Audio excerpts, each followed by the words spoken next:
Ballantyne. The Middy and the Moors. Chapter 1. An Algerine story. The hero is blown away, captured, crushed, comforted, and astonished. One beautiful summer night, about the beginning of the present century, a young naval officer entered the public drawing room of a hotel at Nice and glanced round as if in search of someone.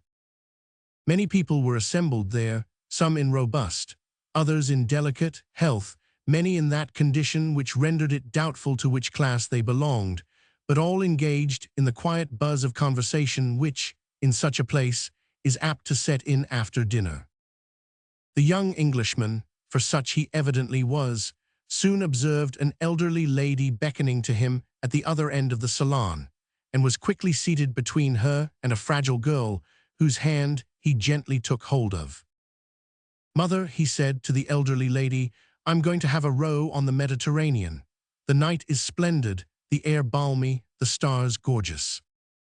"Now, George," interrupted the girl with a little smile, "don't be flowery. We know all about that." "Too bad," returned the youth. "I never rise to poetry in your presence, Minnie, without being snubbed. But you cannot cure me. Romance is too deeply ingrained in my soul. Poetry flows from me like anything. I am a midshipman in the British Navy, a position which affords scope for the wildest enthusiasm, and I'll astonish you yet, see if I don't." "I am sure you will, dear boy," said his mother, and she believed that he would. "Of course you will," added his sister, and she at least hoped that he would. To say truth, there was nothing about the youth, as regards appearance or character, which rendered either the assurance or the hope unwarrantable. He was not tall, but he was strong and active. He was not exactly handsome, but he was possessed of a genial, hearty disposition, a playful spirit, and an earnest soul, also a modestly reckless nature, which was quite captivating. "You won't be anxious about me, mother, if I don't return till pretty late," he said, rising. "I want a good long, refreshing pull, but I'll be back in time to say good night to you, Minnie, before you go to sleep." "Your leave expires on Thursday, mind," said his sister. "We cannot spare you long." "I shall be back in good time, trust me. Au revoir," he said, with a pleasant nod as he left the room. And they did trust him, for our midshipman, George Foster, was trustworthy, but those circumstances over which people have no control are troublesome derringers of the affairs of man. That was the last the mother and sister saw of George for the space of nearly 2 years. Taking his way to the pebbly shore, young Foster hired a small boat, or punt, from a man who knew him well, declined the owner's services, pushed off, seized the oars, and rowed swiftly out to sea. It was, as he had said, a splendid night. The stars bespangled the sky like diamond dust. The water was as clear as a mirror, and the lights of Nice seemed to shoot far down into its depths. The hum of the city came off with ever-deepening softness as the distance from the shore increased. The occasional sound of oars was heard not far off, though boats and rowers were invisible, for there was no moon, and the night was dark notwithstanding the starlight. There was no fear, however, of the young sailor losing himself, while the city lights formed such a glorious beacon astern. After pulling steadily for an hour or more, he rested on his oars, gazed up at the bright heavens, and then at the land lights, which by that time resembled a twinkling line on the horizon. "Must bout ship now," he muttered. "Won't do to keep Minnie waiting." As he rowed leisurely landward, a sudden gust of wind from the shore shivered the liquid mirror into fragments. It was the advance guard of a squall which in a few minutes rushed down from the mountains of the Riviera and swept out upon the darkening sea. Young Foster, as we have said, was strong. He was noted among his fellows as a splendid oarsman. The squall, therefore, did not disconcert him, though it checked his speed greatly. After 1 or 2 lulls, the wind increased to a gale, and in half an hour the youth found, with some anxiety, that he was making no headway against it. The shore at that point was so much of a straight line as to render the hope of being able to slant in a faint one. As it was better, however, to attempt that than to row straight in the teeth of the gale, he diverged towards a point a little to the eastward of the port of Nice, and succeeded in making better way through the water, though he made no perceptible approach to land. "Pooh, it's only a squall, be over in a minute," said the Middy, by way of encouraging himself as he glanced over his shoulder at the flickering lights, which were now barely visible. He was wrong. The gale increased. Next time he glanced over his shoulder, the lights were gone. Dark clouds were gathering up from the northward, and a short jabble of sea was rising, which occasionally sent a spurt of spray inboard. Feeling now that his only chance of regaining the shore lay in a strong, steady, persevering pull straight towards it, he once more turned the bow of the little boat into the wind's eye and gave way with a will. But what could human muscle and human will, however powerful, do against a rampant nor'wester? Very soon our hero was forced to rest upon his oars from sheer exhaustion, while his boat drifted slowly out to sea. Then the thought of his mother and Minnie flashed upon him, and with a sudden gush, as it were, of renewed strength, he resumed his efforts and strained his powers to the uttermost, but all in vain. Something akin to despair now seized on him, for the alternative was to drift out into the open sea, where no friendly island lay between him and the shores of Africa. The necessity for active exertion, however, gave him no time either to rest or think. As the distance from land increased, the seas rose higher and broke so frequently over the boat that it began to fill. To stop rowing, at least, to the extent of keeping the bow to the wind, would have risked turning broadside on and being overturned or swamped.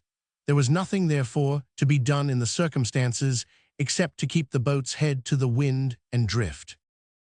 In the midst of the rushing gale and surging seas he sat there, every gleam of hope almost extinguished, when there came to his mind a brief passage from the Bible, "Hope thou in God." Many a time had his mother tried, in days gone by, to impress that text on his mind, but apparently without success. Now it arose before him like a beacon star. At the same time, he thought of the possibility that he might be seen and picked up by a passing vessel. He could not but feel, however, that the chances of this latter event occurring were small indeed, for a passing ship or boat would not only be going at great speed, but would be very unlikely to see his cockleshell in the darkness or to hear his cry in the roaring gale. Still, he grasped that hope as the drowning man is said to clutch at a straw. And the hope was quickly fulfilled, for scarcely had another half-hour elapsed when he observed a sail, the high-peaked sail peculiar to some Mediterranean craft, rise, ghost-like, out of the driving foam and spray. The vessel was making almost straight for him. He knew that it would pass before there could be time to heave a rope. At the risk of being run down, he rode the punt in front of it, as if courting destruction, but at the same time guided his little craft so skillfully that it passed close to leeward, where the vessel's bulwarks were dipping into the water. Our Middy's aim was so exact that the vessel only grazed the boat as it flew past. In that moment, young Foster sprang with the agility of a cat, capsized the boat with the impulse, caught the bulwarks and rigging of the vessel, and in another moment stood panting on her deck. "Hallo, Neptune, what do you want here?" cried a gruff voice at Foster's elbows. At the same time, a powerful hand grasped his throat, and a lantern was thrust in his face. "Let go, and I will tell you," gasped the youth, restraining his indignation at such unnecessary violence. The grasp tightened, however, instead of relaxing. "Speak out, babyface," roared the voice, referring in the latter expression, no doubt, to our hero's juvenility. Instead of speaking out, George Foster hit out, and the voice with the lantern went down into the lee scuppers. Then, the glare of the lantern being removed from his eyes, George saw, by the light of the binnacle lamp, that his adversary, a savage-looking Turk, at least in dress, was gathering himself up for a rush, and that the steersman, a huge Negro, was grinning from ear to ear. "Go below," said a deep stern voice in the Arabic tongue. The effect of this order was to cause the Turk with the broken lantern to change his mind and retire with humility, while it solemnized the Negro steersman's face almost miraculously. The speaker was the captain of the vessel, a man of grave demeanor, Herculean mold, and clothed in picturesque Eastern costume. Turning with quiet politeness to Foster, he asked him in broken French how he had come on board.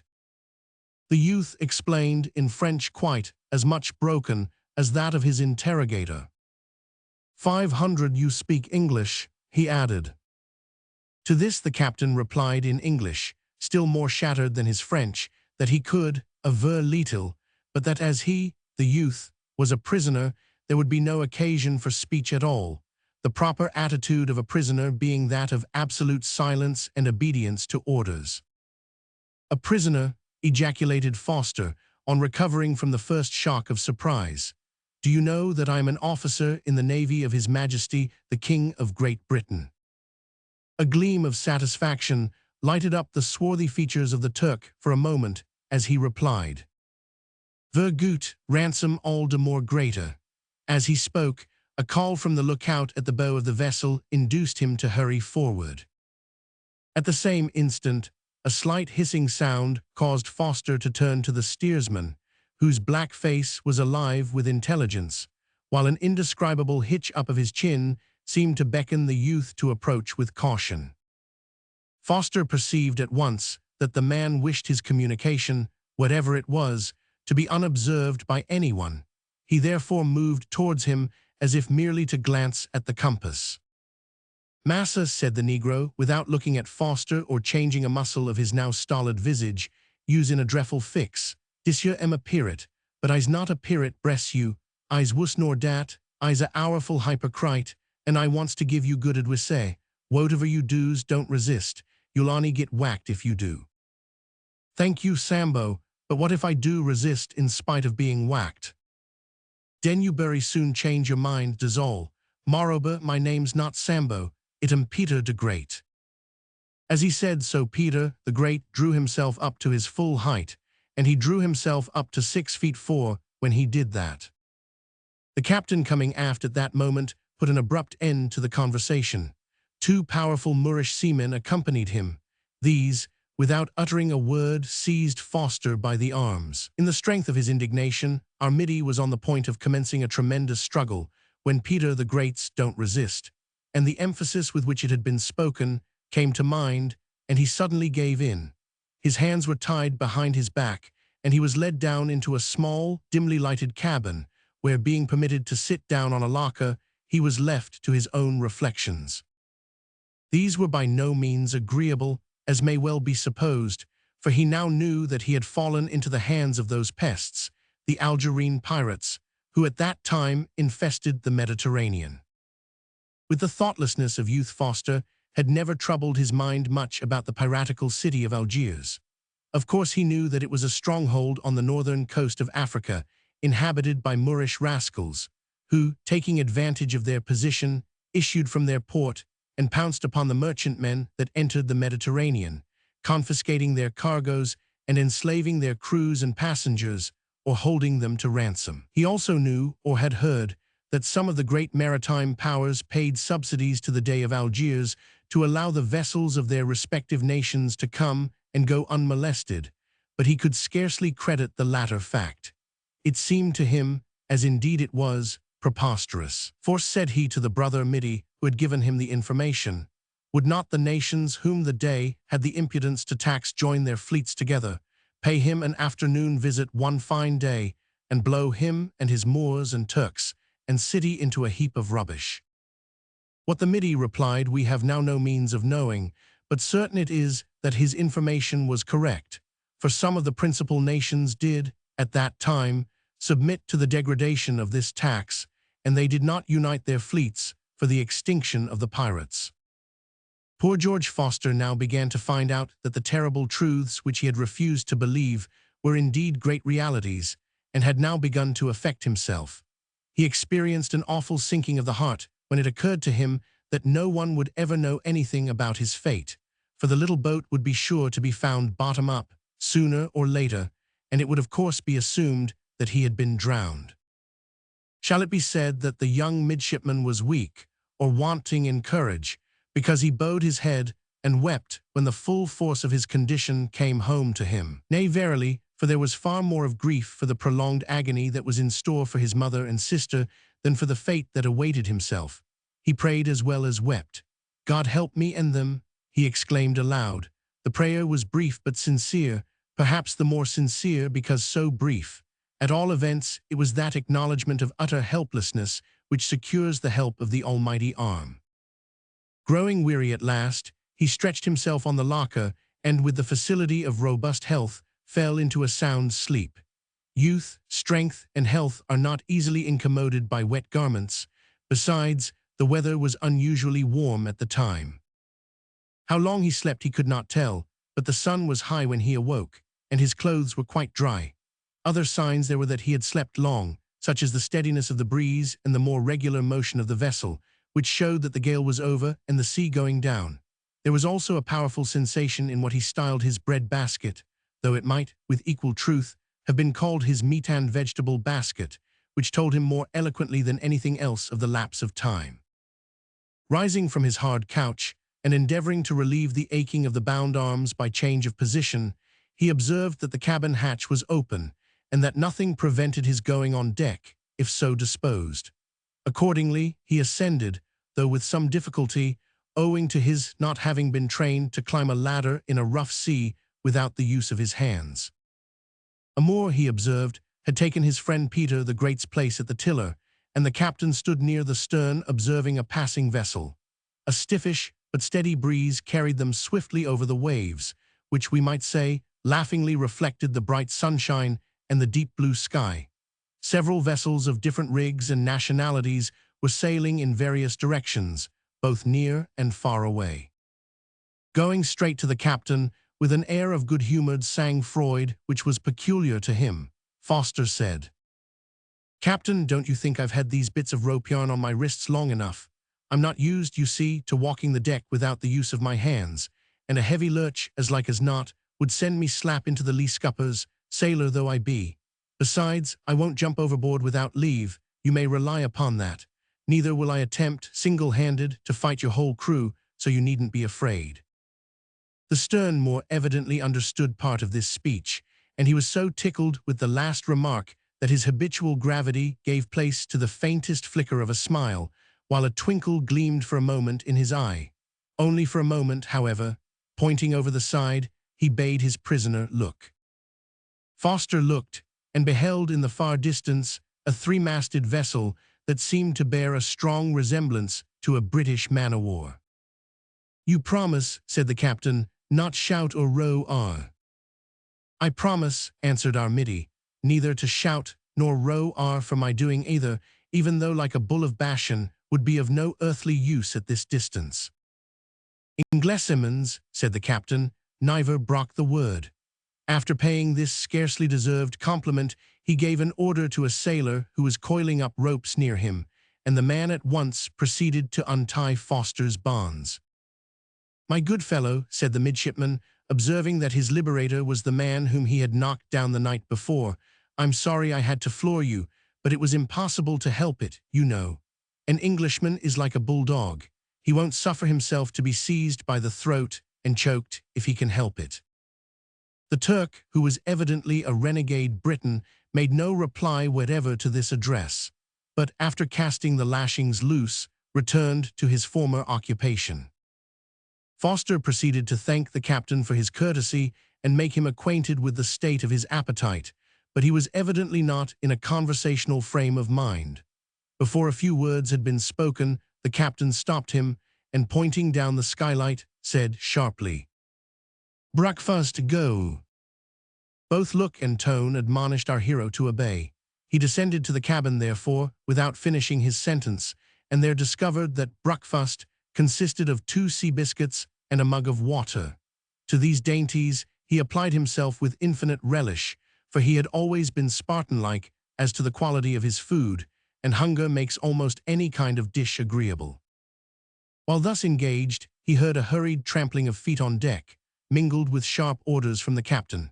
At first he thought the sounds might have reference to taking in a reef to prepare for a squall, but as the noise rather increased, his curiosity was roused, and he was about to return on deck, when Peter the Great suddenly leaped into the cabin and took hurriedly from the opposite locker a brace of highly ornamented pistols and a scimitar.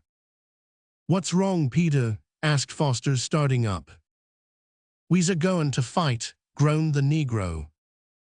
"Oh, I's a powerful hypocrite. You stop where you am, massa, else you'll get whacked."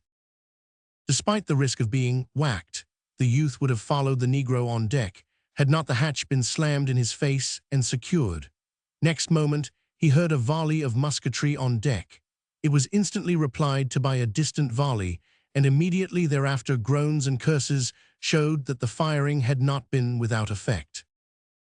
That the pirate had engaged a vessel of some sort was evident, and our hero, being naturally anxious to see if not to share in the fight, tried hard to get out of his prison, but without success. He was obliged, therefore, to sit there inactive and listen to the wild confusion overhead.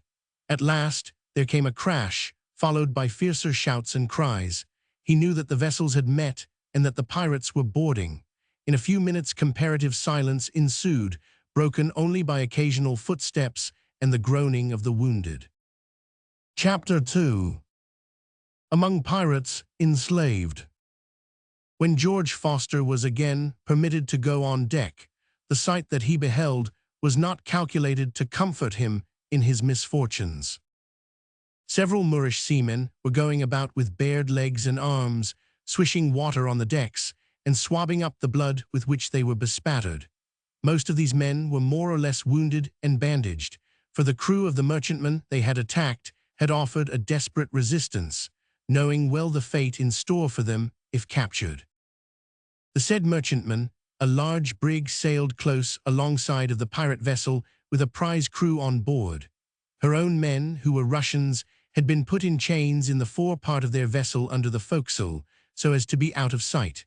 Her officers and several passengers had been removed to the pirates' quarterdeck. Among them were an old gentleman of dignified bearing and an elderly lady who seemed to be supported, physically as well as mentally, by a tall, dark-complexioned, noble-looking girl who was evidently the daughter of the old gentleman, though whether also the daughter of the elderly lady young Foster could not discover, there being little or no resemblance between them. The memory of his mother and sister strongly inclined the sympathetic midshipman to approach the party and offer words of consolation to the ladies.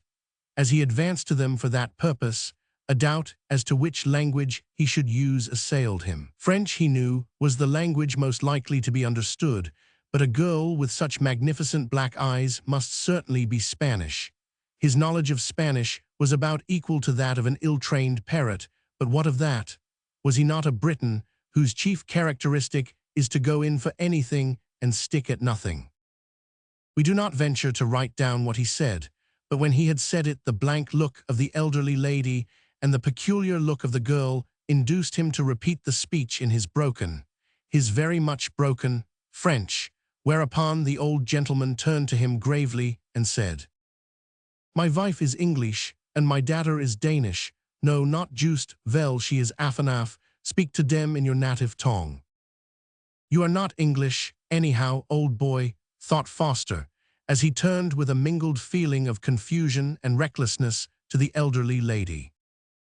"Pardon me, madam," he said, "but from the appearance of your—" He was interrupted at this point by the captain, who, flushed and blood-bespattered from the recent fight, came aft with a drawn scimitar in his hand, and sternly ordered the young midshipman to go forward.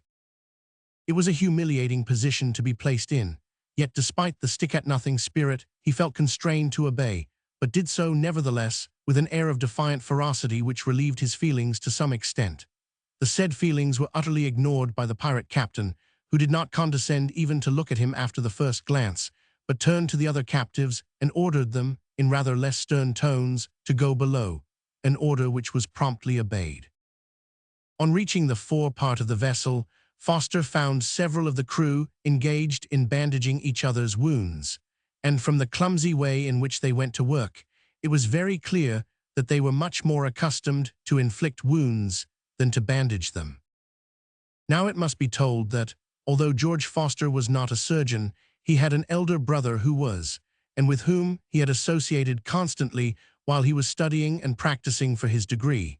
Hence, he became acquainted with many useful facts and modes of action connected with the healing art of which the world at large is ignorant. Perceiving that one of the pirates was bungling a very simple operation, he stepped forward, and with that assurance which results naturally from the combination of conscious power and cheek, took up the dressing of the wound. At first the men seemed inclined to resent the interference, but when they saw that the Christian knew what he was about and observed how well and swiftly he did the work, they stood aside and calmly submitted. Foster was interrupted, however, in the midst of his philanthropic work by Peter the Great, who came forward and touched him on the shoulder. "Sorry to interrupt you, sir, but you come with me." "Mayn't I finish this operation first?" said Foster, looking up. "No, sir, my orders is peremptory."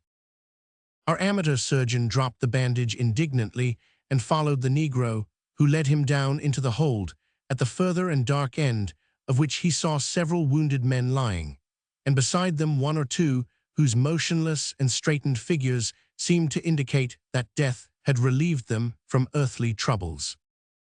Amongst these men he spent the night and all next day, with only a couple of biscuits and a mug of water to sustain him. Next evening Peter the Great came down and bade him follow him to the other end of the hold. "Now, sir, you go in dere," said the Negro, stopping and pointing to a small door in the bulkhead, inside of which was profound darkness. Foster hesitated and looked at his big conductor. "Bay orders, sir," said the Negro in a loud, stern voice of command.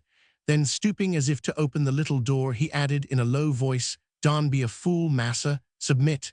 Does de word if you don want a whackin'. It's a friend advises you. Dere's one oder prisoner dere, but he's wounded and won't hurt you. Go in, won't you?"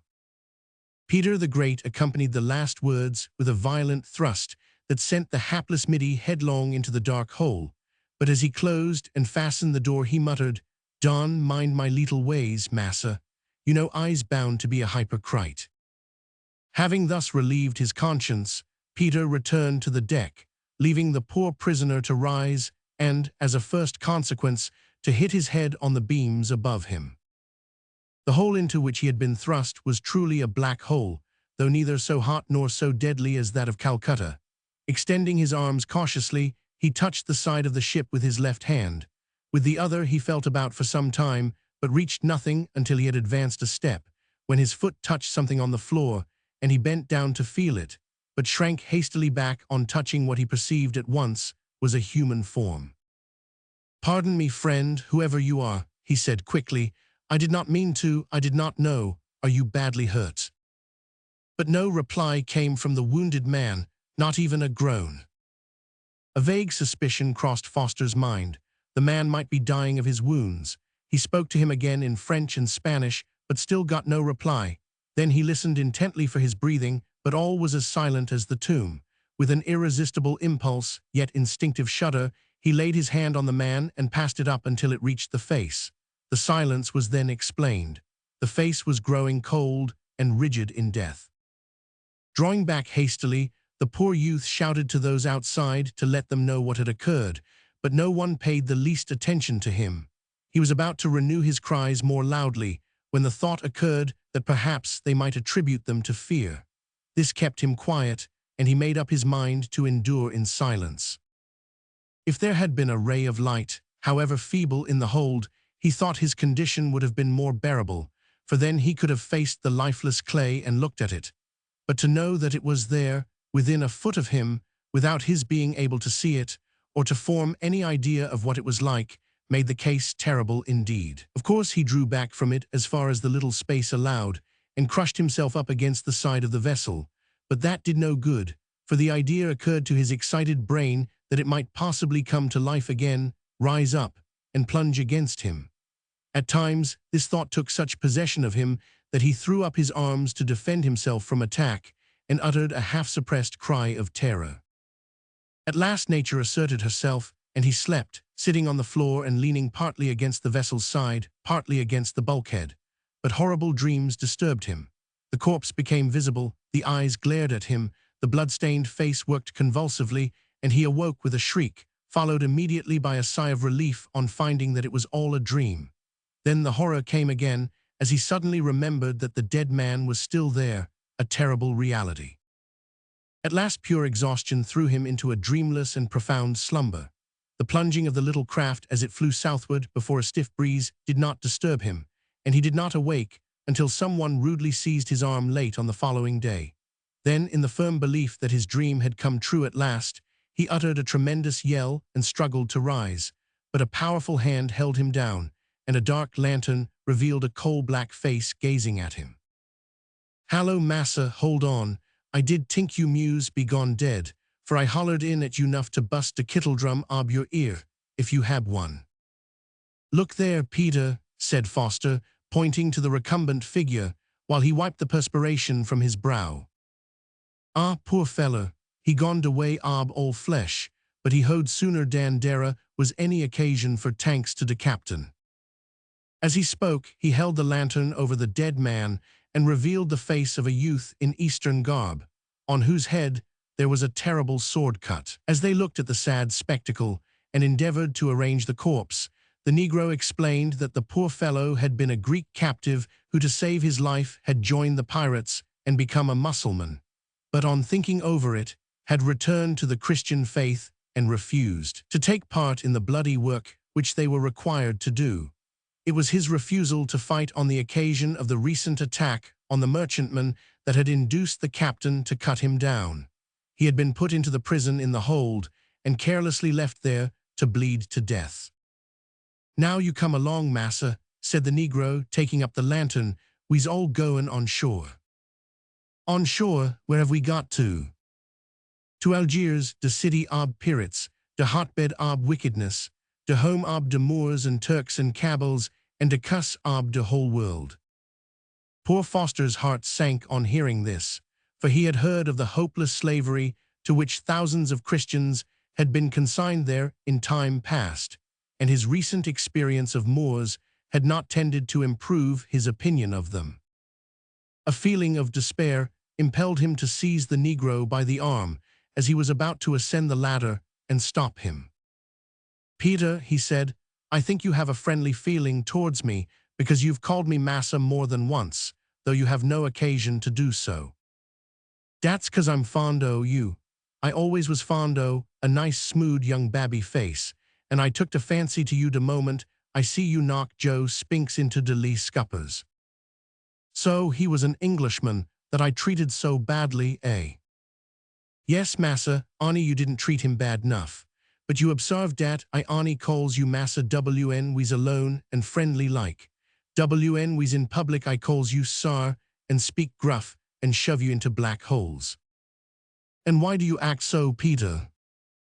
"'Cause, don't you see, I's a hypocrite. I told you dat before." "Well, I can guess what you mean. You don't want to appear too friendly, just so. Well, now I have got nobody to take my part here, so as you are a free man, I wish you would keep an eye on me when we go ashore, and see where they send me, and speak a word for me when it is in your power. You see, they'll give me up for drowned at home, and never find out that I'm here." "A free man," repeated the Negro, with an expansion of his mouth that is indescribable. "You tink I's a free man, but I's a slave, same as yourself. Onny de difference dat dere's nobody to ransom me, so dey don't boder dare heads bout me as long as I do my work. If I don't do my work, I'm whacked. If I rebel and kick up a shindy, I'm whacked wuss. If I tries to run away, I'm whacked till I'm dead. Does all, but I's not free. No, no, not at all. Howsever I's free and easy, and dat make de pirates fond o' me, which goes a long way, for dere's nuffin like lub." Foster heartily agreed with the latter sentiment, and added, "Well now, Peter, I will say no more, for as you profess to be fond of me, and as I can truly say the same in regard to you, we may be sure that each will help the other if he gets the chance. But tell me, are you really one of the crew of this pirate vessel?" "No, massa, only for dis voyage. I belongs to a old sinner called Hassan, what libs in de country, not far from de town. He not a bad feller, but he's obstinate. Oh, as obstinate as a deaf and dumb mule. If you want I am to go one way, just tell him to go t'other way, and you've got I am." At that moment, the captain's voice was heard shouting down the hatchway, demanding to know what detained the Negro and his prisoners. He spoke in that jumble of languages in use at that time among the Mediterranean nations called lingua franca, for the Negro did not understand Arabic.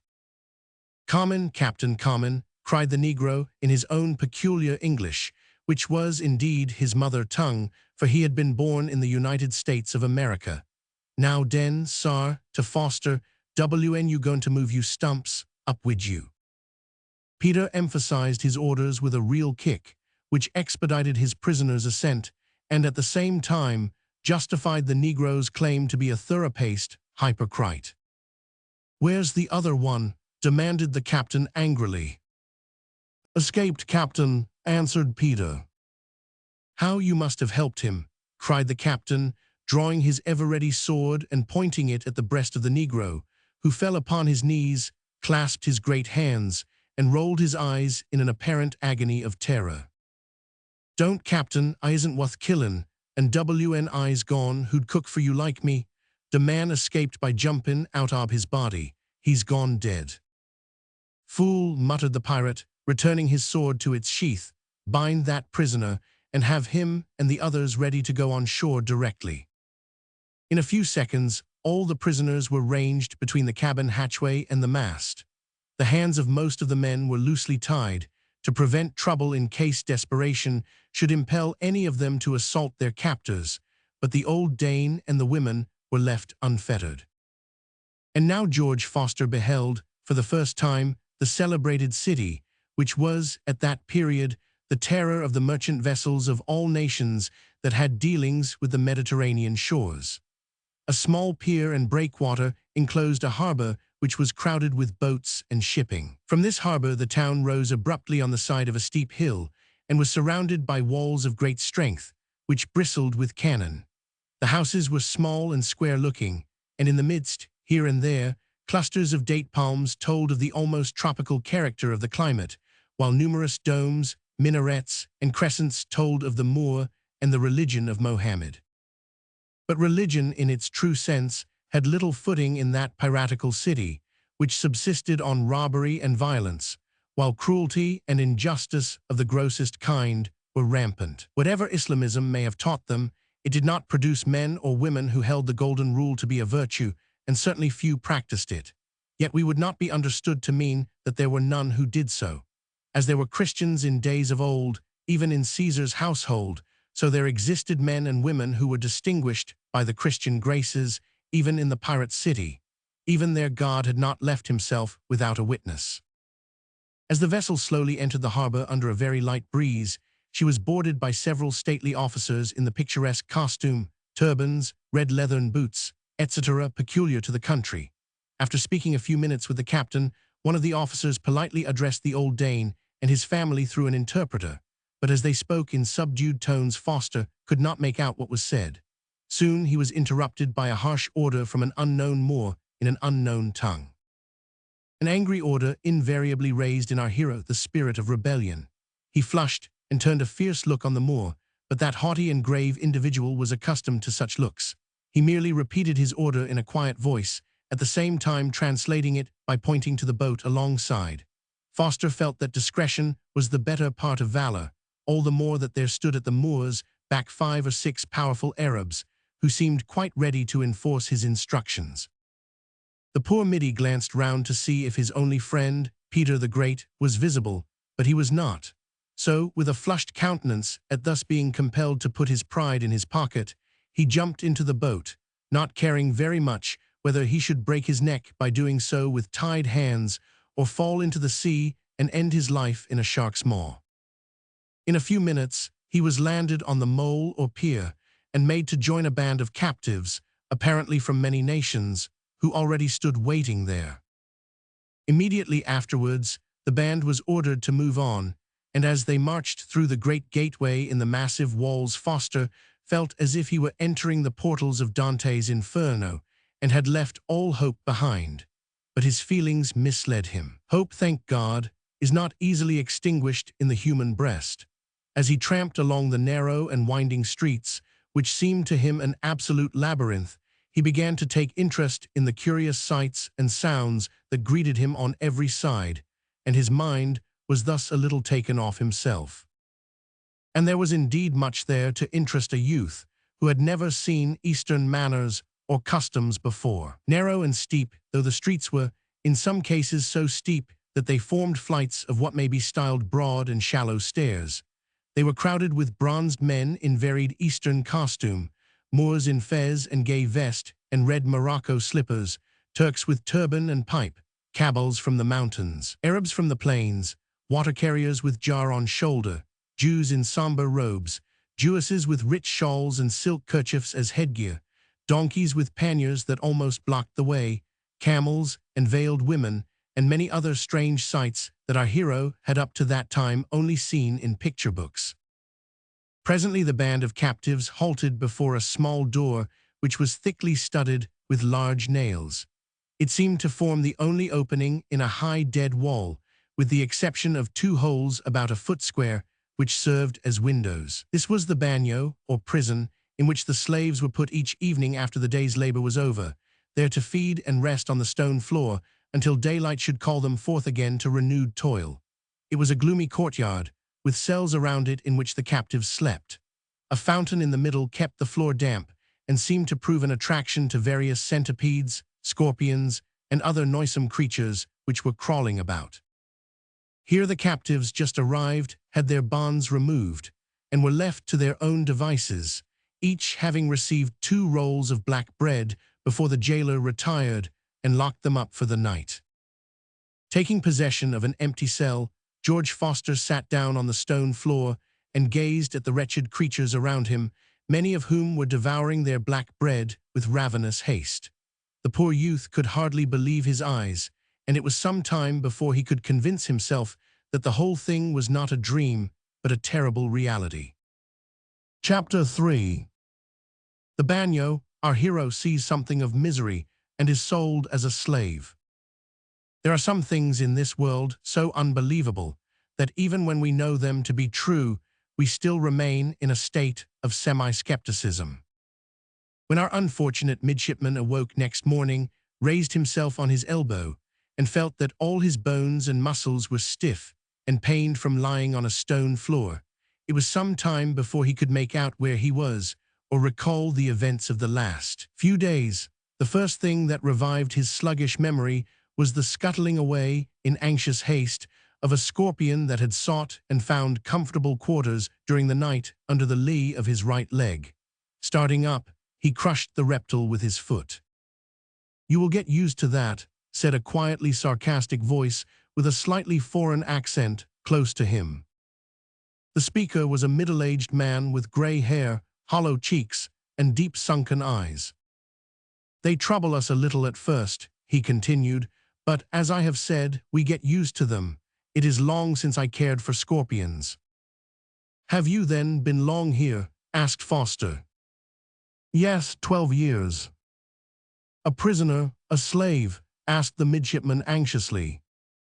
"A prisoner, yes. A slave, yes. A mummified man, a dead thing with life enough to work, but not yet quite a brute, more's the pity, for then I should not care. But here I have been for 12 years, long, long years. It has seemed to me an eternity."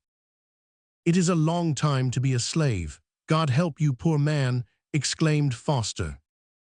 "You will have to offer that prayer for yourself, young man," returned the other.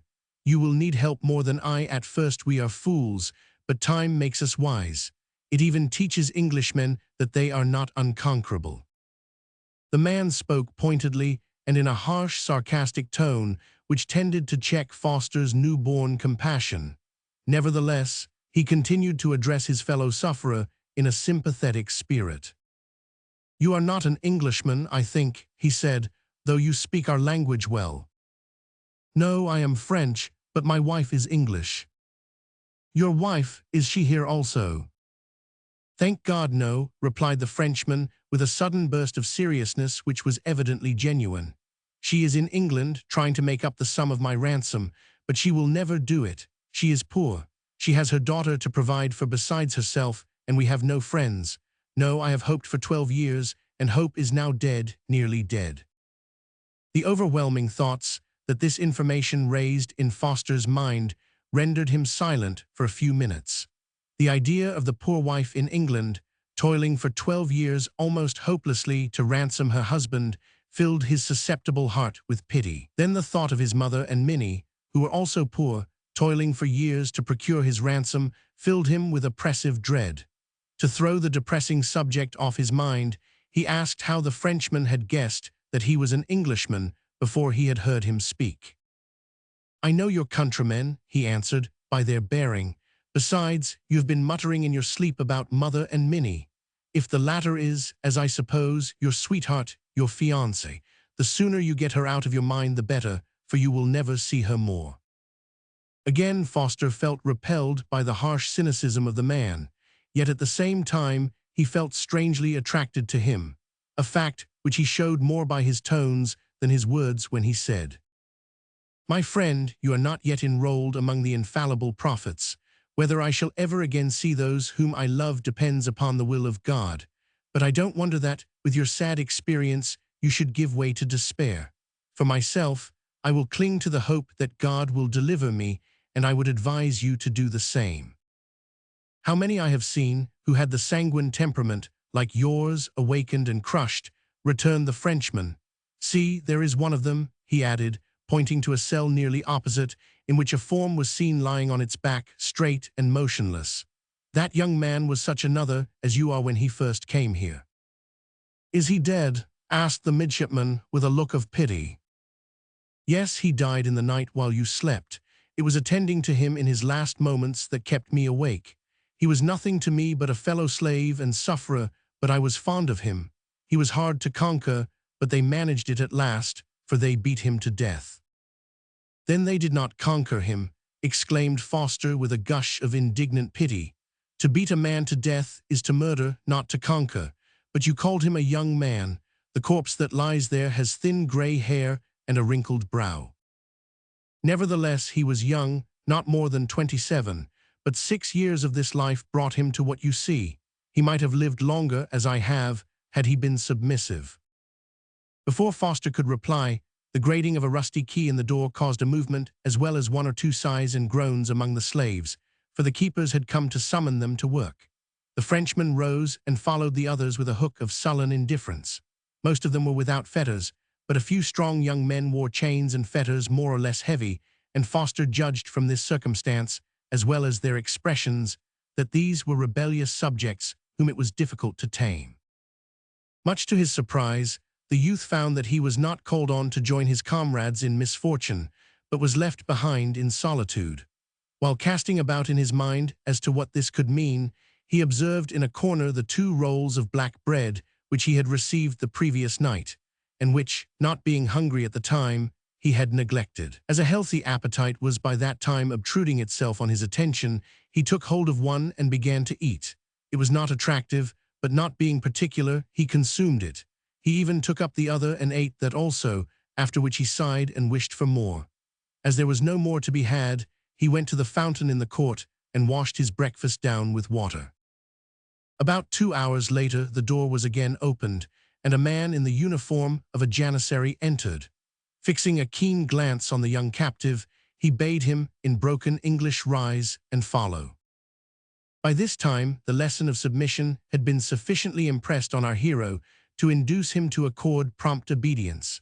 He followed his guide into the street, where he walked along until they arrived at a square, on one side of which stood a large mosque. Here marketing was being carried on to a considerable extent, and as he threaded his way through the various groups, he could not help being impressed with the extreme simplicity of the mode of procedure, for it seemed to him that all a man wanted to enable him to set himself up in trade was a few articles of any kind, old or new, it did not matter which, with a day's lease of about 4 feet square of the market pavement. There the retail trader squatted, smoked his pipe, and calmly awaited the decrees of fate. One of these small traders he noted particularly while his conductor stopped to converse with a friend. He was an old man, evidently a descendant of Ishmael, and clothed in what seemed to be a ragged cast-off suit that had belonged to Abraham or Isaac. He carried his shop on his arm in the shape of a basket, out of which he took a little bit of carpet, and spread it close to where they stood.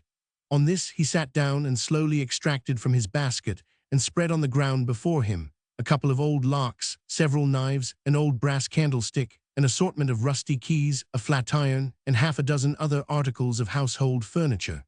Before any purchases were made, however, the janissary moved on, and Foster had to follow. passing through 2 or 3 tortuous and narrow lanes, which however were thickly studded with shops, that is, with holes in the wall in which merchandise was displayed outside as well as in, they came to a door which was strictly guarded. Passing the guards, they found themselves in a court, beyond which they could see another court which looked like a hall of justice or injustice, as the case might be. What strengthened Foster in the belief that such was its character was the fact that, at the time they entered, an officer was sitting cross-legged on a bench, smoking comfortably, while in front of him a man lay on his face with his soles turned upwards, whilst an executioner was applying to them the punishment of the bastinado. The culprit could not have been a great offender, for after a sharp yell or two, he was allowed to rise and limp away. Our hero was led before the functionary who looked like a judge. He regarded the Middy with no favor. We should have recorded that Foster, when blown out to sea, as already described, had leaped on the pirate's deck without coat or vest. As he was still in this dismantled condition and had neither been washed nor combed since that event occurred, his appearance at this time was not prepossessing. "Who are you and where do you come from?" was the first question put by an interpreter. Of course, Foster told the exact truth about himself. After he had done so, the judge and interpreter consulted together, glancing darkly at their prisoner the while. Then the judge smiled significantly and nodded his head. The interpreter turned to a couple of Negroes who stood ready to execute any commands, apparently, and said a few words to them. They at once took hold of Foster and fastened a rope to his wrist. As they did so, the interpreter turned to the poor youth and said, "What you tell is all lies." "Indeed, indeed, it is not," exclaimed the midshipman fervently. "Go," said the interpreter. A twitch from the rope at the same moment recalled our hero to his right mind, and the remembrance of the poor wretch who had just suffered the bastinado, and also of Peter the Great's oft-repeated reference to whacking, had the effect of crushing the spirit of rebellion which had just begun to arise in his breast. Thus he was conducted ignominiously into the street and back to the market square, where he was made to stand with a number of other men, who, like himself, appeared to be slaves. For what they were there waiting he could not tell, but he was soon enlightened, as after half an hour a dignified-looking Moor in flowing apparel came forward, examined one of the captives, felt his muscles, made him open his mouth, and otherwise show his paces, after which he paid a sum of money for him, and a Negro attendant led him away. "I'm to be sold as a slave," Foster involuntarily groaned aloud. "Like all the rest of us," growled a stout sailor-like man who stood at his elbow. Foster turned quickly to look at him, but a sudden movement in the group separated them after the first glance at each other. By way of relieving his overcharged feelings, he tried to interest himself in the passers-by. This, however, he found very difficult, until he observed a sturdy young cabal coming along with 2 enormous feathery bundles suspended over his right shoulder, one hanging before, the other behind. To his surprise, these bundles turned out to be living fowls, tied by the legs and hanging with their heads down. There could not, he thought, have been fewer than 30 or 40 birds in each bundle, and it occurred to him at once that they had probably been carried to market thus from some distance in the country. At all events, the young cabal seemed to be dusty and warm with walking. He even seemed fatigued, for when about to pass the group of slaves, he stopped to rest and flung down his load. The shock of the fall must have snapped a number of legs, for a tremendous cackle burst from the bundles as they struck the ground. This raised the thought in Foster's mind that he could hope for no mercy where such wanton cruelty was not even deemed worthy of notice by the bystanders. But the sound of a familiar voice put all other thoughts to flight. "Dis way, massa, you sure to get fuss-rate fellers here. We brought in Ani yesterday, all fresh like new-laid eggs." The speaker was Peter the Great. The man to whom he spoke was a Moor of tall stature and of somewhat advanced years. Delighted more than he could express, in his degraded and forlorn condition, at this unlooked-for meeting with his black friend, Foster was about to claim acquaintance, when the Negro advanced to the group among whom he stood, exclaiming loudly, "Here dey am, massa, dis way." Then turning suddenly on Foster with a fierce expression, he shouted, "What you lookin' at, you babby-faced idiot? Have you never seen a handsome nigger before dat you look all tea understruck of a heap? Can't you hold your tongue, you chattering monkey? And with that, although Foster had not uttered a syllable, the negro fetched him a sounding smack on the cheek, to the great amusement of the bystanders. Well was it then for our Middy that it flashed into his mind that Peter the Great, being the most astounding hypocrite on earth, was at work in his deceptive way, else would he have certainly retaliated and brought on himself swift punishment, for slaves were not permitted to resent injuries or create riots. As it was, he cast down his eyes, flushed scarlet, and restrained himself. Now, massa, continued the negro, turning to the fine, sailor-like man who had spoken to Foster a few minutes before, here's a nice-looking man, strong and healthy, fit for anything, no doubt. Ask him if he understands gardening, said the Moor. We may remark, in passing, that Peter the Great and his owner had a peculiar mode of carrying on conversation. The latter addressed his slave in the lingua franca, while Peter replied in his own nigger English, which the Moor appeared to understand perfectly. Why they carried it on thus we cannot explain, but it is our duty to record the fact. Understand gardening, exclaimed the sailor in supreme contempt. I should think not. What do you take me for, you black baboon? Do I look like a gardener, ploughing and digging? I knows nothing about whatsoever, though I have ploughed the waves many a day, and I'm considered a fustrate hand at digging into whittles.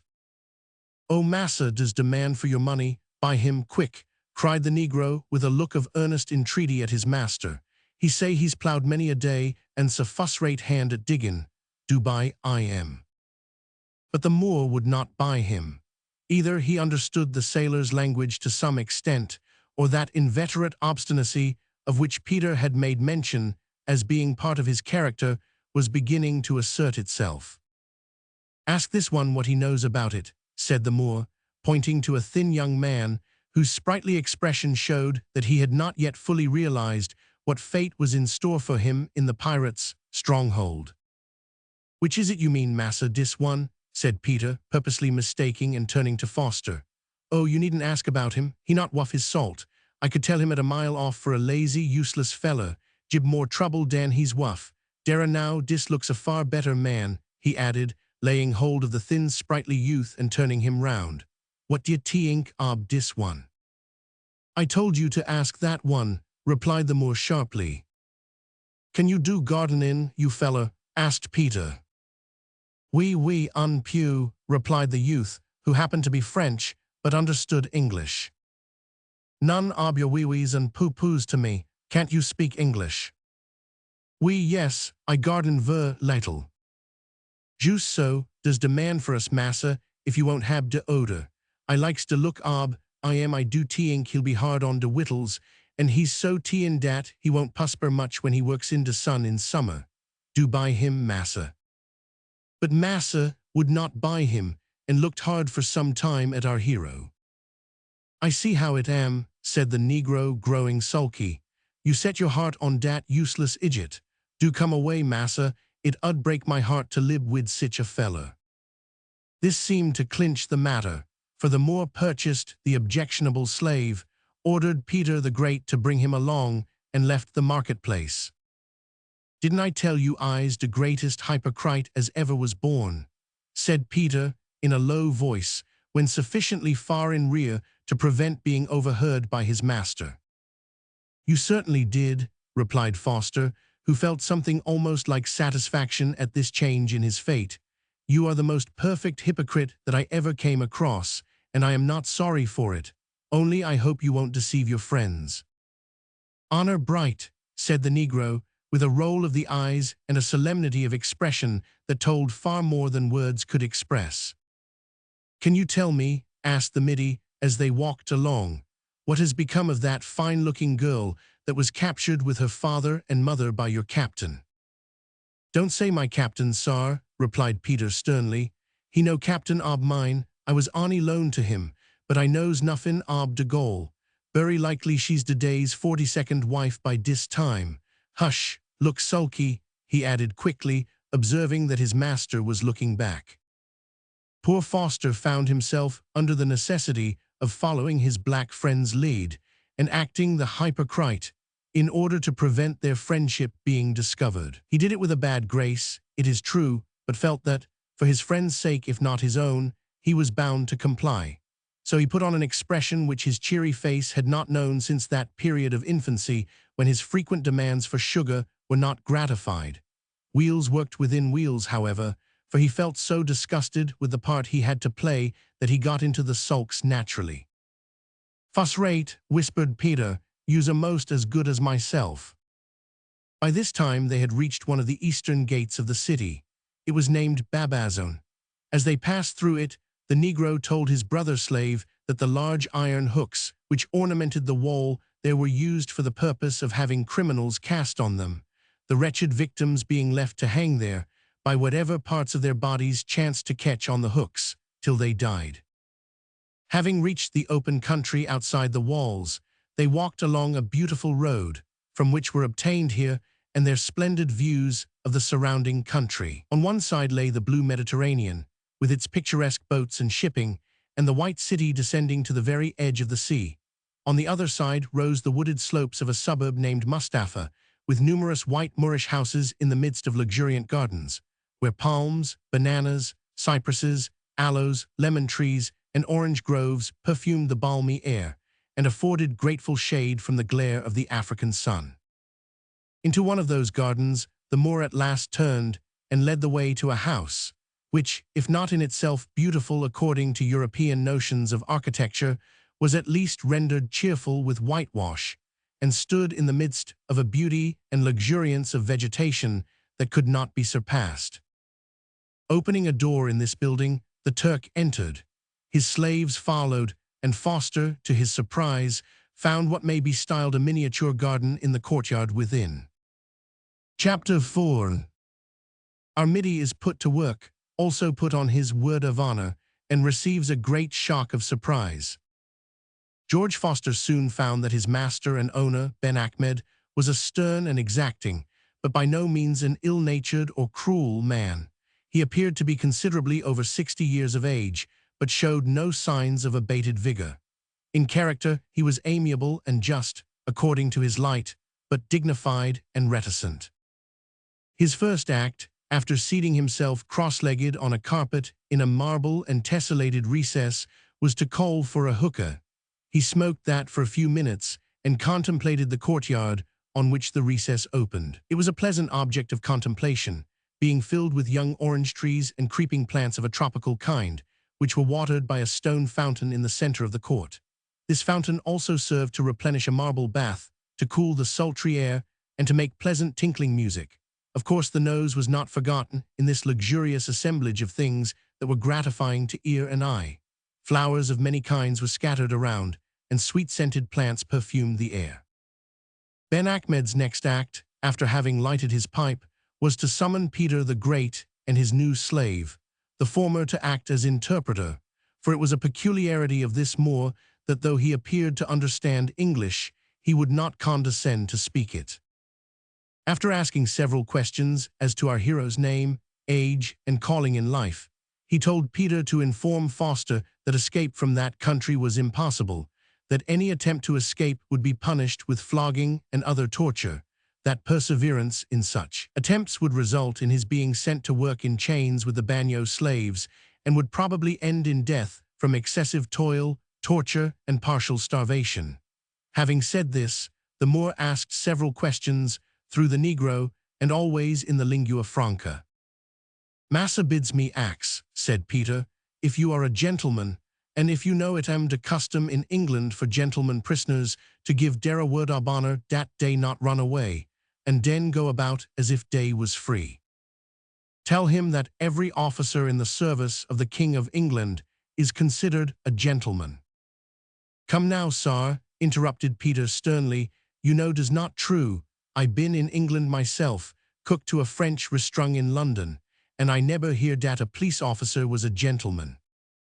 "Well, I mean every commissioned officer in the Army and Navy," returned Foster, "and when such are taken prisoner, I am aware that they are always allowed a certain amount of freedom of action on giving their word of honor that they will not attempt to escape." When this was explained to Ben Ahmed, he again said a few words to the Negro, who translated as before. Massa say dat as you are a gentleman, if you will jib your word ob honor not to escape, he will make you free. Not kite free, ob course, but free to work in de garden without chains, free to sleep in de outhouse without bane, locked up ob nights, and free to enjoy yourself when you gets de chance. Foster looked keenly at the Negro, being uncertain whether or not he was jesting, but the solemn features of that arch hypocrite were no index to the working of his eccentric mind, save when he permitted them to speak. Then, indeed, they were almost more intelligible than the plainest language. "And what if I refuse to pledge my word for the sake of such freedom?" asked our hero. "Den you'll get whacked, and you'll experience uncommon hard times, and you'll change you mind very soon, so I think, on the whole, you better change I am at once. Seems to me you's a remarkably obstinate young fella." With a sad feeling that he was doing something equivalent to locking the door and throwing away the key, Foster gave the required promise, and was forthwith conducted into the garden and set to work. His dark friend supplied him with a new striped cotton shirt, his own having been severely torn during his recent adventures, also with a pair of canvas trousers, a linen jacket, and a straw hat with a broad rim, all of which fitted him badly and might have caused him some discomfort in other circumstances, but he was too much depressed just then to care much for anything. His duty that day consisted in digging up a piece of waste ground. To relieve his mind, he set to work with tremendous energy, insomuch that Peter the Great, who was looking on, exclaimed, "Hi, what a digger you is! You'll bust up altogether if you goes on like dat. De moles is nuffin to you." But Foster heeded not. The thought that he was now doomed to hopeless slavery, perhaps for life, was pressed home to him more powerfully than ever, and he felt that if he was to save himself from going mad, he must work with his muscles like a tiger, and if possible, cease to think. Accordingly, he went on toiling till the perspiration ran down his face, and all his sinews were strained. "Poor boy," muttered the Negro in a low tone, "he's tryin' to dig his own grave, but he not succeed. Many a man tried dat before now and failed. Howsomber, it's blowin' a hard gale wid him just now, and de harder it blow, de sooner it's over. Arter de storm comes de calm."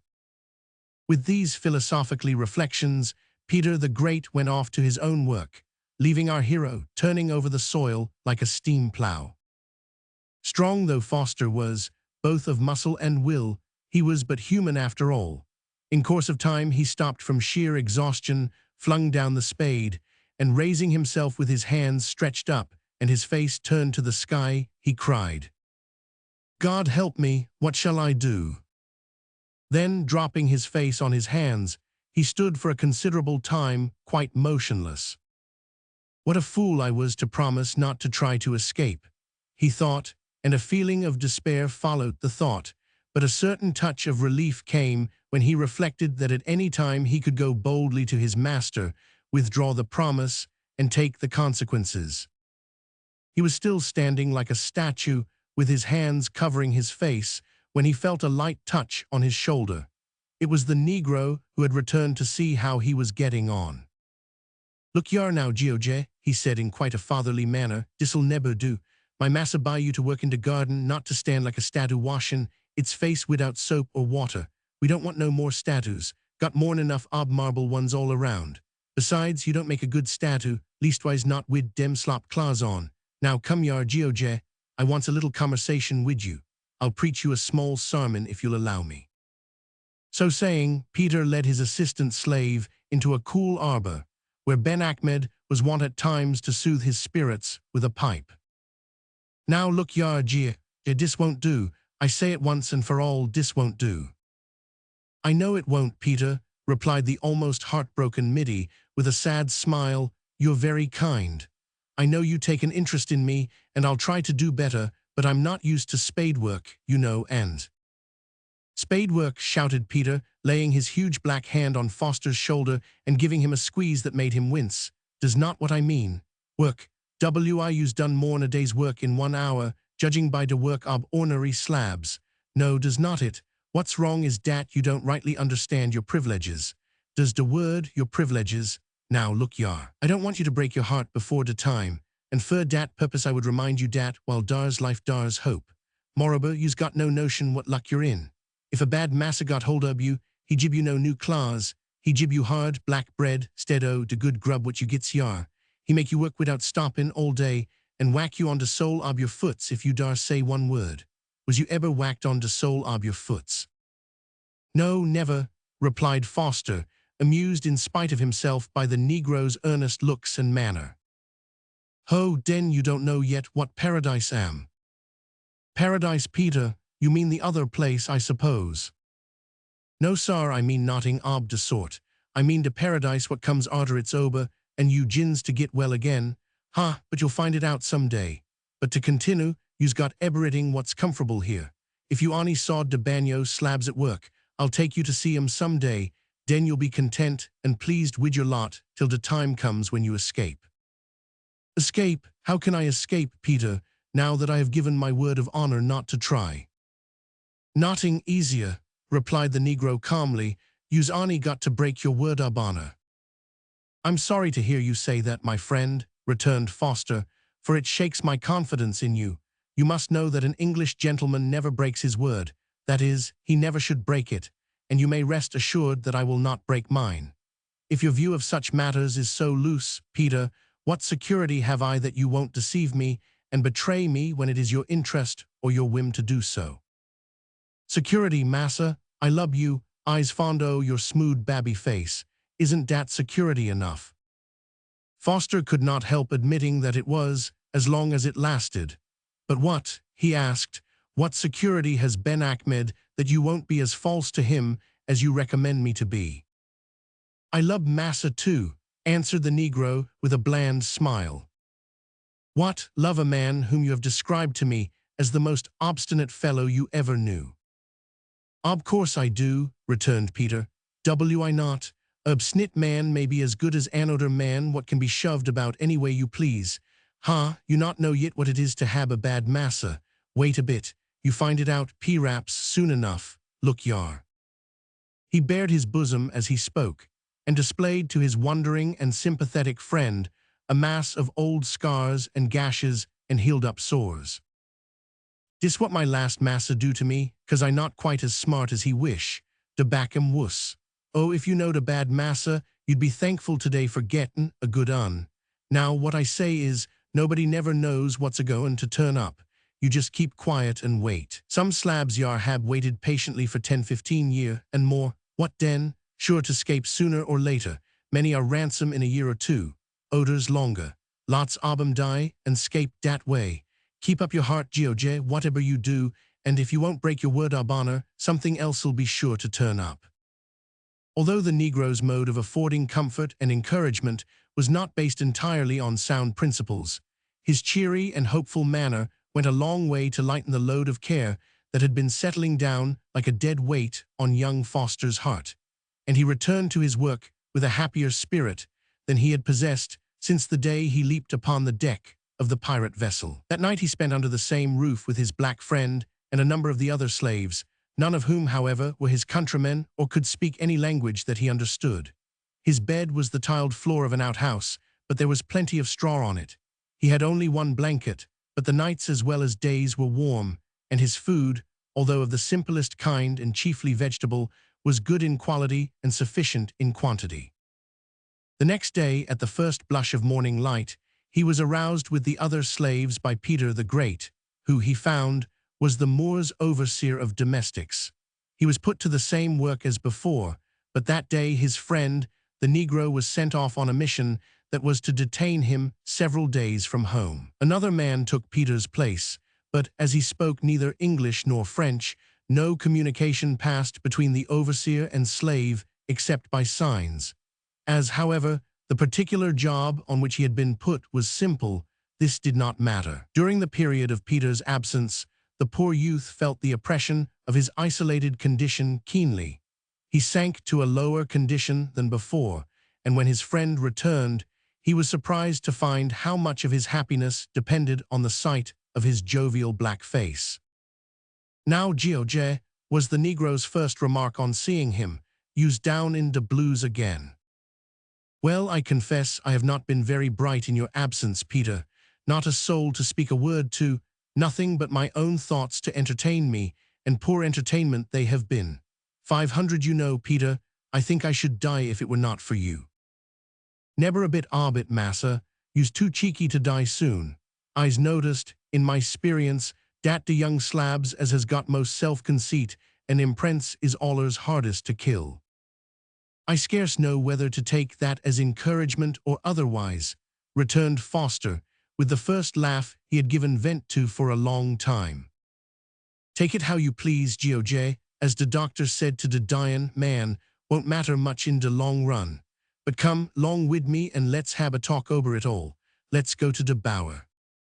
In the bower, the poor Middy found some consolation by pouring his sorrows into the great black sympathetic breast of Peter the Great, though it must be confessed that Peter occasionally took a strange way to comfort him. One of the Negro's perplexities lay in the difficulty he had to convince our midshipman of his great good fortune in having fallen into the hands of a kind master, and having escaped the terrible fate of the many who had cruel tyrants as their owners, who were tortured and beaten when too ill to work, who had bad food to eat, and not too much of it, and who were whipped to death sometimes when they rebelled.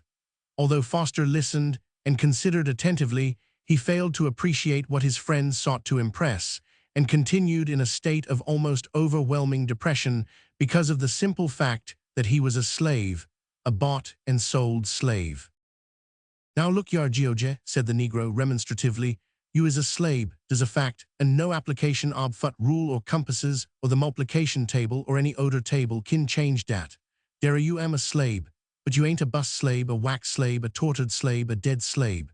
You're all alive and kickin', George, so you cheer up, and something sure to come of it. And if nothing comes of it, wi de cheerin' up hab come of it anyhow.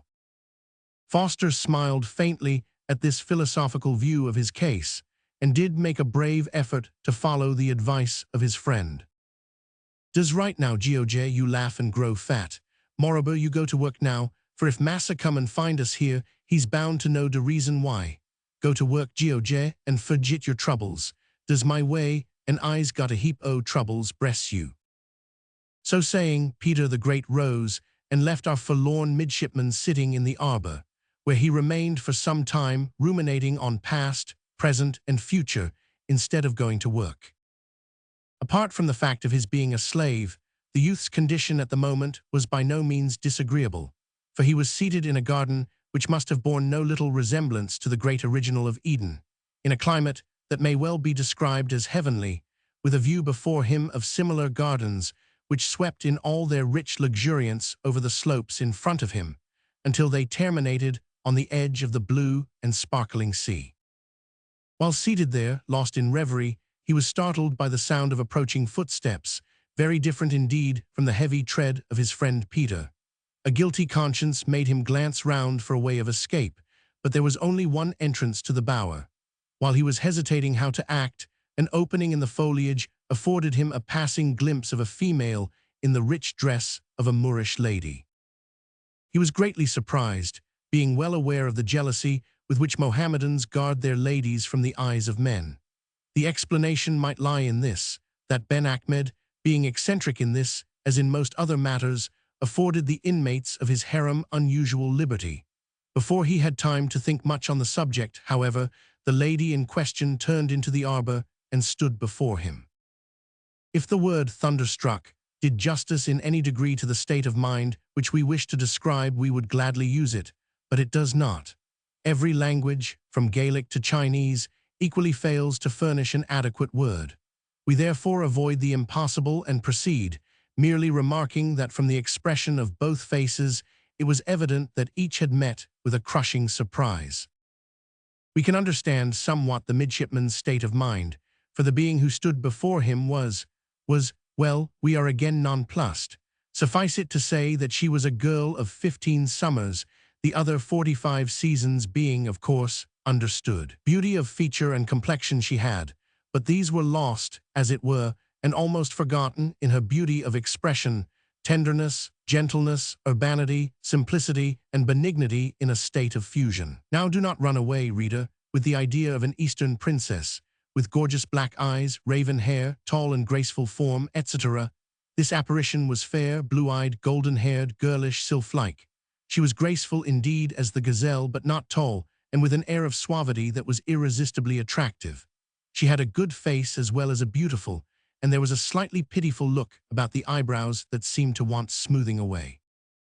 How earnestly George Foster desired, with a gush of pity or something of that sort, to smooth it away. But he had too much delicacy of feeling as well as common sense to offer his services just then. "Oh, sir," exclaimed the girl in perfect English as she hastily threw a thin gauze veil over her face. "Forgive me, I did not know you were here, else my veil, but why should I mind such customs? You are an Englishman, I think." Foster did not feel quite sure at that moment whether he was English, Irish, Scotch, or Dutch, so he looked foolish and said, "Why, yes." "I knew it, I was sure of it. Oh, I am so glad," exclaimed the girl, clasping her delicate little hands together and bursting into tears. This was such a very unexpected climax, and so closely resembled the conduct of a child, that it suddenly restored our midshipman to self-possession. Stepping quickly forward, he took one of the girl's hands in his, laid his other hand on her shoulder, and said, "Don't cry, my poor child. If I can help you in any way, I'll be only too glad, but pray don't cry so." I can't help it," sobbed the girl, pulling away her hand, not on account of propriety by any means, that never entered her young head, but for the purpose of searching for a kerchief in a pocket that was always undiscoverable among bewildering folds. If you only knew how long it is since I heard an English, where is that thing? An English voice, you would not wonder. And my father, my dear, darling father, I have not heard of him for. Here the poor thing broke down again and sobbed aloud, while the midshipman looked on, imbecile and helpless. "Pray don't cry," said Foster again earnestly. "Who are you? Where did you come from? Who and where is your father? Do tell me, and how I can help you, for we may be interrupted."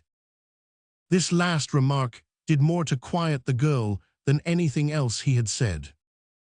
"You are right," she replied, drying her eyes quickly. "And do you know the danger you run if found conversing with me?" "No, not great danger, I hope." "The danger of being scourged to death, perhaps," she replied. "Then pray do be quick, for I'd rather not get such a whipping, even for your sake." "But our owner is not cruel," continued the girl. "He is kind." "Owner, is he not, then, your husband?" "Oh no, he says he is keeping me for his son, who is away on a long voyage. I have never seen him, and I have such a dread of his coming back." "But you are English, are you not?" "Yes." "And your father?" "He is also English and a slave. We have not met, nor have I heard of him since we were parted on board ship many months ago. Listen."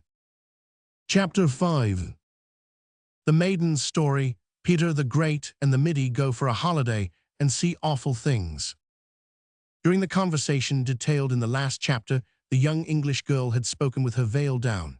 She now threw it carelessly back, and sitting down on a bench opposite our midshipman, folded her hands in her lap and remained silent for a few seconds, during which George Foster said not aloud, but very privately to himself, "Although your eyes are swelled and your little nose is red with crying, I never did see such a dear, sweet, pretty little innocent face in all my life."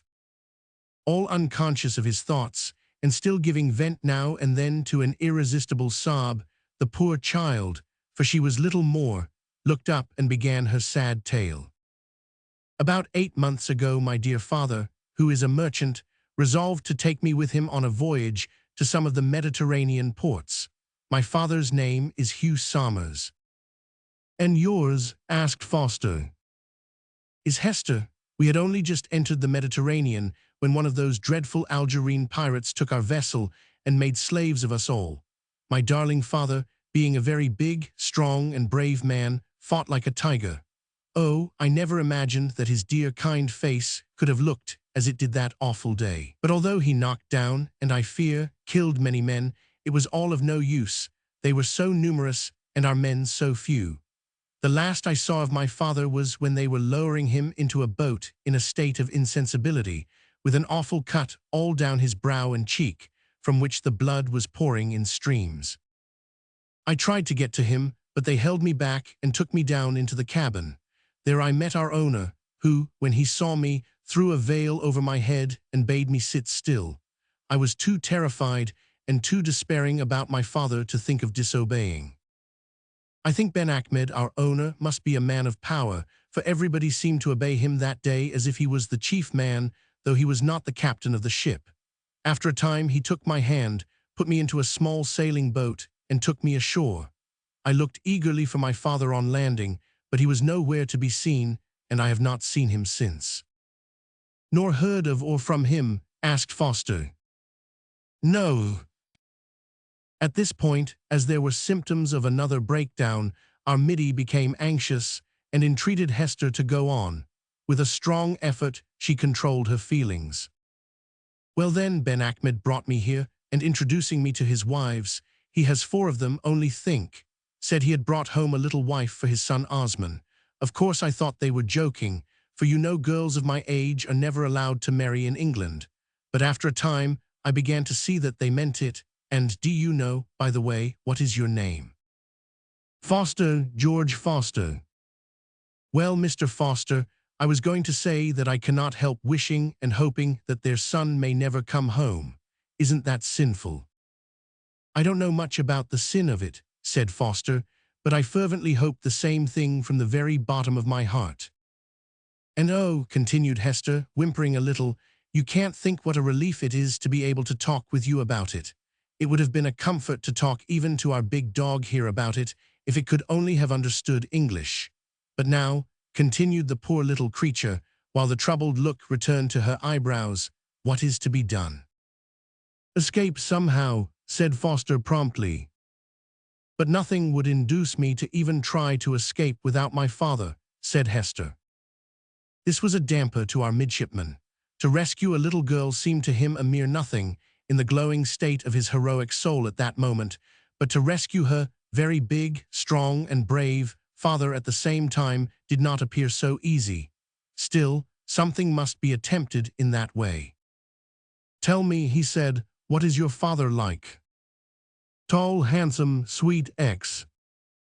Yes, I know, but I mean color of hair, kind of nose, etc.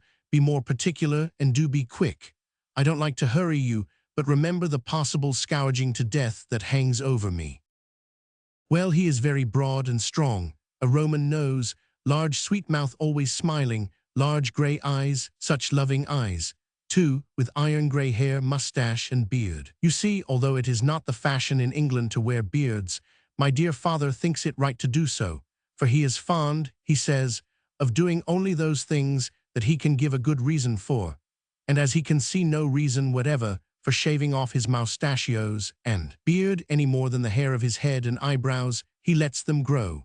I've heard people say that my father is wild in his notions, and some used to say, as if it was very awful, that, she lowered her voice here, he is a radical. You know what a radical is, I suppose. Oh yes, said Foster, with the first laugh he had indulged in during the interview. A radical is a man who wants to have everything his own way, to have all the property in the world equally divided among everybody, who wants all the power to be equally shared, and in short, who wants everything turned upside down. Hush, don't laugh so loud, said Hester, looking anxiously round, and holding up one of her pretty little fingers. Someone may hear you and find us. Strange, she added pensively, surely you must be under some mistake, for I heard my dear father try to explain it once to a friend, who seemed to me unwilling to understand. I remember so well the quiet motion of his large, firm but sweet mouth as he spoke, and the look of his great, earnest eyes. A radical, he said, is one who wishes and tries to go to the root of every matter and put all wrong things right without delay. What George Foster might have said to this definition of a radical, coming, as it did, from such innocent lips, we cannot say, for the abrupt closing of a door at the other end of the garden caused Hester to jump up and run swiftly out of the bower. Foster followed her example, and returning to the scene of his labors, threw off his coat and began to dig with an amount of zeal worthy of his friend, the incorrigible Hypocrite himself. A few minutes later, and Ben Ahmed approached, in close conversation with Peter the Great. "Hallo," exclaimed the latter in stern tones as they came up. "What you been about, sar? What you been doing? Nothing done since I was here more an hour past, sar." The midshipman explained, with a somewhat guilty look and blush, that he had been resting in the bower, and that he had stayed much longer than he had intended. "You just have, you rascal, but I cure you ob dat," said the negro, catching up a piece of cane that was lying on the ground, with which he was about to administer condign chastisement to the idle slave, when his master stopped him. "Hurt him not," he said, raising his hand. "Is not this his first offense?" "Yes, massa, de bury fust." "Well, tell him that the rod shall be applied next time he is found idling. Enough, follow me." With a stately step the amiable Moor passed on.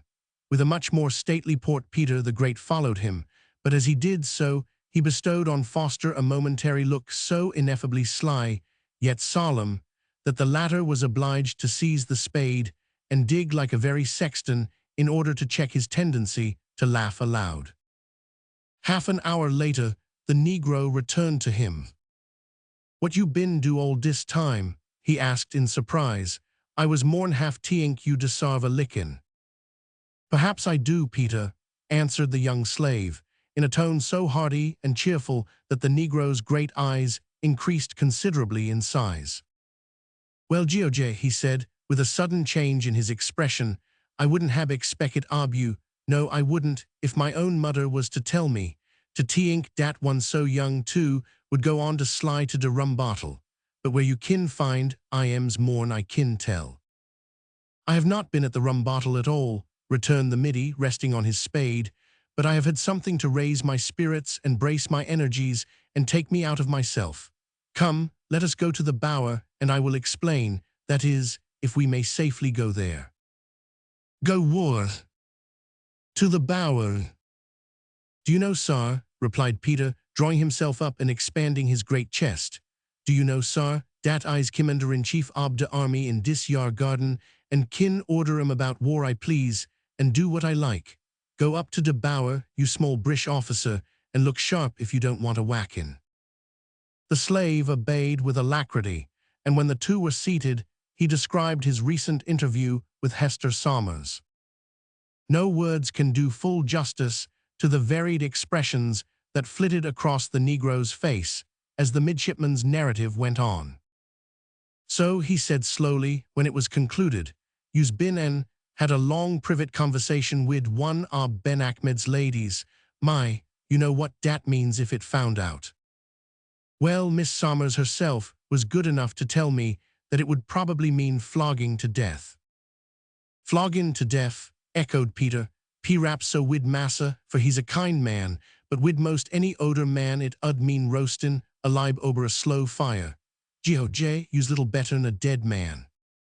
"I hope it's not so bad as that, for no one knows about it except the lady and yourself."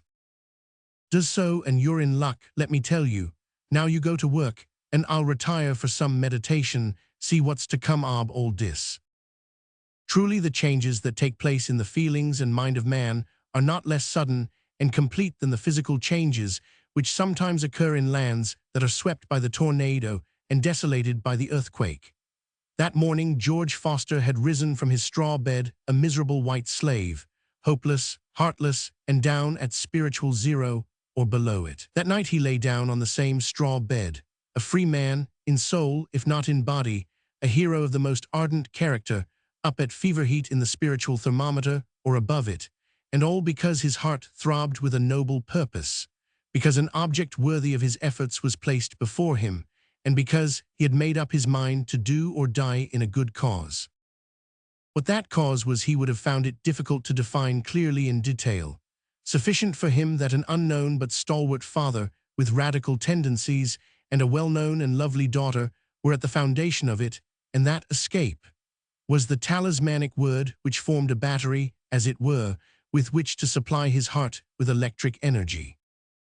He lived on this diet for a week, with the hope of again seeing Hester, but he did not see her again for many weeks. One morning Peter the Great came to him as he was going out to work in the garden, and said, "You get ready and come with me into town this day." "Indeed," returned Foster, as much excited by the order as if it had been to go on some grand expedition.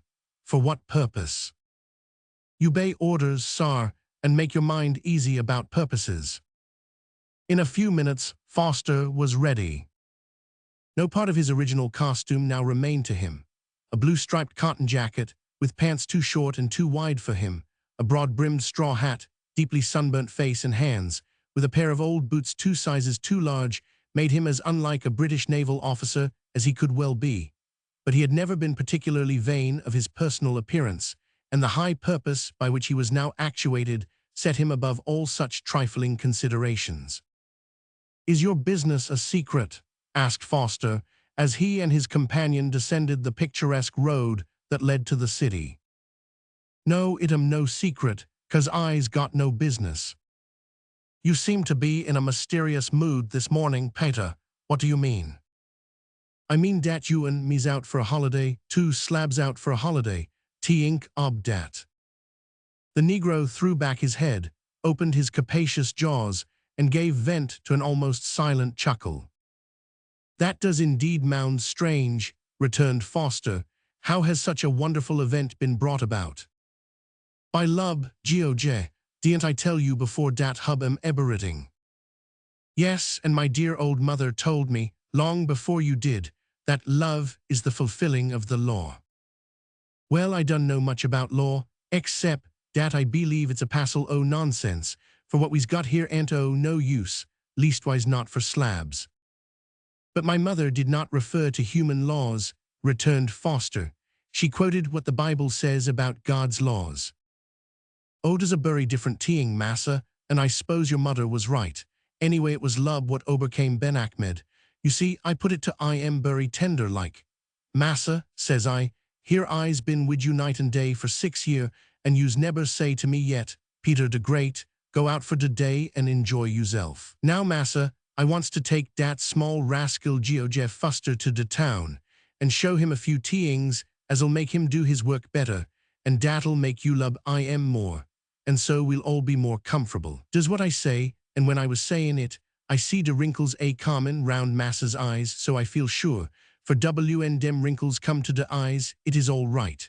And massa he say, 'Go nothing more, only go,' but ob course does nuff for me, so I hoed, and now we're boff goin'." At this point in the conversation, they came to a place where the road forked. Here they met a number of Arabs, hasting towards the town in a somewhat excited frame of mind. Following these very slowly on a mule rode another Arab, whose dignified gravity seemed to be proof against all excitement. He might have been the Dey of Algiers himself, to judge from his bearing and the calm serenity with which he smoked a cigar. Yet neither his occupation nor position warranted his dignified air, for he was merely a seller of oranges and sat on a huge market saddle, somewhat in the lady fashion, sidewise, with the baskets of golden fruit on either side of him. Going humbly towards this Arab, the Negro asked him in lingua franca if there was anything unusual going on in the town. The Arab replied by a calm stare and a puff of smoke as he rode by. "I hope his pride won't bust, I am," muttered Peter, as he fell behind and rejoined his companion. "Do you think anything has happened then?" "There is no saying. Wonderful geese day is in dis city. They seem to think robbery on the sea is just, and robbery ob the poor and helpless is just, but robbery ob the rich in Algiers, oh dat powerful wicked, not to be tolerated on no account whatsoever. Consequence is, the poor and the helpless get some ob the strong and the clever to go on their side, and den they bust up, strangle the day, rob the Jews, and set up another government." "Rob the Jews, Peter? Why do they do that?" "Dun know, massa." "Please don't call me massa anymore, Peter, for I'm not massa in any sense, being only your friend and fellow slave." "Well, I won't, George. I's a-goin' to say I s'pose dey plunder the Jews 'cause dey's got lots o' money and got no friends. Everybody rob the Jews wn dera's a big rumpus, but I do t'ink dera's a rojus, now only a scare." The scare, if there was one, had passed away when they reached the town. On approaching the Bybazone gate, Peter got ready their passports to show to the guard. As he did so, Foster observed, with a shudder, that shreds of a human carcass were still dangling from the large hooks on the wall. Suddenly their steps were arrested by a shriek, and several men immediately appeared on the top of the wall, holding fast a struggling victim. But the poor wretch's struggles were vain.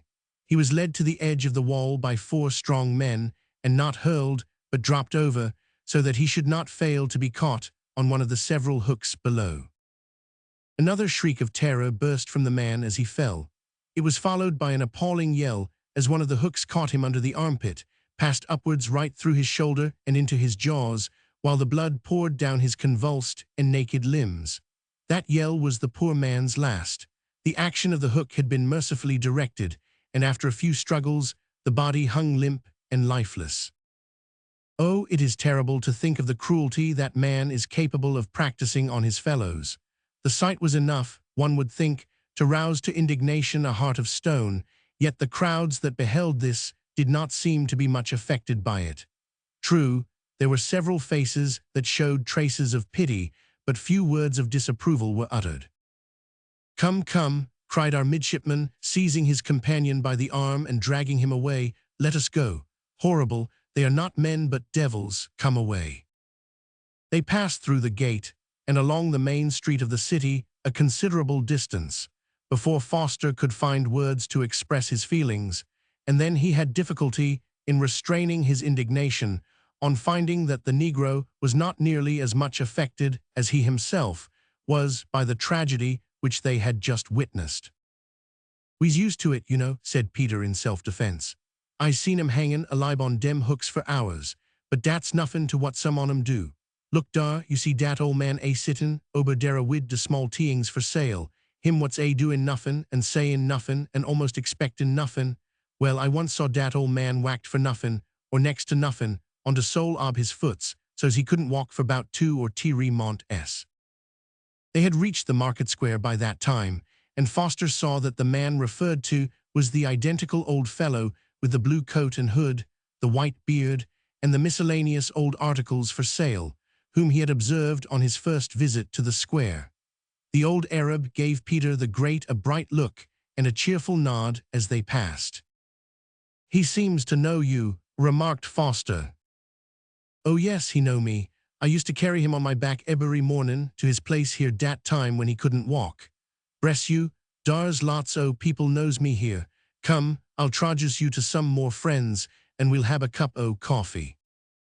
Saying this, he conducted our Middy into a perfect labyrinth of narrow streets, through which he wended his way with a degree of certainty that told of intimate acquaintance. Foster observed that he nodded familiarly to many of those who crowded them, to Jews, Arabs, water-carriers, and Negroes, as well as to the dignified men who kept little stalls and shops, many of which shops were mere niches in the sides of the houses. So close were the fronts of these houses to each other that in many places they almost met overhead and obscured much of the light. At last the Middy and his friend stopped in front of a stair which descended into what appeared to be a dark cellar. Entering it, they found themselves in a low Arab coffee house. Chapter 6. Our hero sees the Moors in several aspects and makes a great discovery. Whatever may be said of Mohammedanism as a religion, there can be no question, we should think, that it has done much among the Eastern nations to advance the cause of temperance.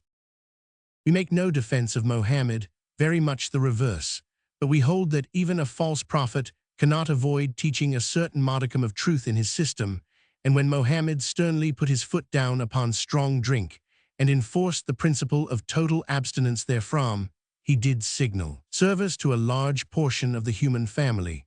Although, for want of better teaching, Mohammedans cling to many vices, one never sees them howling through the streets in a state of wild ferocity, or staggering homewards in a condition of mild imbecility from the effects of intoxicating drink. Instead of entering a low den where riot and revelry, with bad language and quarreling, might be expected to prevail, George Foster found himself in a small whitewashed apartment, where there sat several grave and sedate men, wrapped in the voluminous folds of Eastern drapery, sipping very small cups of coffee and enjoying very large pipes of tobacco. The room was merely a cellar, the walls being thickly stuccoed and whitewashed, and the ceiling arched, but although plain, the place was reasonably clean and eminently quiet. The drinkers did not dispute. Conversation flowed in an undertone, and an air of respectability pervaded the whole place. At the further end of the apartment, there was a curious-looking fireplace, which seemed to have been formed without the use of square or plummet, and around which was scattered and hung, in comfortable confusion, the implements and utensils of cookery. Nothing of the cook was visible except his bare legs and feet, the rest of him being shrouded in a recess. Beside the fireplace, an Arab sat cross-legged on a bench, sipping his coffee. Beyond him, in a recess, another Arab was seated. He appeared to be sewing while he conversed with a Negro who stood beside him. Elsewhere, in more or less remote and dim distances, other customers were seated indulging in the prevailing beverage. "You sit down here, George, drink and say nothing, but wait for me." With this admonition, Peter, the Great, whispered a few words to the man who owned the establishment and hurriedly left the place. The Middy naturally felt a little disconcerted at being thus left alone among strangers, but knowing that in the circumstances he was absolutely helpless, he wisely and literally obeyed orders. Sitting down on a bench opposite the fire, from which point of observation he could see the entrance door and all that went on around him, he waited and said nothing until the chief of the establishment presented him with a white cup of coffee, so very small that he felt almost equal to the swallowing of cup and coffee at one gulp. With a gracious bow and "thank you," he accepted the attention and began to sip. The dignified Arab who gave it to him did not condescend upon any reply, but turned to attend upon his other customers. Foster's first impulse was to spit out the sip he had taken, for to his surprise the coffee was thick with grounds. He swallowed it, however, and wondered. Then, on taking another sip and considering it, he perceived that the grounds were not as grounds to which he had been accustomed, but were reduced, no doubt by severe pounding, to a pasty condition, which made the beverage resemble chocolate. "Coffee soup with sugar, but no milk," he muttered as he tried another sip. This third one convinced him that the ideas of Arabs regarding coffee did not coincide with those of Englishmen, so he finished the cup at the fourth sip, much as he would have taken a dose of physic, and thereafter amused himself with contemplating the other coffee sippers. At the time when our hero first arrived at Ben Achmed's home, he had been despoiled of his own garments while he was in bed, the slave costume having been left in their place. On application to his friend Peter, however, his pocket knife, pencil, letters, and a few other things had been returned to him. Thus, while waiting, he was able to turn his time to account by making a sketch of the interior of the coffee house, to the great surprise and gratification of the Negroes there, perhaps also of the Moors. But these latter were too reticent and dignified to express any interest by word or look, whatever they might have felt. He was thus engaged when Peter returned. "Hallo, George," exclaimed the Negro, "what you been up to mackin' pictures?" "Only a little sketch," said Foster, holding it up. "A sketch," repeated Peter, grasping the letter and holding it out at arm's length with the air of a connoisseur, while he compared it with the original. "You call dis a sketch? Well, I neber see de like ob dis, no neber, it's lovely. Dere is de kittles and de pots and de jars, and ha, dere is de man wid de wart on his nose, oh, des frustrate. Massa's ourful fond ob skitchin. He wouldn't sell you now for $10,000. Fortunately, the Arab with the wart on his nose was ignorant of English. Otherwise, he might have had some objection to being thus transferred to paper and brought, as Arabs think, under the power of the evil eye. Before the exact nature of what had been done, however, was quite understood, Peter had paid for the coffee and with the amateur artist had left the place. "Nothing surprises me more," said Foster, as they walked along, "than to see such beautiful wells and fountains in streets so narrow that one actually has not enough room to step back and look at them properly. Look at that one now, with the negress, the Moor, and the water carrier waiting their turn while the little girl fills her water pot. See what labor has been thrown away on that fountain. What elegance of design, what columns of sculptured marble and fine tessellated work stuck up where few people can see it, even when they try to. True, George, the water would run as well out of a ugly fountain as a pretty one. But it's not that I wonder at, Peter. It's the putting of such splendid work in such dark, narrow lanes that surprises me. Why do they go to so much expense in such a place as this? Oh, as to expense, George, they don't go to none. You see, we have no end of slabs here, of all kinds, and trades and professions, what cost nothing but a little black bread to keep 'em alive, and a whackin' now and den to make 'em work. Bless you, dem marble fountains and teeings cost the pirates nothing. Now we's goin' up to see the Casper. What is that, Peter? What, you not know what de Casper am? My, how ignorant you is. De Casper is de citadel, de fort, where all de money and teeings, treasure you call it, am kept safe. Strong place, de Casper, powerful strong. I'll be glad to see that, said Foster.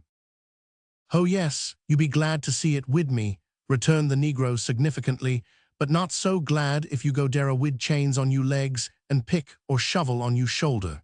See, dere they go. As he spoke, a band of slaves was seen advancing up the narrow street.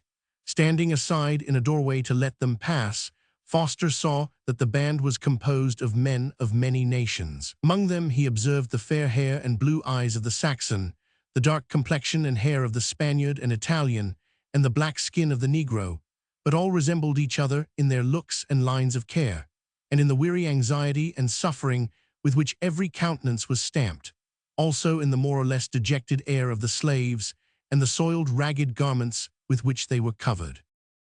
But if some of the resemblances between these poor creatures were strong, some of their differences were still more striking.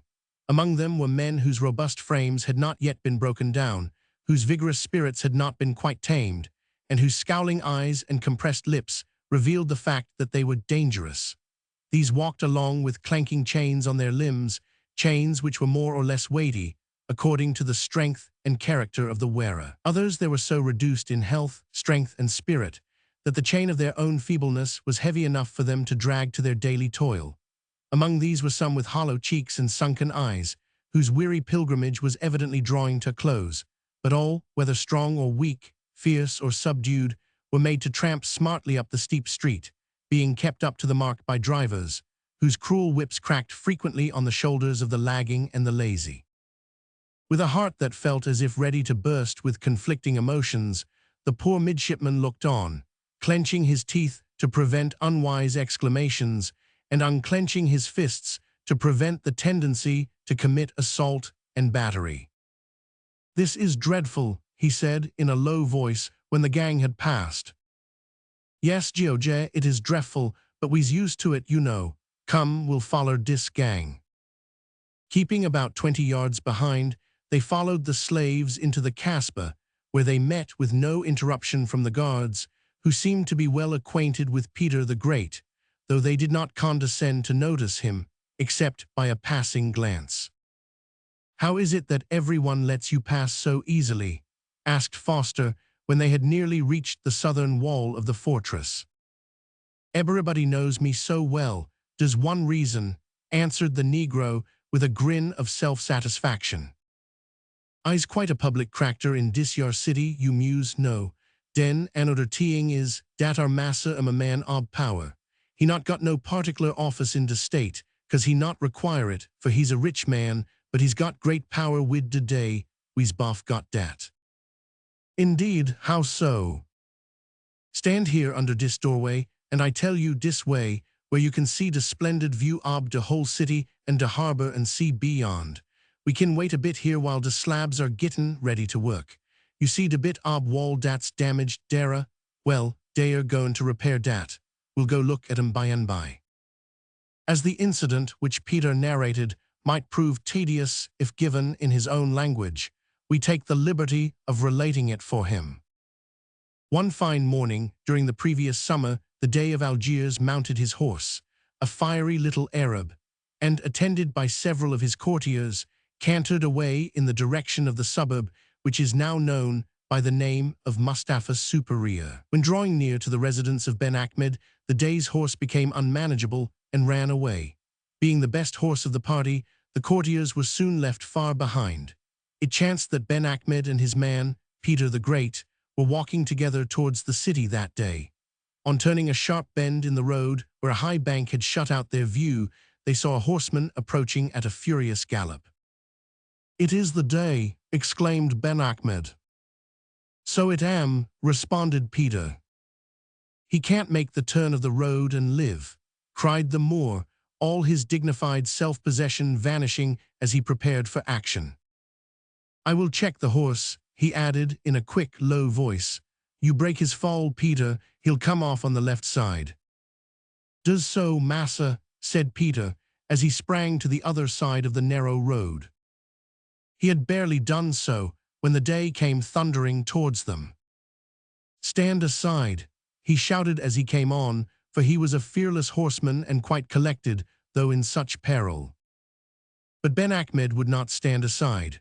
Although an old man, he was still active and powerful. He seized the reins of the horse as it was passing, and bringing his whole weight and strength to bear, checked it so far that it made a false step and stumbled. This had the effect of sending the day out of the saddle like a bomb from a mortar, and of hurling Ben Achmed to the ground. Ill would it have fared with the day at that moment if Peter the Great had not possessed a mechanical turn of mind, and a big, powerful body, as well as a keen, quick eye for possibilities. Correcting his distance in a moment by jumping back a couple of paces, he opened his arms and received the chief of Algiers into his broad black bosom. The shock was tremendous, for the day was by no means a light weight, and Peter the Great went down before it in the dust, while the great man arose, shaken indeed and confused, but unhurt by the accident. Ben Achmed also arose uninjured, but Peter lay still where he had fallen. "When I come to myself," continued Peter, on reaching this point in his narrative, "de fuss, t'ink was dat I'd been busted. Den I look up, and I sees our black cook. She's a nigger like myself, only a she-one. 'Hallo, Angelica,' says I, 'what's de matter?' 'Matter,' says she, 'you's dead a'most, and dey left you here wid me, wid strict orders to take care ob you.' 'Does good,' says I, 'and you better look out and obey your orders, else de bowstring bury soon go round your pretty little neck. But tell me, Angelica, who brought me here?' 'De day ob Algiers and all his court,' says she, wid a laugh dat shut up her eyes and showed what an enormous mouth she had. 'Is he all safe, Angelica?' says I. 'Massa, I mean.' 'Oh, I t'ought you meant de day,' says she. 'Oh yes, massa's all right, nothin'll kill massa, he's tough, and today he's all right too.' 'Does good, Angelica,' says I, feelin' quite sweet, for I was beginnin' to remember what had took place. 'Yes, does is good,' says she, 'and Peter your fortin es made.' 'Does awkard,' says I, for I ain't got no chest or strong box ready to put it in. 'But now tell me, Angelica, if my fortin's made, will you marry me and help to spend it?' 'Yes, I will,' says she. I was so took by surprise, Goj, when she say dat, I sprung up on one elbow and fell down again wid a howl, for my ribs had been broke. 'Never mind de yells, Angelica,' says I, 'it's only my little ways, but tell me why you allers refuse me before and accept me now. Is it de fortin?' Oh, you should have seen her pout when I axed dat. Her mouth came out about 2 inch from her face. I could have kissed it, but for de broken ribs. 'No, Peter, for shame,' says she, wid righteous indignation. 'De fortin hab nuffin to do wid it, but your own noble self-scarifying bravery in presentin' your bosom to de day ob Algiers.' 'T'ank you, Angelica,' says I, 'does all comfortably settled. You's a good gall, kiss me now and go away.'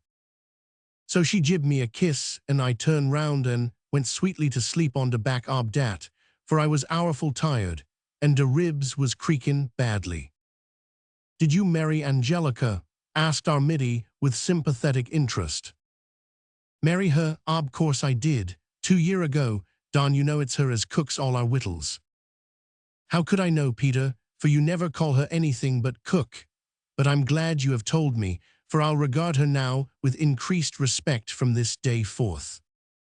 'Does right, Goj,' You can't pay too much respect. Now we'll go and look at the works. The part of the wall which the slaves were repairing was built of great blocks of artificial stone or concrete, which were previously cast in wooden molds, left to harden, and then put into their assigned places by slave labor. As Foster was watching the conveyance of these blocks, it suddenly occurred to him that Hester Somers's father might be amongst them, and he scanned every face keenly as the slaves passed to and fro, but saw no one who answered to the description given him by the daughter. From this scrutiny, he was suddenly turned by a sharp cry drawn from one of a group who were slowly carrying a heavy stone to its place. The cry was drawn forth by the infliction of a cruel lash on the shoulders of a slave. He was a thin, delicate youth with evidences of fatal consumption upon him. He had become faint from overexertion, and one of the drivers had applied the whip by way of stimulus. The effect on the poor youth was to cause him to stumble, and instead of making him lift better, made him rest his weight on the stone, thus overbalancing it and bringing it down. In falling, the block caught the ankle of the youth, who fell with a piercing shriek to the ground, where he lay in a state of insensibility. At this, a tall, bearded man, with heavy fetters on his strong limbs, sprang to the young man's side, went down on his knees, and seized his hand. "Oh, Henry, my son," he cried in French, but before he could say more, a whip touched his back with a report like a pistol shot, and the torn cotton shirt that he wore was instantly crimsoned with his blood. The man rose, and making no more account of his fetters than if they had been straws, sprang like a tiger at the throat of his driver. He caught it, and the eyes and tongue of the cruel monster were protruding from his head before the enraged Frenchman could be torn away by 4 powerful janissaries. As it was, they had to bind him hand and foot ere they were able to carry him off to torture and probably to death. At the same time, the poor, helpless form of Henry was borne from the place by 2 of his fellow slaves. Of course, a scene like this could not be witnessed unmoved by our midshipman. Indeed, he would infallibly have rushed to the rescue of the bearded Frenchman if Peter's powerful grip on his shoulder had not restrained him. "Don't be a fool, George," he whispered. "Remember, we must submit." Fortunately for George, the guards around were too much interested in watching the struggle to observe his state of mind, and it is doubtful whether he would have been held back even by the Negro if his attention had not at the moment been attracted by a tall man who came on the scene just then with another gang of slaves. One glance sufficed to tell who the tall man was.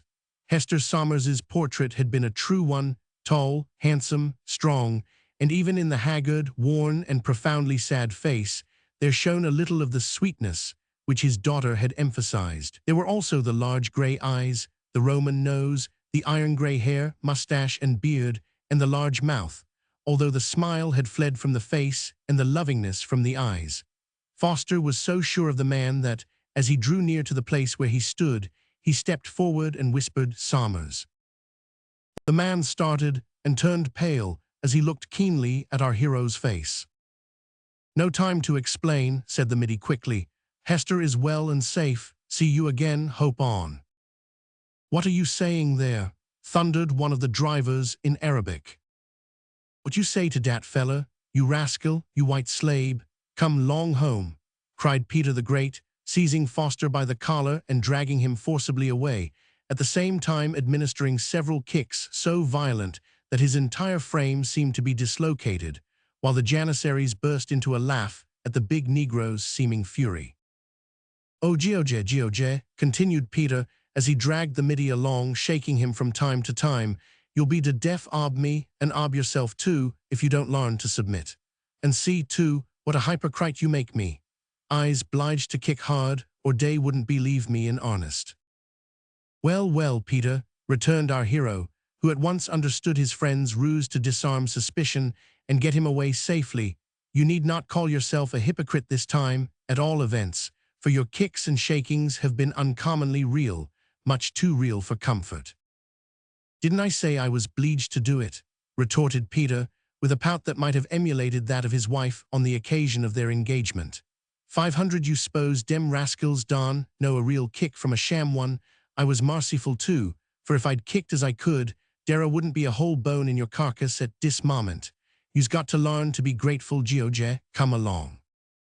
Conversing thus pleasantly, the white slave and the black left the Casbah together and descended into the town. Chapter 7. The Middy obtains a decided advance and makes Peter the Great his confidant. Many months passed, after the events narrated in the last chapter, before George Foster had the good fortune to meet again with Hugh Somers, and several weeks elapsed before he had the chance of another interview with the daughter. Indeed, he was beginning to despair of ever again seeing either the one or the other, and it required the utmost energy and the most original suggestions of a hopeful nature on the part of his faithful friend to prevent his giving way altogether, and having, as Peter expressed it, an order fit ob de blues. At last fortune favored him. He was busy in the garden one day planting flowers when Peter came to him and said, "I's got news for you today, George." "Indeed," said the Middy with a weary sigh. "What may your news be?" "You 'member dat picture ob de coffee house in de town what you doed?" "Yes, now you mention it, I do, though I had almost forgotten it." "Ah, but I not forgit I am. Well, yesterday I tuck it to massa, and he bury much pleased. He say bring you up to de house, and he gib you some work to do." "I wish," returned Foster, "that he'd ask me to make a portrait of little Hester Somers." "You forgit, George, de Moors neber get their portraits doed. Dey 'fraid ob de evil eye." "Well, when are we to go up?" "Now I just come for you." Throwing down his garden tools, Foster followed the Negro to the house, and was ushered into a small chamber, the light of which was rendered soft and mellow by the stained glass windows through which it passed. These windows were exceedingly small, not more than a foot high by 8 inches broad, and they were placed in the walls at a height of 9 feet or more from the ground. The walls of the room were decorated with richly colored tiles, and the floor was of white marble, but the part that attracted our hero most was the ceiling, which was arched, according to Moorish form, and enriched with elaborate designs in stucco, if not in white marble, the difference being difficult to distinguish. On the marble floor lay several shawls, richly embroidered in colored silk and gold, a pair of small scarlet slippers, covered with gold thread, a thin veil, and several cushions of different sizes. On one of these last reposed a little tame gazelle, whose bright eyes greeted the two slaves with an inquiring look as they entered. From all these things Foster judged that this was one of the women's apartments, and wondered much that he had been admitted into such a jealously guarded sanctuary, but relieved his mind by setting it down to that eccentricity for which Ben Ahmed was noted. He had just arrived at this conclusion when a door opened, and Ben Ahmed himself entered with the sketch of the coffee house in his hand. "Tell him," said the Moor to Peter, "that I am much pleased with this drawing, and wish him to make one, a little larger in size, of this room. Let him put into it everything that he sees. He will find paper in that portfolio, and all else that he requires on this ottoman. Let him take time, and do it well. He need not work in the garden while thus employed." Pointing to the various things to which he referred, the Moor turned and left the apartment. "Now, George, what you think ob all dat?" asked Peter with a broad grin when he had translated the Moor's orders. "Really, I don't know what to think of it.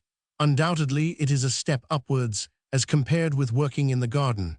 But then, don't you see, Peter, it will give me much less of your company, which will be a tremendous drawback." "Does well said, you's quite right.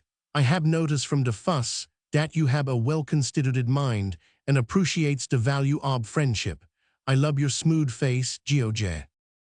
"I hope you love more of me than my smooth face, Peter," returned the Middy. "Otherwise your love won't continue, for there are certain indications on my upper lip which assure me that the smoothness won't last long." "Haul your tongue, sar. What you go on jabberin' so to me when you's got work to do, sar," said Peter fiercely, with a threatening motion of his fist. "Go to work at once, you white slave." Our hero was taken aback for a moment by this sudden explosion, but the presence of a Negro girl, who had entered softly by a door at his back, at once revealed to him the truth that Peter the Great had donned the garb of the hypocrite. Although unused and very much averse to such costume, he felt compelled in some degree to adopt it, and bowing his head, not only humbly, but in humiliation, he went silently towards his drawing materials, while the girl placed a tumbler of water on a small table and retired. Turning round, he found that Peter had also disappeared from the scene. At first he imagined that the water was meant for his refreshment, but on examining the materials on the ottoman, he found a box of watercolor paints, which accounted for its being sent. Although George Foster had never been instructed in painting, he possessed considerable natural talent and was intensely fond of the art. It was, therefore, with feelings of delight, which he had not experienced for many a day, that he began to arrange his materials and set about this new and congenial work. Among other things, he found a small easel, which had a very Anglican aspect about it. Wondering how it had got there, he set it up, with a sheet of paper on it, tried various parts of the room in order to find out the best position for a picture, and went through that interesting series of steppings back and puttings of the head on one side, which seemed to be inseparably connected with true art.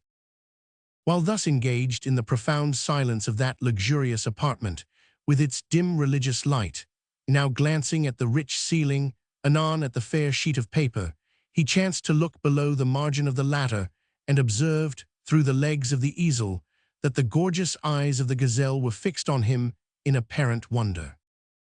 He advanced to it at once, holding out a hand coaxingly.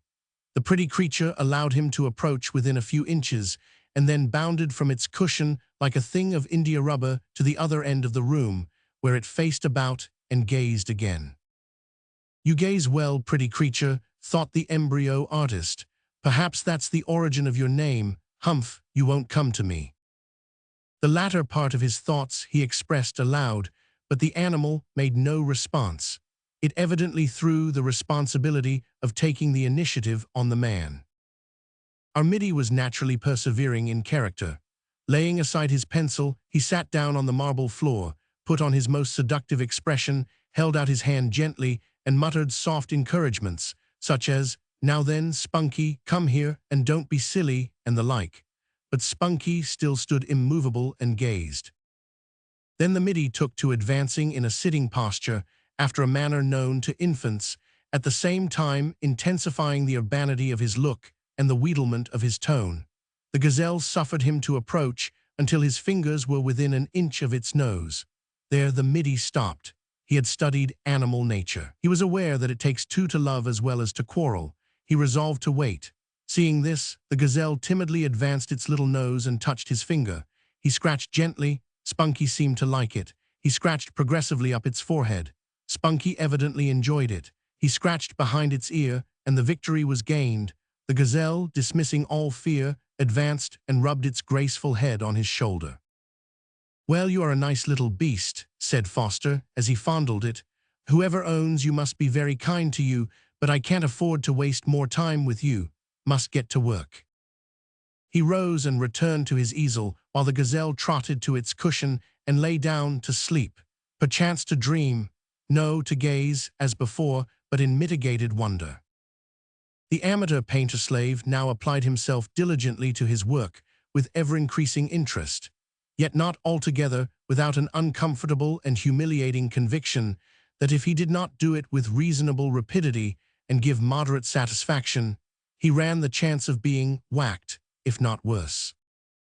Let not the reader imagine that we are drawing the longbow here, and making these Moors to be more cruel than they really were. Though Ben Ahmed was an amiable specimen, he was not a typical Algerine, for cruelty of the most dreadful kind was often perpetrated by these monsters in the punishment of trivial offenses in those days. At the present hour, there stands in the great square of Algiers an imposing mosque, which was designed by a Christian slave, an architect, whose head was cut off because he had built it, whether intentionally or accidentally we know not, in the form of a cross. For some hours Foster worked uninterruptedly with his pencil, for he believed, like our great Turner in his earlier days, though Turner's sun had not yet arisen, that the preliminary drawing for a picture cannot be too carefully or elaborately done. After having bumped himself against the wall twice, and tripped over an ottoman once, to the gazelle's intense surprise. In his efforts to take an artistic view of his work, Foster at last laid down his pencil, stretched himself to his full height, with his hands in the air by way of relaxation, and was beginning to remember that midday meals were not unknown to man, when the negress before mentioned entered with a small round brass tray on which were two covered dishes. The middy lowered his hands in prompt confusion, for he had not attained to the Moor's sublime indifference to the opinion or thought of slaves. He was about to speak, but checked the impulse. It was wiser to hold his tongue. A kindliness of disposition, however, induced him to smile and nod, attentions which impelled the negress, as she retired, to display her teeth and gums to an extent that no one would believe if we were to describe it.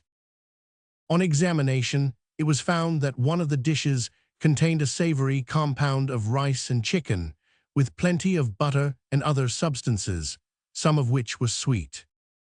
The other dish contained little rolls of bread. Both dishes appeared to Foster to be made of embossed gold or brass, but he knew and cared not which. Coffee in a cup about the size and shape of an egg was his beverage. While engaged with the savory and altogether unexpected meal, our hero felt his elbow touched. Looking round, he saw the gazelle looking at him with an expression in its beautiful eyes that said plainly, "Give me my share." "You shall have it, my dear," said the artist, handing the creature a roll, with which it retired contentedly to its cushion. Perhaps, thought the youth, as he pensively sipped his coffee, this room may be sometimes used by Hester.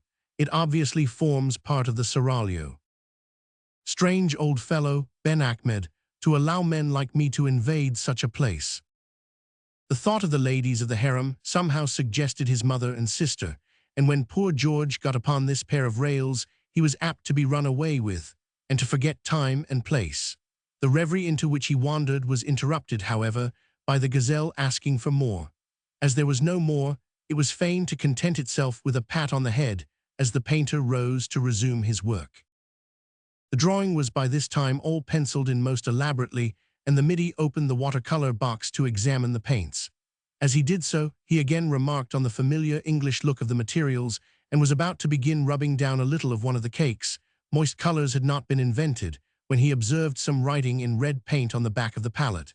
He started and flushed, while his heart beat faster, for the writing was, "Expect me, rub this out, H.S." What could this mean? H.S. Hester Somers, of course. It was simple, too simple. He wished for more like the gazelle. Like it too, he got no more. After gazing at the writing until every letter was burnt into his memory, he obeyed the order and rubbed it out. Then, in a disturbed and anxious frame of mind, he tried to paint, casting many a glance, not only at his subject, but at the two doors which opened into the room.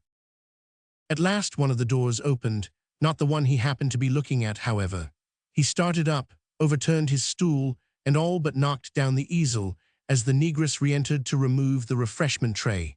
She called to the gazelle as she went out. It bounded lightly after her, and the young painter was left alone to recover his composure. "As that I am," he said, knitting his brows, clenching his teeth, and putting a heavy dab of crimson lake on the ceiling. At that moment the other door opened, yet so gently and slightly that he would not have observed it, but for the sharp line of light which it let through. Determined not to be again taken by surprise, he became absorbed in putting little unmeaning lines round the dab of lake, not so busily, however, as to prevent his casting rapid furtive glances at the opening door. Gradually something white appeared in the aperture. It was a veil. Something blue. It was an eye. Something quite beyond description lovely. It was Hester herself, looking, if such be conceivable, like a scared angel. "Oh, Mr. Foster," she exclaimed in a half-whisper, running lightly in, and holding up a finger by way of caution, "I have so longed to see you." "So have I," interrupted the delighted Middy. "Dear H. Miss Somers, I felt sure that this must be your room. No, what's its name? Boudoir and the gazelle." Yes, oh, never mind that," interrupted the girl impatiently. "My father, darling father, any news of him?" Blushing with shame that he should have thought of his own feelings before her anxieties, Foster dropped the little hand which he had already grasped, and hastened to tell of the meeting with her father in the Casbah. the ease with which he had recognized him from her description, and the few hurried words of comfort he had been able to convey before the slave driver interfered. Tears were coursing each other rapidly down Hester's cheeks while he was speaking, yet they were not tears of unmingled grief. "Oh, Mr. Foster," she said, seizing the Middy's hand and kissing it, "how shall I ever thank you?" Before she could add another word, an unlucky touch of Foster's heel laid the easel, with an amazing clatter, flat on the marble floor. Hester bounded through the doorway more swiftly than her own gazelle, slammed the door behind her, and vanished like a vision. Poor Foster, although young and enthusiastic, he was not a coxcomb. The thrill in the hand that had been kissed told him plainly that he was hopelessly in love, but a dull weight on his heart told him, he thought as plainly, that Hester was not in the same condition. "Dear child," he said, as he slowly gathered up the drawing materials, "if that innocent, transparent, almost infantine creature had been old enough to fall in love, she would sooner have hit me on the nose with her lovely fist than have kissed my great, ugly paw, even though she was overwhelmed with joy at hearing about her father." Having replaced the easel and drawing, he seated himself on an ottoman, put his elbows on his knees, laid his forehead in his hands, and began to meditate aloud. "Yes," he said with a profound sigh, "I love her, that's as clear as daylight, and she does not love me, that's clearer than daylight. Unrequited love, that's what I've come to. Nevertheless, I'm not in wild despair. How's that? I don't want to shoot or drown myself. How's that? On the contrary, I want to live and rescue her. I could serve or die for that child with pleasure, without even the reward of a smile. There must be something peculiar here. Can it be platonic love? Of course that must be it. Yes, I've often heard and read of that sort of love before. I know it now, and I rather like it." "You don't look as if you did, George," said a deep voice beside him. George started up, with a face of scarlet. "Peter," he exclaimed fiercely, "did you hear me speak? What did you hear?" "Halo, George, don't squeeze my arm so. You's hurtin' me. I hear you say something 'bout platonic love, but what sort o' love that maybe is more'n I kin tell. Are you sure that is all you? But come, Peter, I should have no secrets from you. The truth is," he whispered low here, "I have seen Hester Somers here in this room not half an hour ago, and I feel that I am hopelessly in love with her, platonically, that is, but I fear you won't understand what that means." The midshipman stopped abruptly. For the first time since they became acquainted, he saw a grave expression of decided disapproval on the face of his sable friend. "George," said Peter solemnly, "you tell me you have took vantage of Bain, invited to your master's house to make love, platonically or otherwise, to your master's slave." "No, Peter, I told you nothing of the sort. The meeting with Hester was purely accidental, at least it was none of my seeking, and I did not make love to her." "Did she make love to you, George, platonically?" "Certainly not. She came to ask about her poor father, and I saw that she is far too young to think of falling in love at all. What I said was that I have fallen hopelessly in love, and that as I cannot hope that she will ever be mine, I have made up my mind to love her hopelessly, but loyally, to the end of life, and serve or die for her if need be." "Oh, 'tis all right, George. If that's what you calls platonic love away, my boy, as hard's you kin. Same time, I's not kite so sure dat she's too young to hub. And teings ain't allers as hopeless as day seems. But now, what's dis you been do here? My, how pretty. Oh, 'tis real bootiful. But what's you got in de ceiling, the sun, eh?" He pointed to the dab of crimson lake. Foster explained that it was merely a bit of color. "Ob course, a cow wid half an eye could see dat." "Well, but I mean, it's a kind of tone to paint up to." "Does strange now, I don't hear no sound nohow." "Well then, it's a shadow, Peter." "George," said the Negro, with a look of surprise, "I do tink your platonic love hab disagreed wid you. Come long to the kitchen and hab your supper, it's all ready." So saying, he went off with his friend and confidant to the culinary region, which was also the salle, a manger of the slaves. Chapter 8.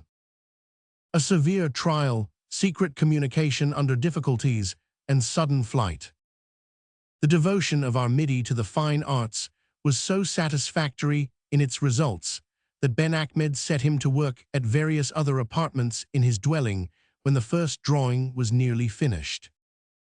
We say nearly finished because, owing to some unaccountable whim, the Moor would not allow the first drawing to be completed. When Foster had finished a painting of the central court, his master was so pleased with the way in which he had drawn and colored the various shrubs and flowers which grew there, that he ordered him forthwith to commence a series of drawings of the garden from various points of view.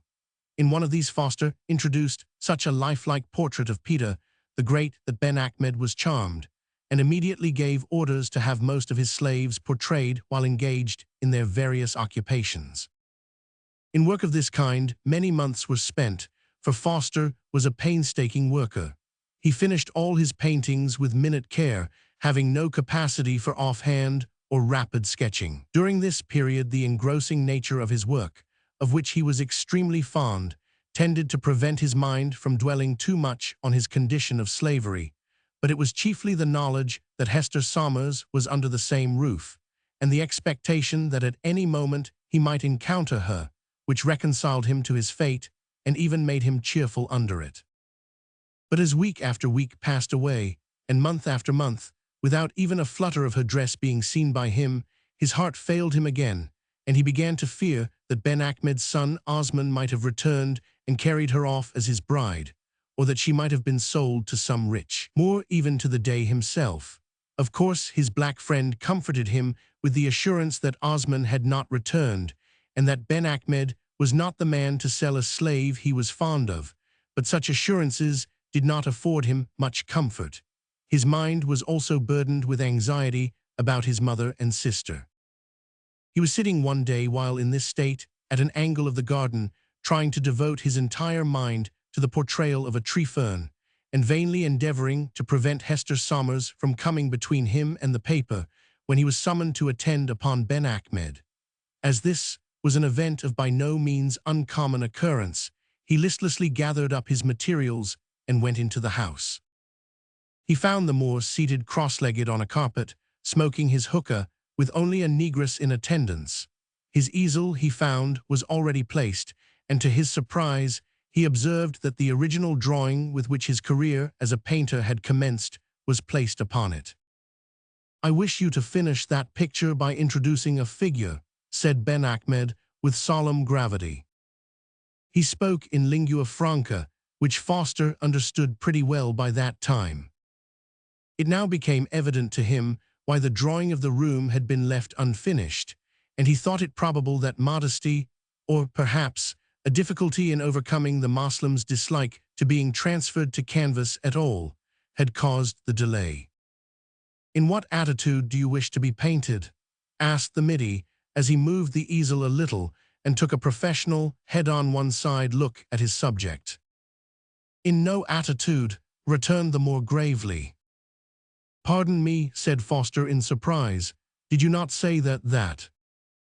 "I said that I wish you to finish the drawing by introducing a figure," returned Ben Ahmed, taking a long draw at the hookah. "Just so, and may I ask?" "The figure," resumed the Moor, taking no notice of the interruption, "is to be one of my women's slaves." Here he turned his head slightly and gave a brief order to the negress in waiting, who retired by the door behind her.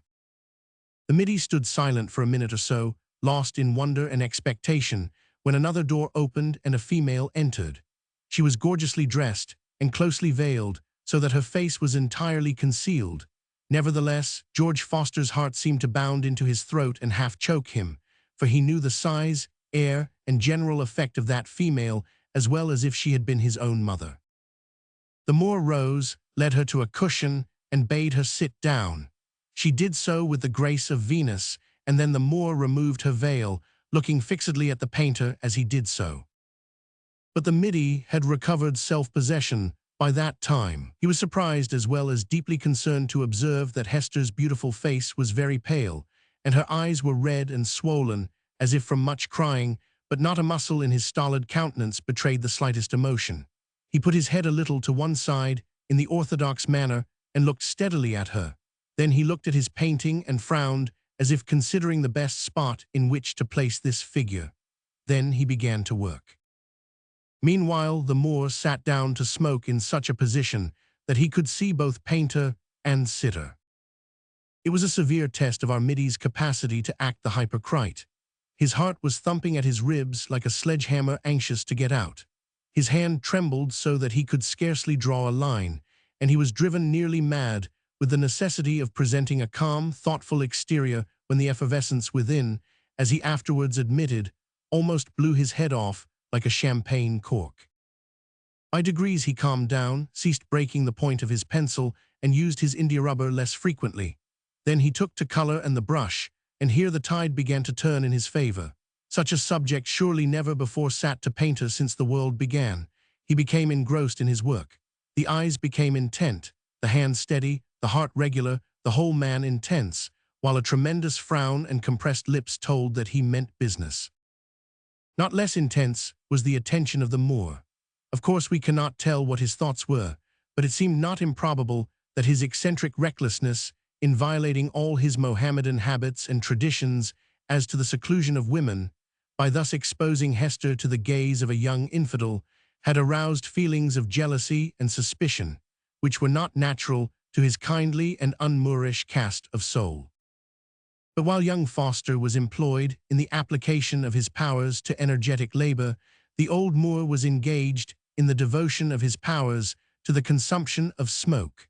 The natural results followed, while the painter became more and more absorbed, so as to forget all around save his sitter and his work. The Moor became more and more devoted to his hookah, till he forgot all around save the soporific influences of smoke. An almost oppressive silence ensued, broken only by the soft puffing of Ben Achmed's lips and an occasional change in the attitude of the painter. And oh, how earnestly did that painter wish that Ben Achmed would retire, even for a minute, to give him a chance of exchanging a word or two with his subject. But the Moor was steady as a rock. Indeed, he was too steady, for the curtains of his eyes suddenly fell and shut in the owlish glare with which he had been regarding the Middy. At the same moment, a sharp click and clatter sent an electric thrill to the hearts of all. The Moor's mouthpiece had fallen on the marble floor. Ben Achmed picked it up and replaced it with severe gravity, yet a faint flicker of red in his cheek, and a very slight air of confusion, showed that even a magnificent Moor objects to be caught napping by his slaves. This incident turned Foster's thoughts into a new channel. If the Moor should again succumb to the demands of nature or the influence of tobacco, how could he best make use of the opportunity? It was a puzzling question. To speak, in a whisper or otherwise, was not to be thought of. Detection would follow almost certainly. The dumb alphabet would have been splendid, though dangerous, but neither he nor Hester understood it. Signs might do. He would try signs, though he had never tried them before. What then? Did not never venture, never win, faint heart never won, etc., and a host of similar proverbs assure him that a midshipman of all men should never say die. A few minutes more gave him the chance. Again the mouthpiece fell, but this time it dropped on the folds of the Moor's dress, and in another minute steady breathing told that Ben Achmed was in the land of Nod, if not of dreams. A sort of lightning change took place in the expressions of the young people. Hester's face beamed with intelligence. Foster's blazed with mute interrogation. The little maid clasped her little hands, gazed upwards anxiously, looked at the painter entreatingly, and glanced at the Moor dubiously. Foster tried hard to talk to her only with his eyes. He even added some amazing motions of the lips which were meant to convey, "What's the matter with you?" But they conveyed nothing, for Hester only shook her head and looked miserable. A mild choke at that moment caused the maid to fall into statuesque composure, and the painter to put his frowning head tremendously to one side as he stepped back in order to make quite sure that the last touch was really equal, if not superior, to Michelangelo himself. The Moor resumed his mouthpiece with a suspicious glance at both slaves, and Foster, with the air of a man who feels that Michael was fairly overthrown, stepped forward to continue his work. Truly, if Peter the Great had been there at the time, he might have felt that he also was fairly eclipsed in his own particular line. Foster now became desperate, and his active mind began to rush wildly about in quest of useful ideas, while his steady hand pursued its labor until the Moor smoked himself into another slumber.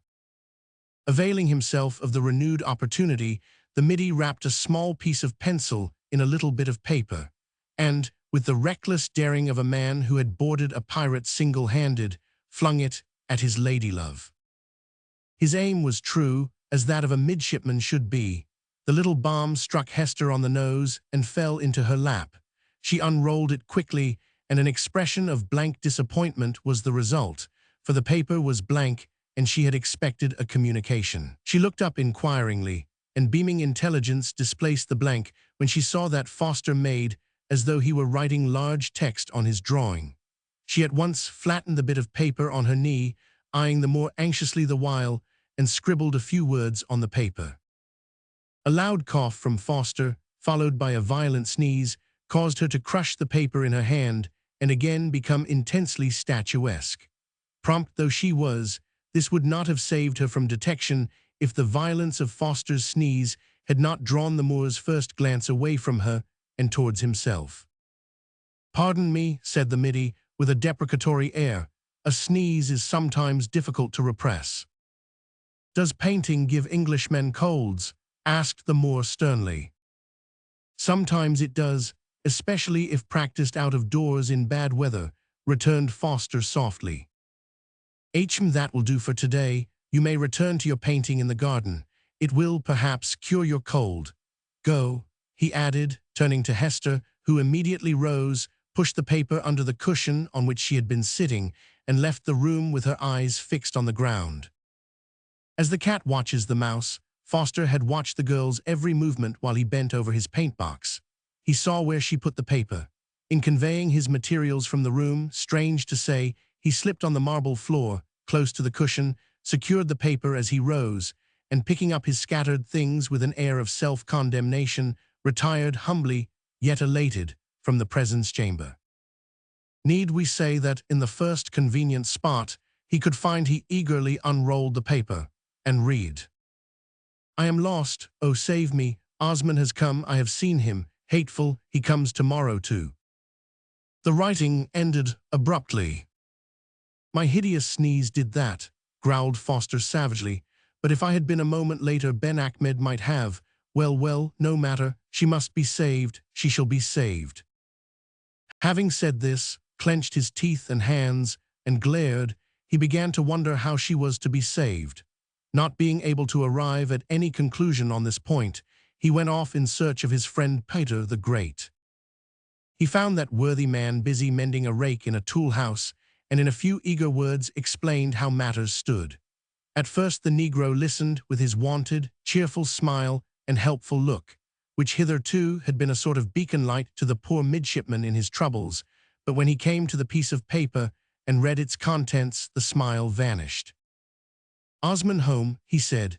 "If Osman come back it's a black lookout for poor Hester, and the paper says tomorrow," cried Foster, "to take her away and marry her, no doubt. Peter, I tell you, she must be saved tonight. You and I must save her. If you won't aid me, I will do it alone, or die in the attempt." "George, if you was to die 1,000 times, dat wouldn't save her. You know de Casper." Yes, go on."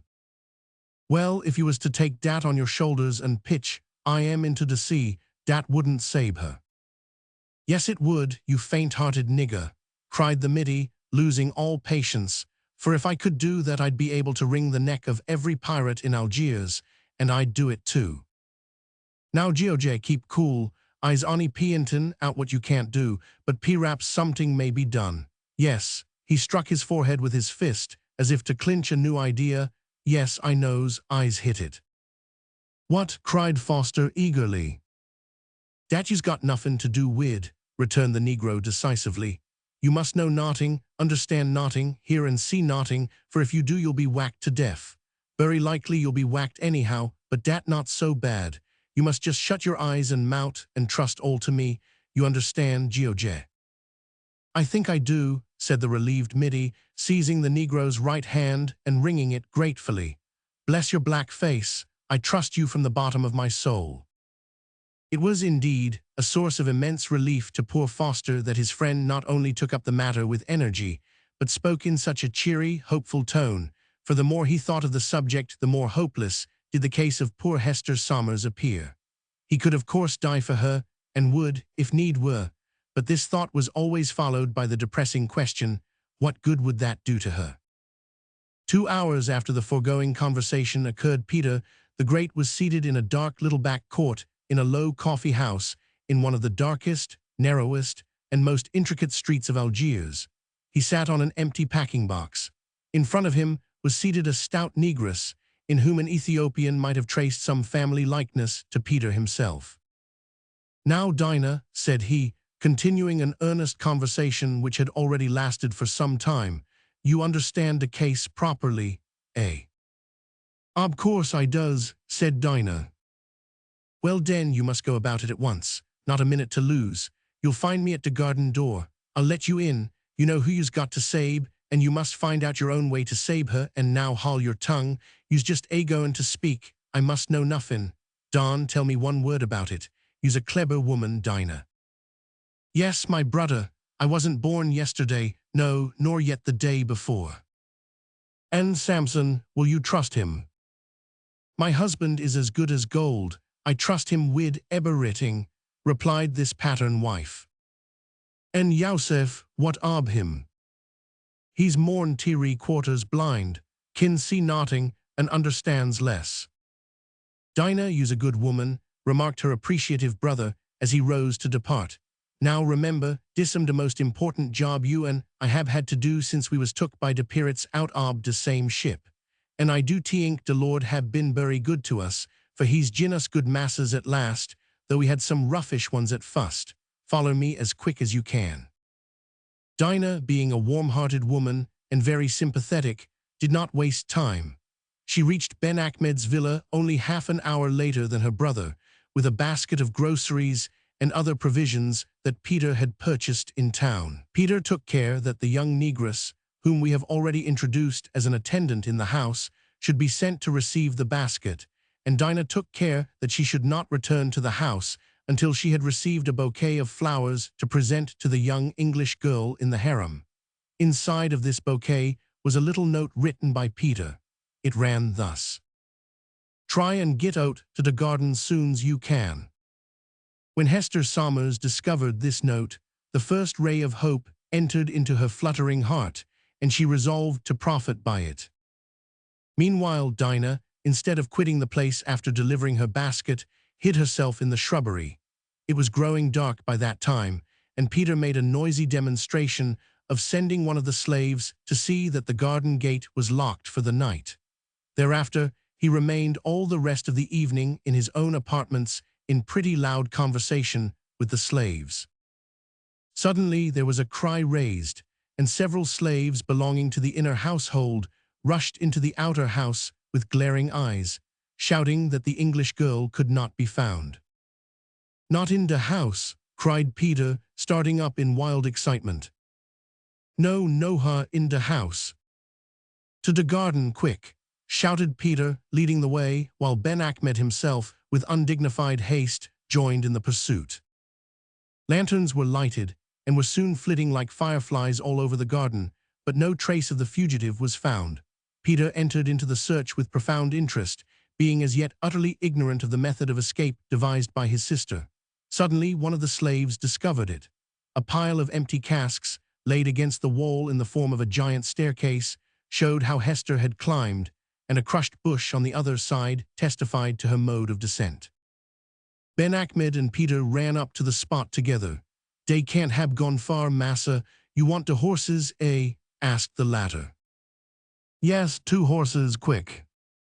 Peter went off to the stables in hot haste, remarking as he ran, "What a hypocrite I is, to be sure." Chapter 9. Hester introduced to a new home and new friends under peculiar circumstances and a new name.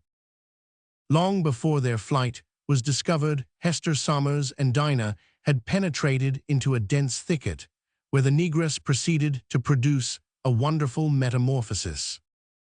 "Now, my dear," she said, hastily undoing a large bundle which she carried, while Hester, panting and terrified, sat down on the grass beside her. "Don't you be frighted. I's your friend. I's Dinah, de sister ob Peter de Great, and de friend also ob George, so you make your mind easy." "My mind is quite easy," said Hester, "and even if you were not Peter's sister, I'd trust you because of the tone of your kind voice. But who is George?" Dinah opened her eyes very wide at this question, for Peter had already enlightened her mind a little as to the Middy's feelings towards Hester. "You not know George?" she asked. "Never heard of him before, Dinah." "George Foster." "Oh, I understand. It was your way of pronouncing his name that puzzled me," returned the girl with a faint smile. "I'm glad you are his friend, too, poor fellow." "Well, you is a babby," exclaimed Dinah, who had been mixing up what appeared to be black paint in a wooden bowl. "Now, look yar, don't you be frighted. It's a matter ob life and death, you know, but I's your friend, just you do exactly what I tells you." "Yes, Dinah," said Hester, alarmed, notwithstanding, by the earnestness and solemnity of her new friend. "What am I to do?" "You come yar, and don't move whatever I does to you. Dara, I's goin' to make you a nigger." She applied a large brush to Hester's forehead and drew it thence down her left cheek, under her chin, up the right cheek, and back to the starting point, thus producing a black band or circle 2 inches broad. "Now shut your bootiful eyes," she said, and proceeded to fill up the circle. In a quarter of an hour Hester was as black as the ace of spades, neck, hands, and arms, as well as face. Her fair hair was effectually covered and concealed by a cotton kerchief, and then her dress was changed for the characteristic costume of Negro women. "Now your own mother wouldn't know you," said Dinah, stepping back to survey her work, and strange to say, putting her black head quite artistically a little on one side. "You's a most as good-looking as myself, if you was only a little fatter. Now mind, you's a dumb gal, can't speak a word, don't forgit dat. And your name's Georgiana, come along." Leaving her fine clothes concealed in a deep hole, Hester followed her companion as fast as she could. On returning to the road, Dinah took her friend by the hand and helped her to run for a considerable distance. Then they walked, and then ran again, until poor Hester was almost exhausted. Resuming their walk after a short rest, they gained the main road and met with several people who paid no attention to them whatever, much to Hester's relief, for she had made sure of being detected. At last they reached the city gate, which was still open, as the sun had not yet set. Passing through unchallenged, Dinah at once dived into a maze of narrow streets, and for the first time since starting, felt comparatively safe. Fortunately for the success of their enterprise, the negress costume fitted loosely, so that the elegance of Hester's form was not revealed, and her exhaustion helped to damage the grace of her carriage. "Now, dearie, you come in yar and rest a bit," said Dinah, turning into a dark cellar-like hole, from which issued both sounds and smells that were not agreeable. It was the abode of one of Dinah's friends, also a negress, who received her with effusive goodwill. Retiring to the coal hole, or some such dark receptacle, Dinah held her friend in conversation for about a quarter of an hour, during which time several hearty Ethiopian chuckles were heard to burst forth. Then, returning to the cellar, Dinah introduced her friend to Hester as Mrs. Lily, and Hester to Mrs. Lily as Miss Georgiana. Wondering why her friend had selected for her the name, if she remembered rightly, of one of Bluebeard's wives, Hester bowed, and was about to speak when Dinah put her flat nose close to hers and sternly said, "Dumb." "Moreover," she continued, "you mustn't bow like a lady, or you'll be discovered immediately. You must bob Sally." This last word was shouted. The instant effect was the abrupt stoppage of one of the disagreeable sounds before referred to, a sound as of pounding, and the appearance of a black girl who seemed to rise out of a pit in the floor at the darkest end of the cellar. "Sally, show dis yar stupid gal how to bob." The girl instantly broke off, so to speak, at the knees for a moment, and then came straight again. "Now, Georgiana, you bob." Hester entered into the spirit of the thing and broke off admirably, whereat Dinah and Lily threw back their heads and shook their sides with laughter. Sally so far joined them as to show all her teeth and gums. Otherwise she was expressionless. "Now you come yar wid me into dis room," said Dinah, taking Hester's hand and heading her along a passage which was so profoundly dark that the very walls and floor were invisible. Turning suddenly to the left, Dinah advanced a few paces and stood still. "You stop where you is, Georgiana, till I gets a light. Don't stir," she said, and left her.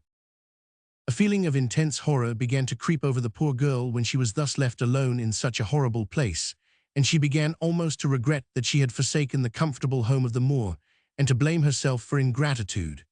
In her agony, she was about to call aloud to her Negro friend not to forsake her, when the words, "Call upon me in the time of trouble," occurred to her, and falling on her knees, she cast herself upon God. She was not kept waiting long. Only a minute or two had elapsed when Dinah returned with a candle and revealed the fact that they stood in a small low-roofed room, the brick floor of which was partially covered with casks, packing cases, and general lumber. "Dis am to be your room, Georgiana," said her friend, holding the candle over her head and surveying the place with much satisfaction. Poor Hester shuddered. "It is an awful place," she said faintly. "Yes, it am a powerful good place," said Dinah with satisfaction. "Not easy to find you yar, and if dey did get dis length without breaking dere legs, dere is a nice leetle hole yar what you could get in and laugh to yourself." She led the poor girl to the other end of the room, where, in a recess, there was a boarded part of the wall. Removing one of the boards, she disclosed an opening. "Does a small hole, Georgiana, but it's big enough to hold you, and when you's inside you've only got to pull the board into its place and fix it so." Setting down the candle, the woman stepped into the hole and went through the performance that would devolve upon Hester in case of emergency. "But why leave me here at all?" pleaded Hester when Dinah had exhausted her eulogy of the hiding place. "Why not take me to your own home?" "'Cause it's not so safe as dis," answered Dinah. "P'raps in time you may come dere, not now. Moreover, Mrs. Lily is a fuss-rate creetur, most as good as myself, if her temper was a leetle more evenly. But she's a winged cherubim wid dem as don't rile and she'll be powerful good to you for my sake and Peter S. You see, we was all on us took by the pints at the same time, and we're all Christians, but ob course we don't say much about dat yar." "And am I to be always dumb, never to speak at all?" asked Hester in a rather melancholy tone. "Oh no, bress you, it's only when you're in de front or outside dat you's dumb. When you's back yar you may speak to Lily and Sally much as you like, only not too loud, and keep your eyes open and your ears sharp always. If you don't it's lost you will be. Don't forget Osman." Hester shuddered again, said that she would never forget Osman, and would be as careful and attentive to orders as possible. "And dey'll gib you a little work to do, not much, only a little. When people speak to you, just point to your ears and mout, and shake your head, does enough. They won't boder you arter dat. Now, dearie, I must go. I'll come and see you sometimes, never fear. What's to become ob you in de long runs more'n I kin tell, for it's Peter de Great as'll hab to settle dat question. You's in his hands, I knows noting, so you'll hab to be patient." Patient indeed. Little did that poor painted slave think what demands would yet be made upon her patience. Full 2 months elapsed before she again saw Peter or heard anything about Ben Ahmed and her former friends at Mustafa. Meanwhile, Dinah having departed, she wisely set herself to make the most of her new friends. Mrs. Lily she soon found to be quite as amiable as Dinah had described her. She and Sally were slaves to the Moor who dwelt in the house which formed the superstructure of their cellars, but unlike white slaves, they were allowed a good deal of personal liberty. First, because there was no danger of their running away, as they had no place to run to. Second, because their master wanted them to buy and sell vegetables and other things, in order that he might reap the profit. And last, because, being an easygoing man, the said master had no objection to see slaves happy as long as their happiness did not interfere in any way with his pleasure. "Now, Georgiana," said Mrs. Lilly, in the course of their first conversation, "my massa he never come down yar, nor trouble his head about us, as long's I take him a leetle money every day, and nobody else hab got a right to come, so you's pretty safe if dey don't send Janissaries to make a sarch, and if dey do, you know where to go. I'll tell massa we make more money if I gets anoder slave gal, and he'll agree, for he agrees to everything ob dat sort. Den he'll forget all about it, and den you and Sally kin go about town what you like." "But I fear, Mrs. Lilly, that I won't be able to help you to make more money," objected Hester timidly. "Oh yes, you will. You'll learn to broider de red and blue slippers. Does pay well when neatly done, and I kin see by de shape ob your fingers you do it neatly. You's hungry now, I daresay, so go to work at your grub, and den I'll show you what to do." Somewhat comforted by the kindly tone and motherly bearing of Mrs. Lilly, Hester went into one of the dark cellar-like rooms of the interior of her new home, and found it to be a sort of kitchen, which borrowed its light from the outer room by means of a convenient wall that was whitewashed for the purpose of transmitting it. This reflector was not an eminent success, but it rendered darkness visible. At the time we write of, however, the sun having set, the kitchen was lighted by a smoky oil lamp of classic form and dimness. Here she found Sally busy with her evening meal. Sally was apparently about as little of a human being as was consistent with the possession of a human form and the power of speech. Most of her qualities seemed to be negative, if we may say so. She was obviously not unamiable, she was not unkind, and she was not sulky, though very silent. In fact, she seemed to be the nearest possible approach to a human nonentity. She may be described as a black maid-of-all-work, but her chief occupation was the pounding of roasted coffee beans. This operation she performed in the pit in the floor before mentioned, which may be described as a hole into which you descended by 4 steps from the front room. As the front room itself was below the level of the street, it follows that the pit penetrated considerably deeper into the bowels of the earth. In this pit Sally labored hard, almost day and night, pounding the coffee beans in an iron mortar, with an iron pestle so heavy that she had to stand up and use it with both hands. She had got into the habit of relieving herself by an audible gasp each time she drove the pestle down. It was not a necessary gasp, only a remonstrative one, as it were, and conveyed more to the intelligent listener than most of the girl's average conversation did. This gasp was also one of the disagreeable sounds which had saluted the ears of Hester on her first entrance into the new home.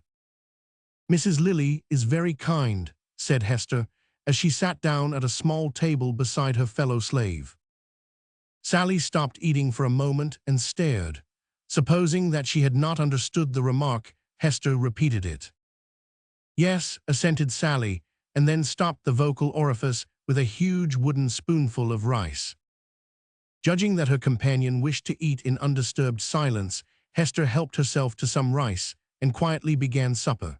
Sally eyed her all the time, but was too busy feeding herself to indulge in speech. At last, she put down her spoon with a sigh of satisfaction and said, "Does good," with such an air of honest sincerity that Hester gave way to an irresistible laugh. "Yes, it is very good indeed. Did you cook it?" asked Hester, anxious to atone for her impoliteness. "Yes, I cook. I do all de cookin' in dis yar ooze, and most ob de eatin' too. By the way, Sally, what is it that you keep pounding so constantly in that hole off the front room?" "Coffee," answered Sally with a nod. "Indeed, surely not the household coffee. You cannot drink such a quantity." Sally stared for a minute, then opened her mouth, shut her eyes, threw back her head, and chuckled. "No," she said with sudden gravity, "if we drinked it all we'd all bust right off. I pounds it, Mrs. Lilly sells it, and massa pockets de money." "Do you pound much?" asked Hester in a tone of sympathy. "Oh, housefuls," said Sally, opening her eyes wide. "Gin at daylight work till dark, 'cept when doin' oder teeings, de Moors drink it. Ourful drinkers de Moors. Mornin', noon, and night day swill leetle cups ob coffee, does de reason days also brown." Indeed, I never heard before that the brownness of their complexion was owing to that. Are you sure? Oh yes, quite sure. Coffee comes true to skin, does it? Returned Sally with perfect confidence of tone and manner. Suddenly she was smitten with a new idea and stared for some time at her fellow slave. At last she got it out. Mrs. Lily say dat you's dumb. How can you speak so well if you's dumb? Poor Hester was greatly perplexed. She did not know how far her companion had been let into the secret reason of her being there, and was afraid to answer. At last she made up her mind.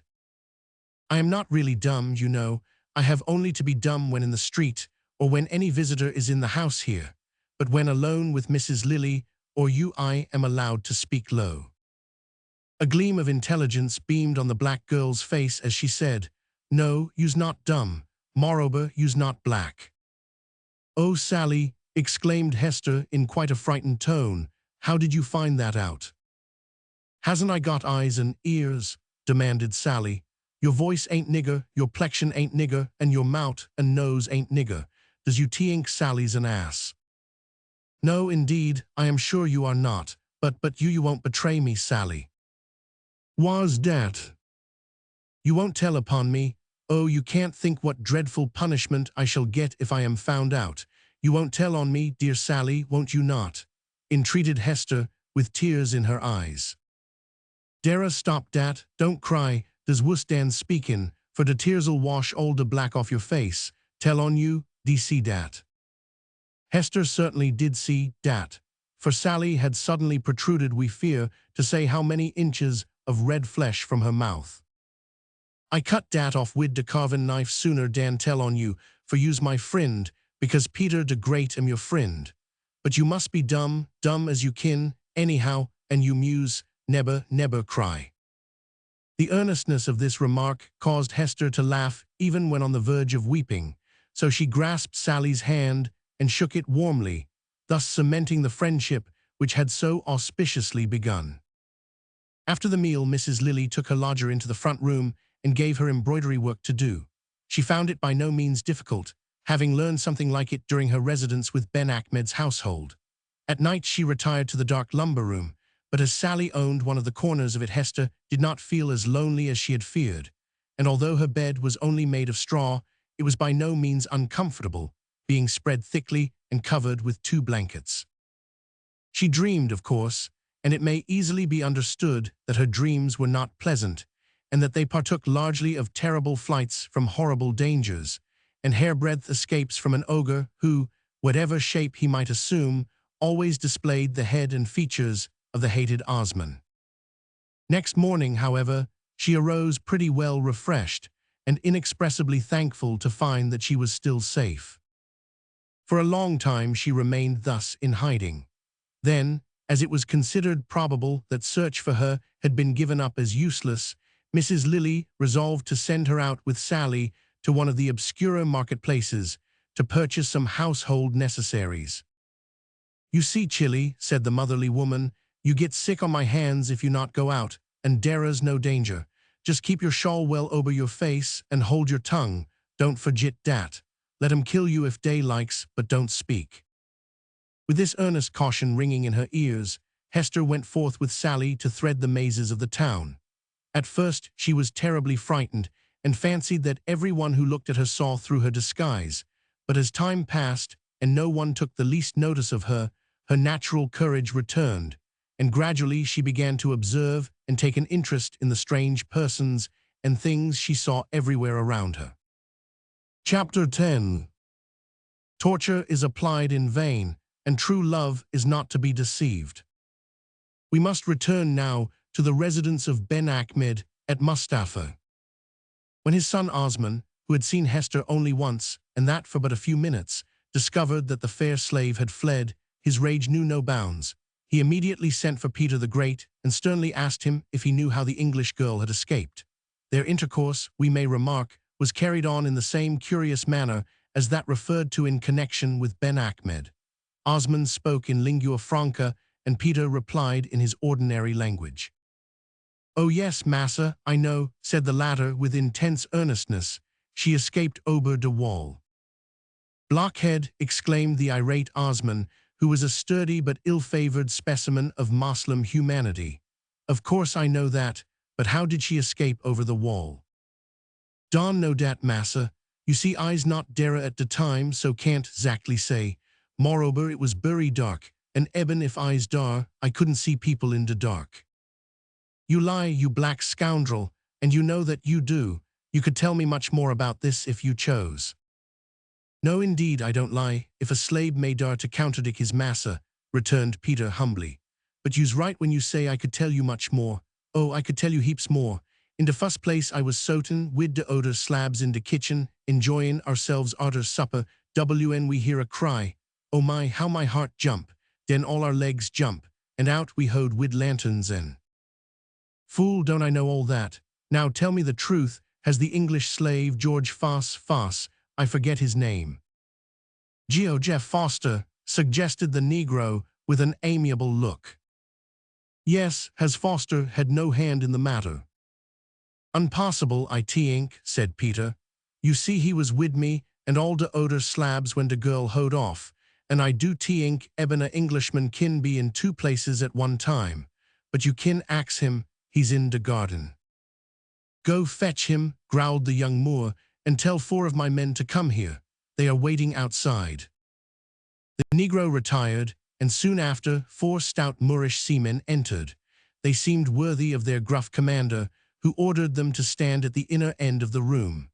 As he spoke, he took up an iron instrument, somewhat like a poker, and thrust it into a brazier which contained a glowing charcoal fire.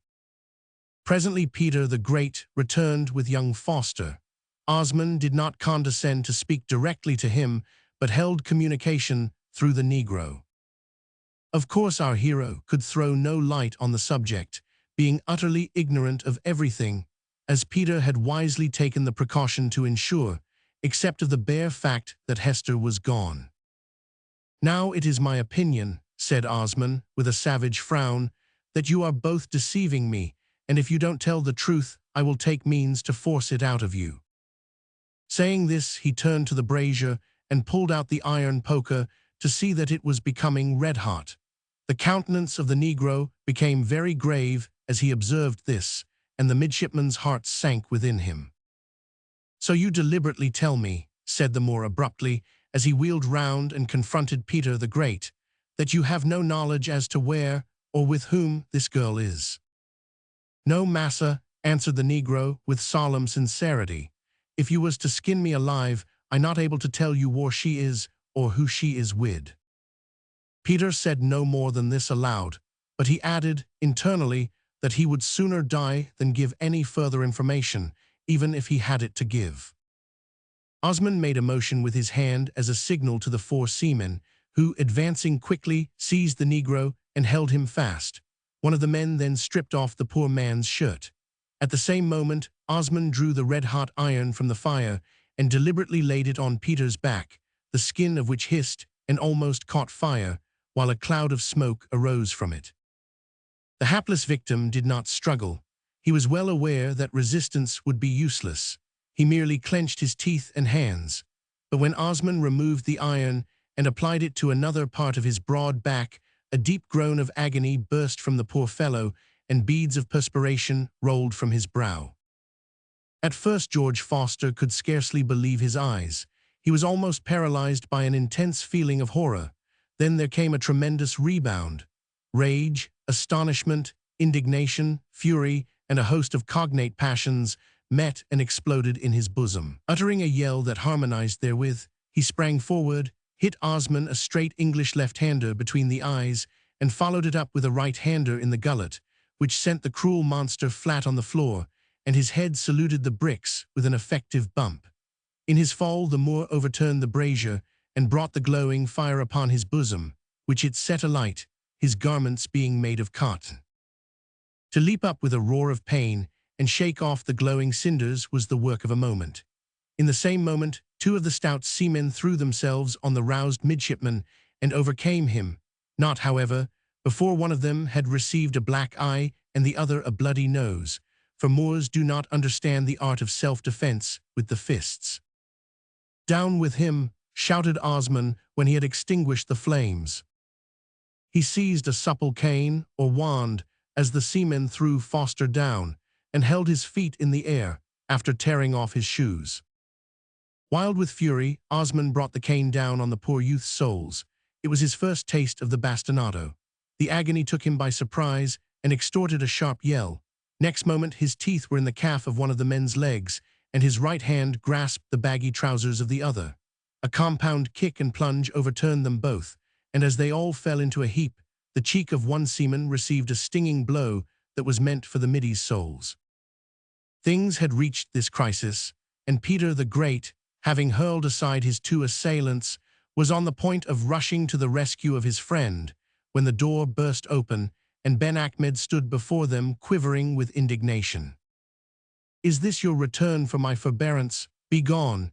he shouted to his son in a voice of thunder. Osman knew his father too well to require a second bidding.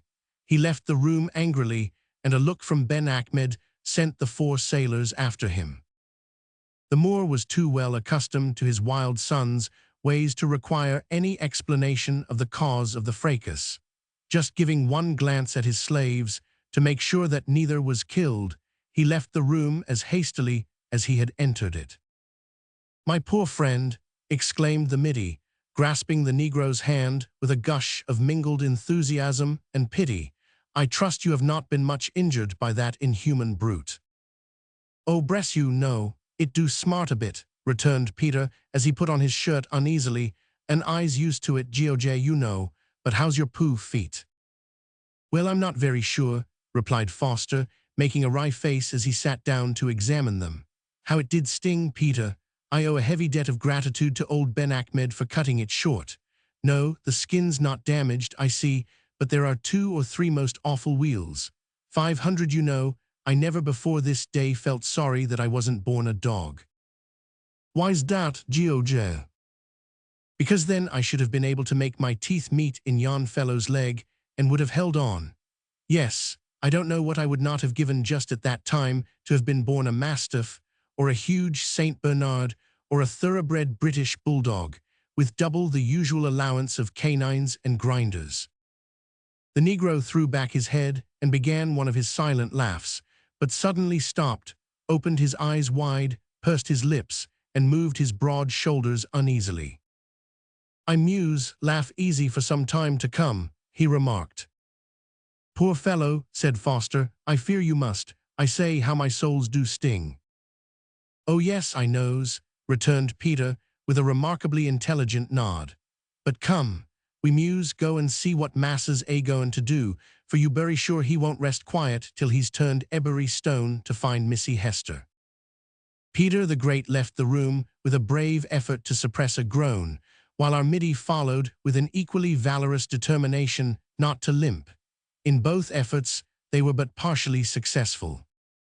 As Peter had prophesied, Ben Achmed did indeed leave no stone unturned to recover Hester Somers, but there was one consideration which checked him a good deal, and prevented his undertaking the search as openly as he wished, and that was the fear that the Dey himself might get wind of what he was about, and so become inquisitive as to the cause of the stir which so noted a man was making about a runaway slave. For Ben Achmed feared, and so did Osman, that if the Dey saw Hester, he might want to introduce her into his own household. The caution which they had therefore to observe in prosecuting the search was all in favor of the runaway. As time passed by, Hester, alias Georgiana, began to feel more at ease in her poor abode and among her new friends, who, although unrefined in manners, were full to overflowing with the milk of human kindness, so that at last the unfortunate English girl began to entertain positive affection for Mrs. Lilly and her black handmaiden.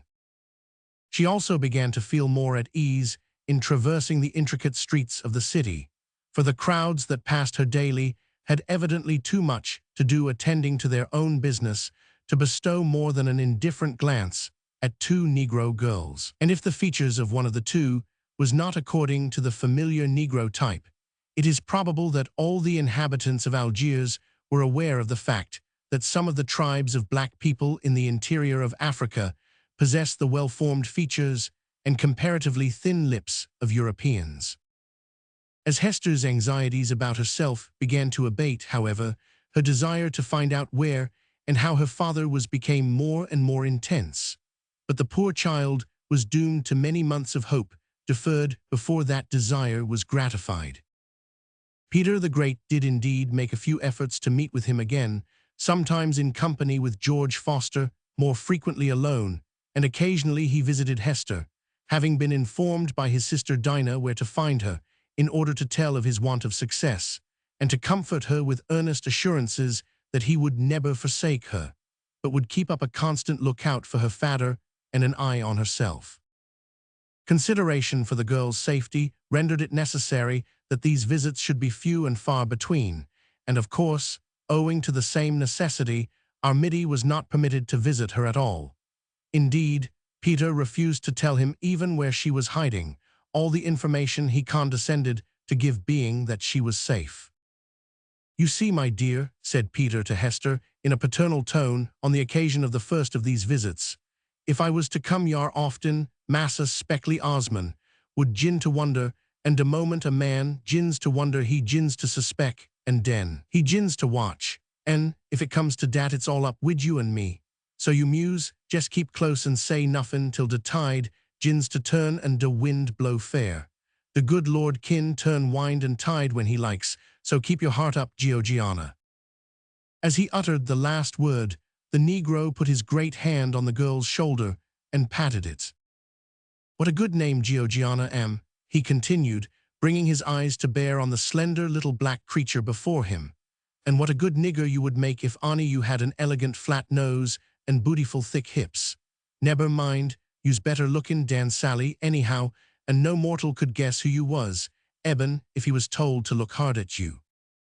"But oh, Peter, this is such an anxious, weary life," began Hester with a trembling lip.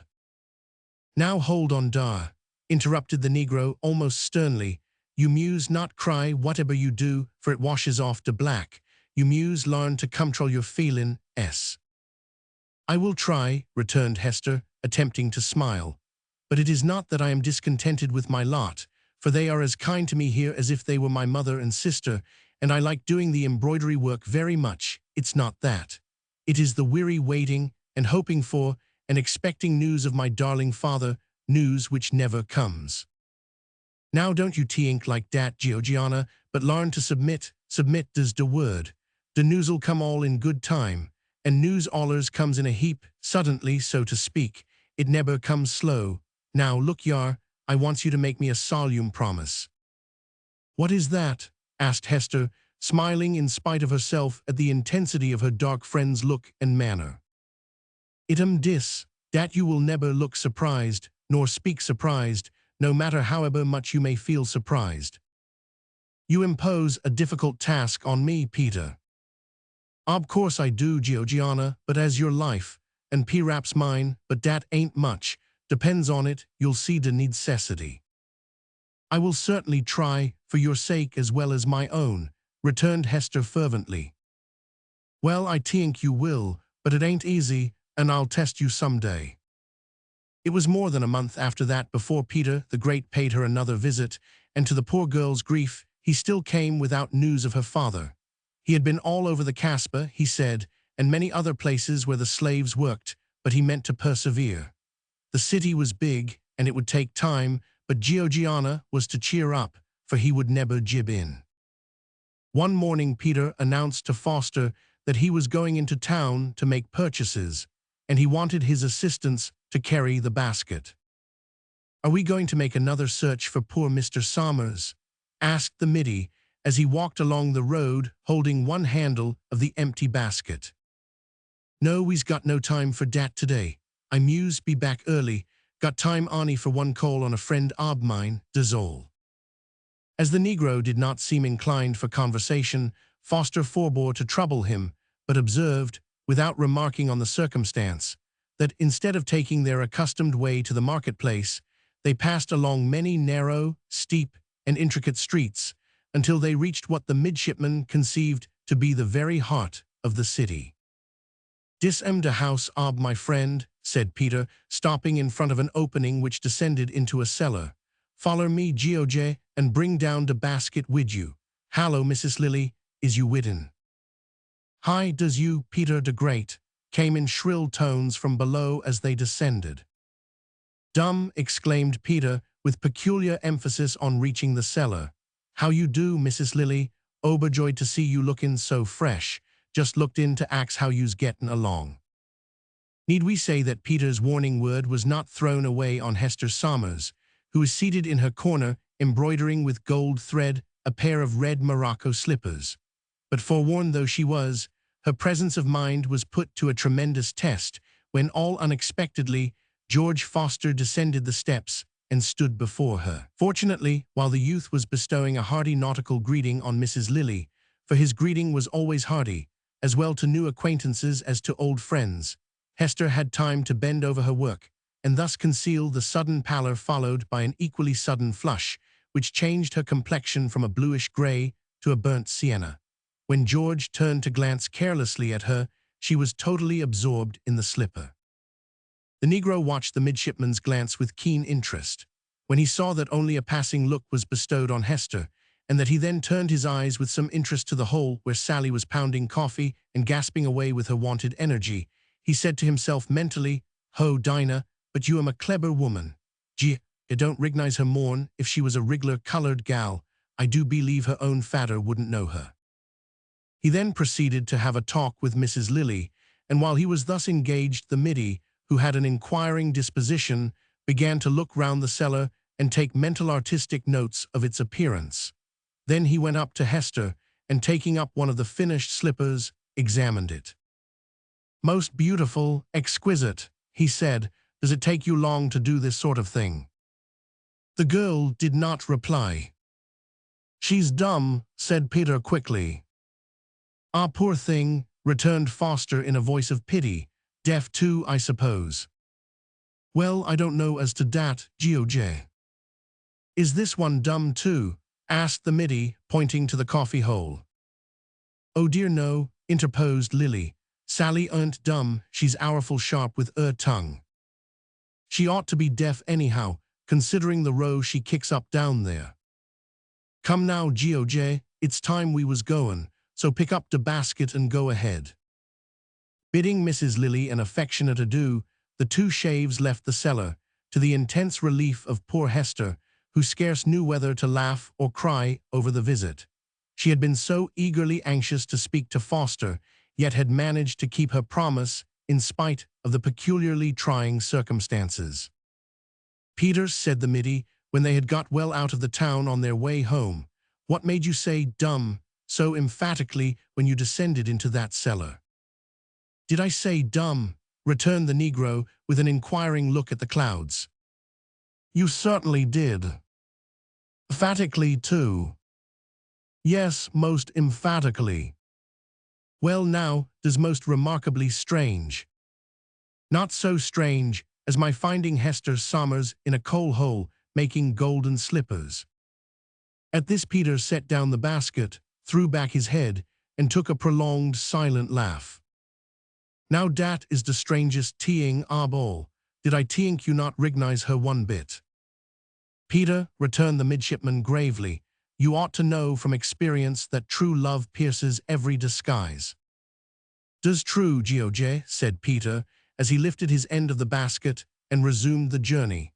"Love is a wonderful teeing, and I ain't sure what might come ob it if I was took unawares to see my Angelica arter she'd been painted white. But there is one teeing as comforts me a leetle, and dat is, dat Peter the Great ain't the biggest hypocrite in de world arter all, for de way you pretended not to know dat gal, and de way she pretended not to know you, hab took de wind out ob my sails altogether." Chapter 11. Dangers, vicissitudes, escapes, new surroundings, hopes, and fears. It was probably an advantage to Hester Somers that she had been subjected to so severe a test at that time, for not many weeks afterwards she experienced a shock which put her powers of self-restraint to a much severer trial. It happened thus. Sally and she were on their way home from market one day, the former with a large basket of vegetables on her head, and the latter with a lighter basket of oranges on her arm, for the use of the master at home. They had come to one of the wider of the narrow streets of the town, where the small shops were numerous, and the throng of passers-by was considerable, as also was the noise. For Jews, Moors, Cabals, and Negroes were conversing and jostling each other in all directions. Presently a band of slaves approached, and as it passed, Hester nearly fainted, for among them she beheld her father, with irons on his legs and a shovel and pick on his shoulder. "Father," she exclaimed in a faint voice, and stretching out her arms, made an effort to run towards him. Quick as lightning, Sally grasped the situation, and rising to the occasion with that prompt energy which betokens true genius, she seized Hester by the nape of the neck, hurled her to the ground, and sent her oranges flying in all directions. At the same time she began to storm at her with a volubility of invective that astonished herself as well as the amused bystanders. As for poor Hugh Somers, the noise had prevented him from hearing the word father, and all that met his eyes was one black girl roughly using another. Alas, the poor man had been by that time so much accustomed to witness acts of cruelty that the incident gave him little concern. He passed doggedly onward to his thankless, unremitting toil, which had been rendered all the more severe of late in consequence of his despairing violence, having compelled his drivers to put the heavy irons on his limbs. Meanwhile Sally, having made Hester pick up some of the oranges, seized her by an arm and hurried her away. Nor did she desist scolding until she had her fairly down in the back regions of their cellar home. "I will never forgive you," exclaimed Hester, with flashing eyes, doubling up her small fists, and apparently wishing that at least for 1/4 of an hour she might be transformed into a female Samson. "Oh yes, you will," returned the negress coolly. "You'll forgive me when I tells you dat I hab sab your father's life, and perhaps your own too." "How, what do you mean?" demanded Hester, relaxing her little fists slightly, though still coruscating in the region of the eyes. "I means dat if you got hold ob your fader dat time, he very likely grip you tight and refuse to part wid you at no price evermore. So den, ob course, dey tear him away, and he kick up a shindy and try to kill somebody perhaps do it. Oh, it's his allers de way. I's often seen it wid the big strong men, and your fader big. Dat was him, wasn't it, wid de broad shoulders and de nice face, a leetle wild-like perhaps, but no wonder, and de grey beard." "Yes, that was him, my darling father." "Well, ob course dey take him away and bastinado him till he die, or strangle him, or frow him on de hooks, and dey take you right away back to Osman, or wuss. I doed it for de best, Georgiana." "Oh, Sally, dear, dear Sally, forgive me, but it was such an awful disappointment to be hurried away so, just as I saw him. I am very wicked, Sally, will you forgive me?" said poor little Hester, bursting suddenly into tears, throwing her arms round her friend's neck and kissing her. "Forgive you, Georgiana, 'tis not difficult to do, but I'll never forgive you if you go slobberin' like dat, and dirtyin' my face wid your black cheeks. Darn now, I's got to polish you up again." This polishing up, it may be remarked, was a duty which Sally was called on to perform rather frequently, in consequence of Hester's inveterate tendency to think of her father and shed tears. But her sable friend, whose stolid exterior concealed a wealth of affection, rather enjoyed the process of polishing up, and while engaged in it broke out into quite eloquent dissertations as to the impropriety of washing one's face with tears when there was plenty of soap and water, coupled with earnest exhortations to keep up heart, and recommendations not to jib in, never to say die, and the like. On this particular occasion, the sympathetic Sally gave her friend inexpressible comfort by assuring her that, having at last seen her father and the gang to which he belonged, she could now easily follow them up and find out where they were set to work. "And so, Georgiana," said she, in conclusion, "something may come ob dis meetin', perhaps more'n you tink." Something certainly did come of it, as we shall see presently, but just now we must turn to another danger which threatened our English slave, and in regard to which the previous testing of her powers of self-restraint was but a trifle. One morning Hester was seated in the usual corner, busily engaged with her embroidery, and with her mind still more busily employed in devising all sorts of impossible schemes for the deliverance of her father. For Sally had discovered the exact spot on the fortifications where Hugh Somers was at work, and only prevented Hester from rushing out at once to see him by resolutely refusing for a time to tell where that spot was. Mrs. Lilly and Hester were alone at the time we refer to, Sally having gone out to the market. "Dearie, I specs Peter de great dis arternoon," said Mrs. Lilly, raising herself from a culinary pot to which she had been devoting her attention. "Dis about de time he ornarly comes to see you and tell you how de land lies. Now dat he knows you seed your fader, he likely have something tickler to say to you." "God grant that he may have something hopeful to suggest," said Hester, without looking up from her work. "You may be sure dat prayer is answered, dearie, for you trust the Lord, and no one does dat in vain." As the woman spoke, the familiar voice was heard outside. "Hi, Mrs. Lilly, how's you all get along down dar?" At the same moment, the opening to the street was darkened by Peter's bulky form as he descended the narrow stair. Shaking hands with Hester, who rose eagerly to greet him, the Negro was about to begin an earnest talk with her as to how she should act in regard to her father if she should again meet him, when a voice was heard that sent a deadly chill alike to the hearts of Hester and the Negro. "Is the cellar far from this?" asked the voice, which was that of Osmond. "No, here it is. Guard your feet. The second step is broken, and the place is rather dark," replied the owner of the house. "Osmond," whispered Peter, glaring and clenching his fists in an agony of uncertainty how to act. Mrs. Lilly, however, black woman-like, rose to the occasion. "Go down dar, you black wretch," she cried, thrusting Hester quickly down into the coffee hole. "How you s'pose massa get his dollars if you not work? Go to work, or I'll skin you." Truly those Negroes, male and female, seemed to possess most effective capacity for, and original methods of, coming to the rescue of their friends in moments of danger. As Mrs. Lilly uttered the last words, the two visitors stood in the cellar. At the same instant, the thud of the great pestle began, and so intelligently did Hester perform her part that the familiar gasp of Sally, admirably imitated, came up with every blow. "What, Peter the Great, you here?" cried Osmond in extreme surprise. "Yes, massa, I's here on a little bit ob business wid Mrs. Lilly. She's a friend ob my sister Dinah," answered Peter humbly. "Oh, indeed, with my father's permission, I suppose." "Yes, Massa Osmond, I never dar to come into town without your father's permission." Osmond turned and addressed a few words in an undertone to the master of the house, who thereupon turned to Mrs. Lilly. "You are a wise woman, Lilly," he said, "so I have come to consult you. It seems that one of the slaves belonging to Ben Ahmed of Mustapha has made her escape, and it is rumored that she has taken refuge with someone in this very street, or in one not far from it.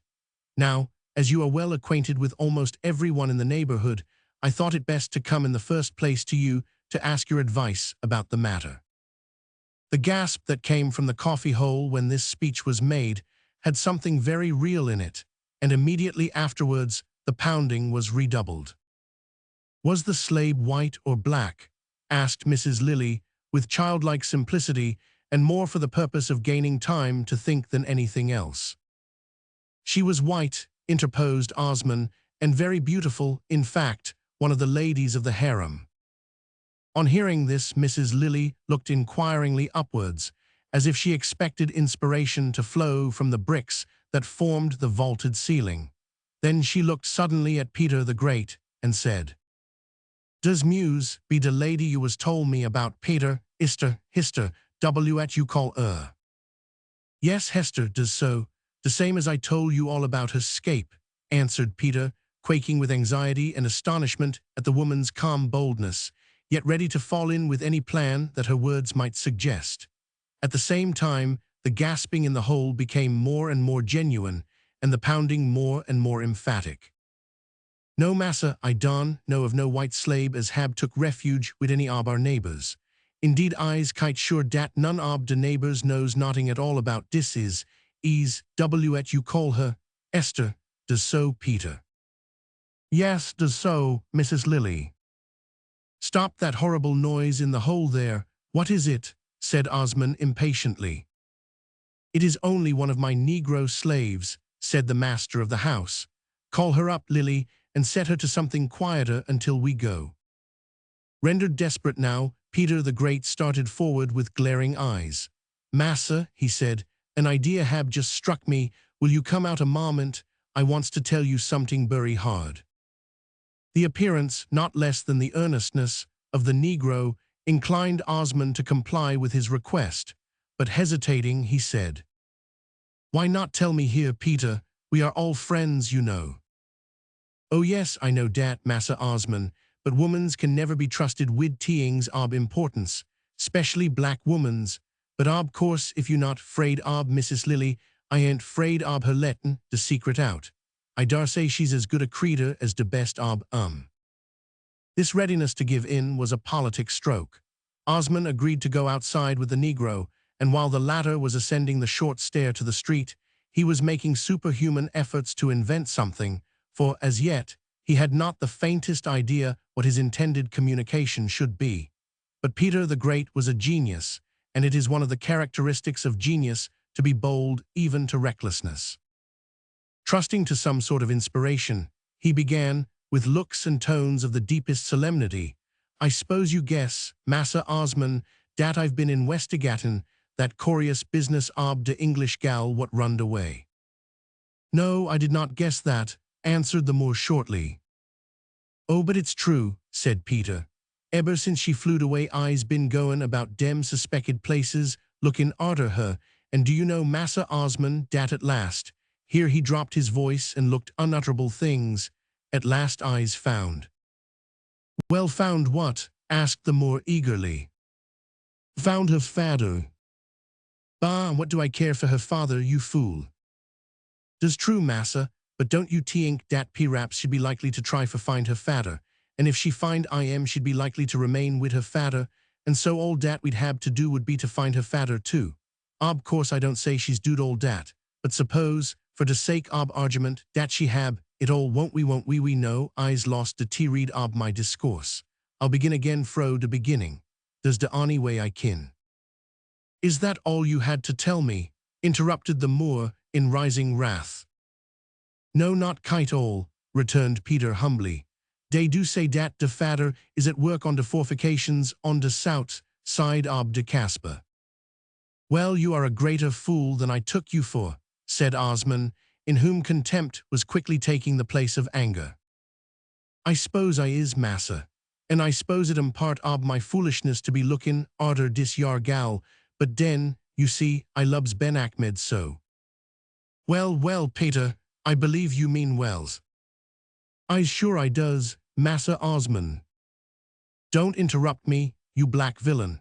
Can't you see that if Hester's father is a Banyo slave, there is no chance of her having found refuge with him? Does true, massa, I do s'pose you's right. I's a born idjit altogether.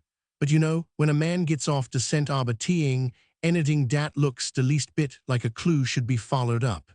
And dera's no sayin' what might come ob seein' de fader, for we's off to scent entirely just now. There's little doubt of that, Peter, said Osman, pausing and looking meditatively at the ground. Moreover, suggested the Negro, when a man wid a clever head and a persuasive tongue like you tackles a teeing, it's very strange indeed if nothing comes of it. Well, you may be right after all, returned the Moor slowly. I will go and see this father. At all events it can do no harm. None whatever, massa, and I better run back and send Ali arter you. Why, what has he to do with it? Oh, I only teot dat you was huntin' Tajida. It's ob no consequence, but I tink he knows de janissary officer what has charge ob de gang, and if you don't know him, Ali might be useful. There is wisdom in what you say.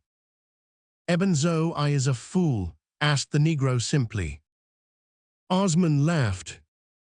At all events you are an honest fool, Peter, and I'm sorry I burned your back the other day. You didn't deserve it.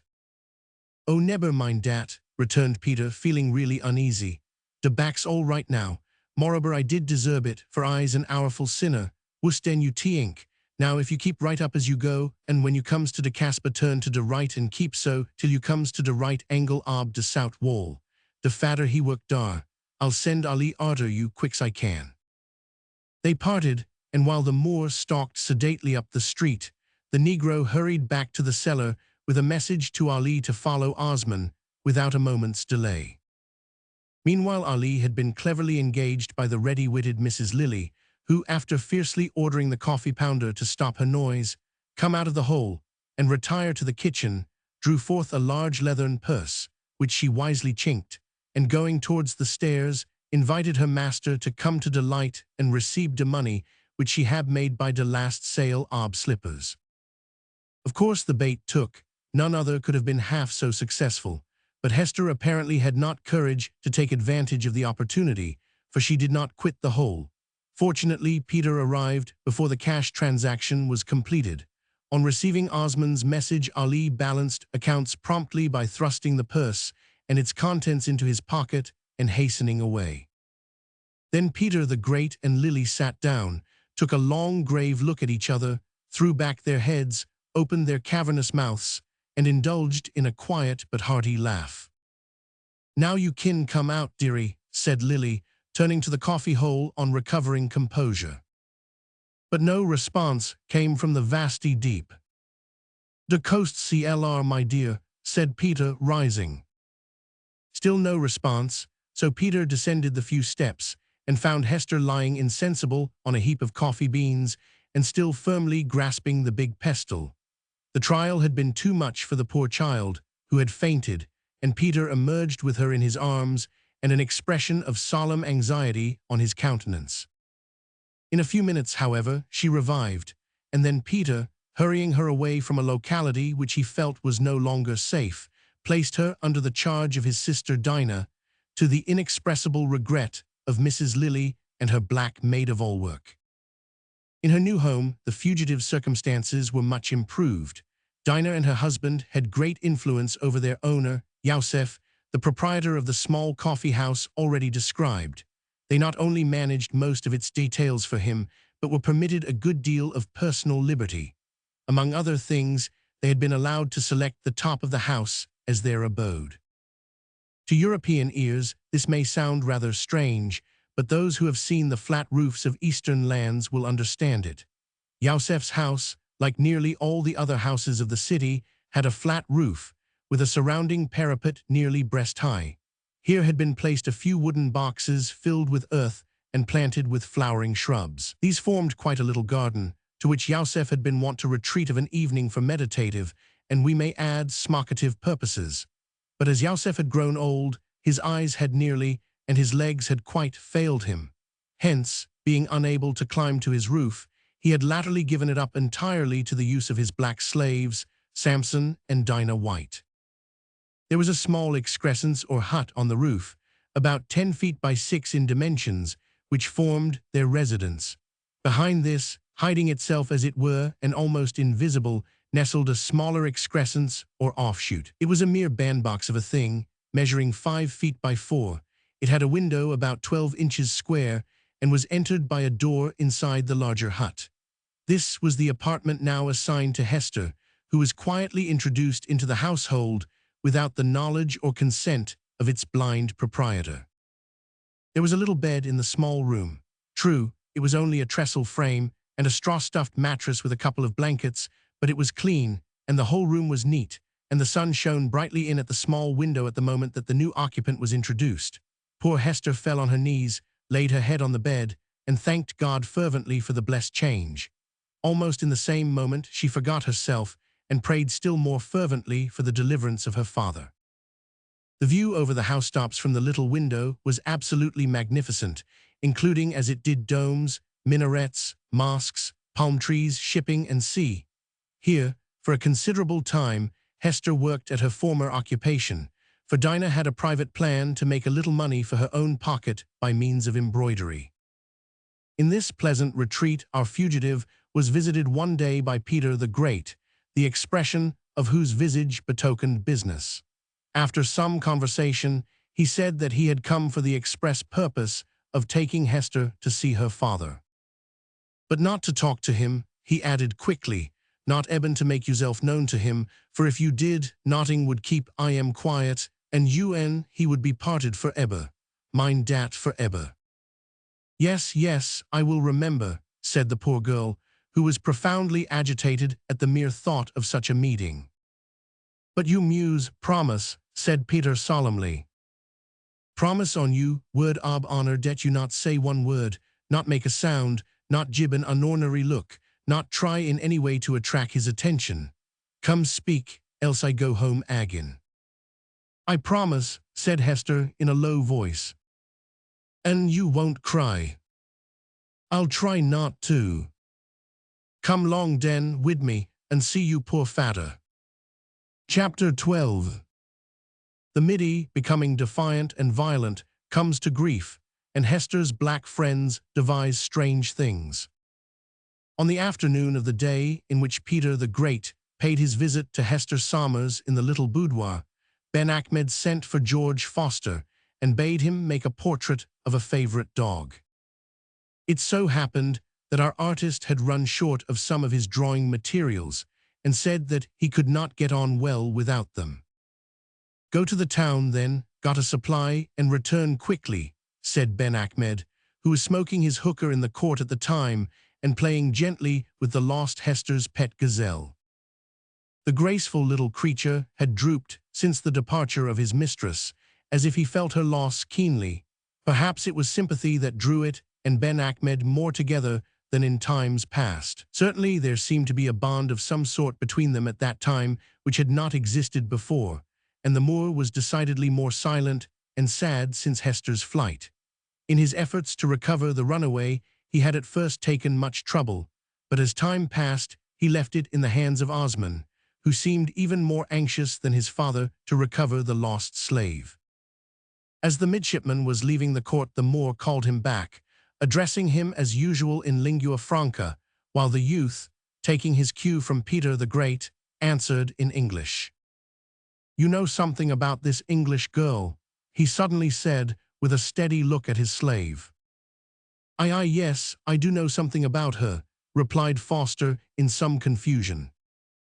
Do you know where she hides?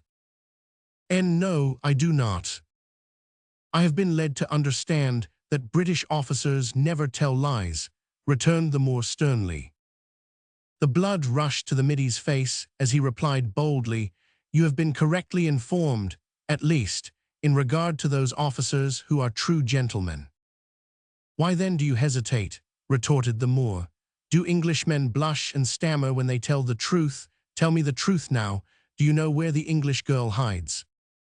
The Moor spoke very sternly, but his slave, instead of becoming more confused, suddenly drew himself up and replied in a voice and with a look as stern as his own. Ben Achmed, I told you the truth at first. I do not know where she is hiding.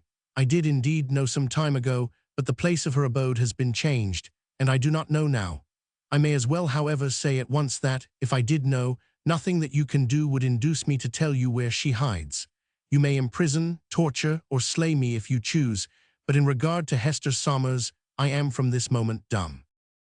There was a curious smile on the Moor's lips, while the midshipman delivered this speech with flashing eyes and energetic action, but there was no anger in his tone as he replied. Englishman, he said quietly, you love this girl. If a bombshell had exploded under his feet, our Middy could hardly have been taken more by surprise, but he had been put on his mettle now and scorned to show again a wavering front. Yes, Moor, he replied, I do love her, though I have never told her so, nor have I the slightest reason to believe that she cares a fig for me. But I now tell you plainly that I will take advantage of every opportunity that comes in my way to serve her and help her to escape. I now also recall the promise, the word of honor I gave you, not to try to escape. There was a time, continued the Middy in a softened tone, when I thought of recalling this promise with defiance to you to do your worst. But Ben Achmed, I have lived to learn that, after a fashion, you have been kind to me, that I might have fallen into worse hands.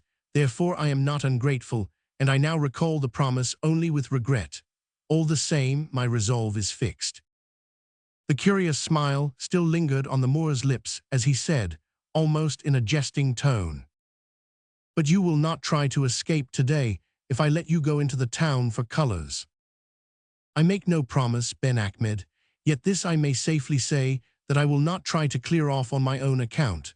Unless to save Hester, I will not at present try to escape. So far you may be sure of my return, but if I get the chance, I will either rescue her or die for her, God helping me. The smile vanished from the Moor's lips as he turned, and said gravely, "It is well, young man, that you confess to the true and only source of all help. You Christians, as you call yourselves, have ever seemed to me unwilling to mention the name of God save when cursing your fellows, and then you misuse it glibly enough. Yet there are some among you who are more consistent in their professions. Go, fulfill your commission, I will trust you." "Thank you, Ben Achmed," returned the Middy. "But remember, if I never return, you will understand that I have not broken my word of honor." The Moor bowed his head in acquiescence and took a long pull at his pipe as the midshipman went away. George Foster was halfway to the town before he recovered from his astonishment at the strange and unexpected way in which Ben Achmed had received his very plain speaking. He had expected that chains and the bastinado, if not worse, would certainly follow, but he had made up his mind to go through with it, if need be to die for Hester's sake. To find himself, therefore, free to go where he pleased, and to help Hester to escape if the opportunity to do so should come in his way, was an amazing state of things which he could scarcely bring himself to believe. Of course, our hero had not the slightest expectation of encountering Hester that day when he thus freed himself from his parole, and we need scarcely add that, even if he had met her, he could not have devised any sudden scheme for her deliverance. Nevertheless, the mere fact that he was at liberty to act as he pleased in her behalf had such an effect on him that he entered the town with a lighter heart than he had possessed for many a day. Humming a nautical air as he walked along, and almost if not quite, for the moment, oblivious of the fact of his condition of slavery, he became keenly interested in all that he saw as he passed through the crowded streets, now stopping to admire a picturesque group of figures with jars and pitchers, awaiting their turn to draw water from a public fountain, or pausing in front of a turner's shop to observe with curiosity and interest the deft way in which the workman used his toes, as well as his fingers, in the operations of his trade. He was thus engaged, in calm contemplation with his back to the street, when he was very slightly jostled by a passer-by. He scarcely noticed the incident, but if he had known who it was that touched him, he would not have remained so placid, for it was Hester herself, in company with Peter the Great, on their way to the city walls. As Hester's eyes were fixed on the ground and her thoughts on her father, while Foster's attention was concentrated on the turner's toes, neither observed the other, but Peter's sharp eyes had noted the Middy, and he hurried past to prevent a recognition, which might be awkward, if not dangerous, at the moment. Presently Foster's attention was attracted by a Moor who was riding along the street, sitting sidewise, as was the wont of Algerines of the trading class. What struck Foster particularly about this man and his donkey was that the latter was trotting very fast, although it was a very small animal, and the man on its back a very large one. He also observed that the donkey tossed its head and put back its ears as if it was suffering pain. As the Moor's hand rested on the donkey's haunch, the reason at once occurred to Foster, for he had noticed the same thing before. It was the practice among cruel men to create and keep open a small sore on the haunch of each animal, by irritating which with a little bit of stick they managed to make their donkeys go in a way that a spur or a thick stick could not accomplish. Now our Middy possessed a tender heart, which shrank sensitively from the idea of giving pain to any living creature, and which almost exploded with indignation at the sight of wanton cruelty to dumb animals. When therefore the Moor came alongside of him, Foster gave him a look of tremendous indignation, at the same time exclaiming, "Shame on you." The Moor turned on him a look of mingled surprise and scorn, at the same time muttering, "Christian dog." He brought a stick smartly down on the Middy's shoulders. This was too much to bear meekly. The boiling blood in the youth's heart boiled over into his face. He leaped forward, seized the donkey's rein with one hand, caught the man's left leg with the other, and hurled the rider backward to the ground. The bump with which the Moor's head came down had the effect of keeping it low, but the spectators of the incident, who were numerous, rushed upon the poor Middy, seized him, and carried him straight to a court of justice. They had a summary method of transacting business in those courts, especially in simple cases like that of which we treat. The investigation was rapid, the evidence of the witnesses emphatic. Almost before he had recovered breath, our hero was thrown down, his feet were raised by two strong attendants, his shoes plucked off, and the soles of his feet made to tingle as if they had been set on fire. After a few strokes, which he bore in silence, he was led to the common prison, thrust into it, and left to his meditations. Meanwhile, Peter the Great conducted Hester to that part of the city wall where her father was at work among the other slaves. It chanced to be the hour when the wretched creatures were allowed to cease work for a brief space in order to rest and eat. Poor Hugh Somers chanced to have seated himself a little apart from the others, so as to get the benefit of a large stone for a seat. His figure was, therefore, prominent, as he sat there worn, weary, and dejected, consuming his allowance of black bread. Peter the Great knew him at once, having already, as the reader knows, seen him in his slave garb. But Hester's anxious eyes failed for a few moments to pick out the emaciated frame and strangely clad, ragged figure which represented her once jovial, stalwart, and well-clothed father. "Does him," whispered Peter, as he loosely grasped the girl's arm by way of precaution. "Where, oh, where?" asked the poor creature, glancing round among the slaves. "Now member your promise, spoil everything if you screech or run to him. Look, this way, the man what's settin' on the stone." "Yes, yes, I see, oh." She stopped abruptly and trembled, for at the moment her father turned his woebegone face unconsciously towards her. Even the much-increased grey tinge in the hair and beard, the lines of despair on the brow, and the hollow cheeks could not disguise the face that she loved so well. A sharp cry burst from her, and she made an attempt to rush towards him, but the iron grip of Peter restrained her.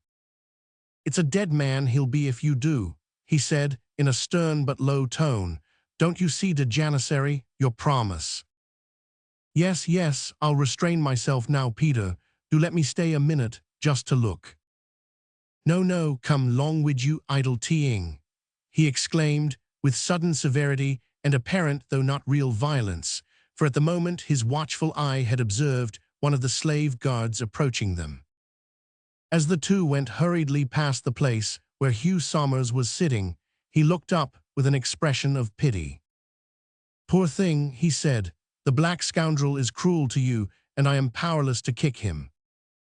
He clinked the fetters on his legs significantly as he spoke.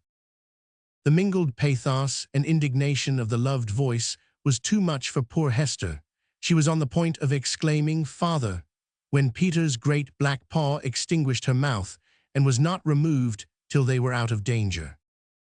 "You's like all the rest ob de womans," said the Negro, as they hurried through the streets, "ourful difficult to manage. Come long, we'll go home and have a talk over it." Hester was too miserable to reply. She did not again speak till they were both safe in the boudoir. There she sat down on the bed, laid her face in her hands, and burst into a passion of tears, while Peter stood looking on, his head nearly touching the low ceiling, his bulky frame filling half the remainder of the little room, and two mighty unbidden tears in his great eyes. "Does right, Georgiana," he said in a soft voice. "Cry away, it'll do you good. Nuffin like cryin', WNU's fit to bust, and WNU's got it over, we'll talk all about it." "Oh, Peter," cried Hester, drying her eyes somewhat impatiently, "how could you be so cruel? Why could you not have waited just 1 minute to let me look at him?" "Because, my dear, the man wid the whip was common, and he'd bury soon hab laid it across my back," replied the Negro gently. "And what if he had done so?" demanded Hester with a slight touch of indignation. "Could you not have suffered a little whipping for my sake?"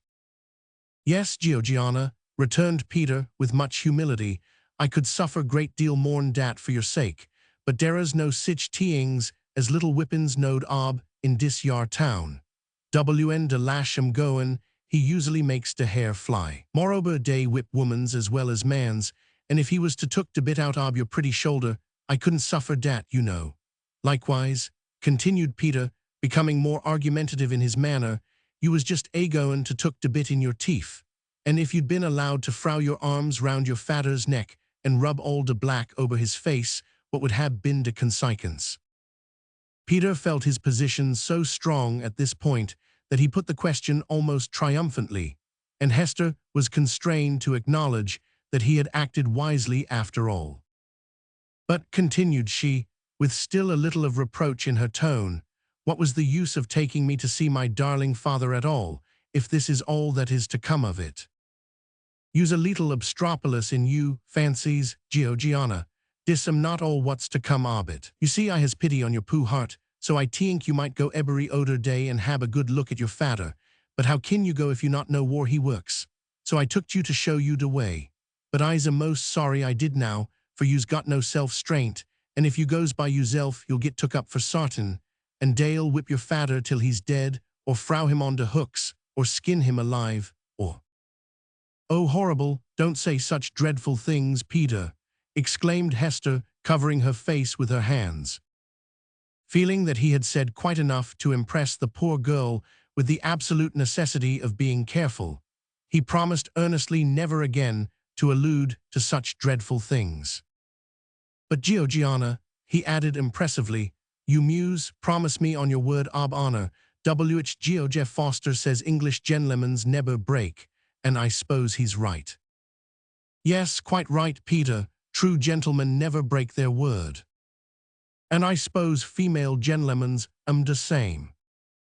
"Of course, go on," replied the girl with a faint smile. "Well, as I was bout to say, you muse, promise me on your word ob honor, dat you'll never go alone to see your fader, but allers in company wid Sally, dat you never speak to him, and dat you never make yourself knowed to him till de right time comes. These are hard conditions, Peter, but I see the reasonableness of them all, and promise, at least I promise to do my best." "Does nuff, Georgiana, neither man nor woman's kin do mourn their best. Now I muse, bid you good day, so keep up your heart, and you'll see everything come right in the end."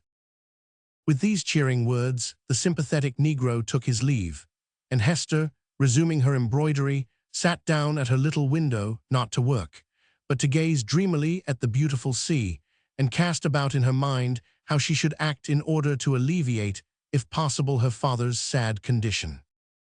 That very afternoon, she received a visit from her stolid but affectionate friend Sally, who at once said that she knew of a splendid plan for doing him a great deal of good. "And what is your plan?" asked Hester eagerly. "Gib him 2 or 3 biscuits," said Sally. Her friend received the suggestion with a look of disappointment. "What a stupid thing you are, Sally. How could that do him any good?" Sally looked at her friend with an air of pity. "Didn't you say he was powerful thin?" she asked. "Thin, oh yes, dreadfully thin."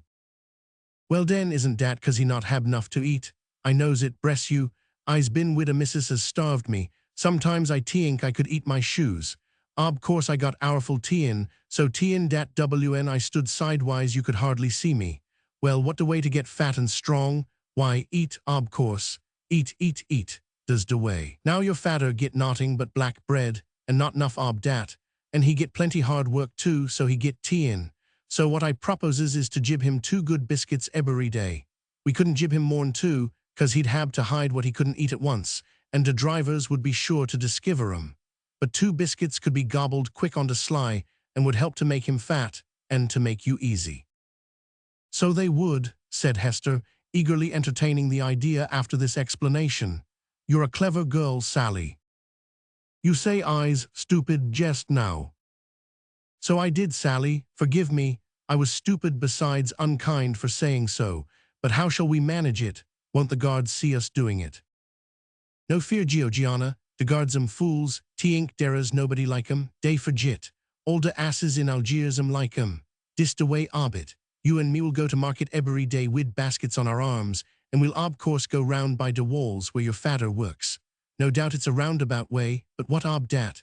We'll go at de hour your fader feeds wid de odor slabs, and as we pass we'll drop de 2 biscuits in his lap.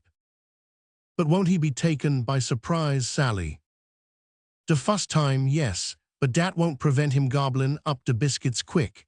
Never fear, you and me'll manage it tween us. Thank you, dear Sally. I'll never forget your kindness, and we will try your plan tomorrow. Chapter 13. Hester and her father severely tested. The very next day, accordingly, Hester Somers and her friend sallied forth to present Hugh Somers with a couple of biscuits.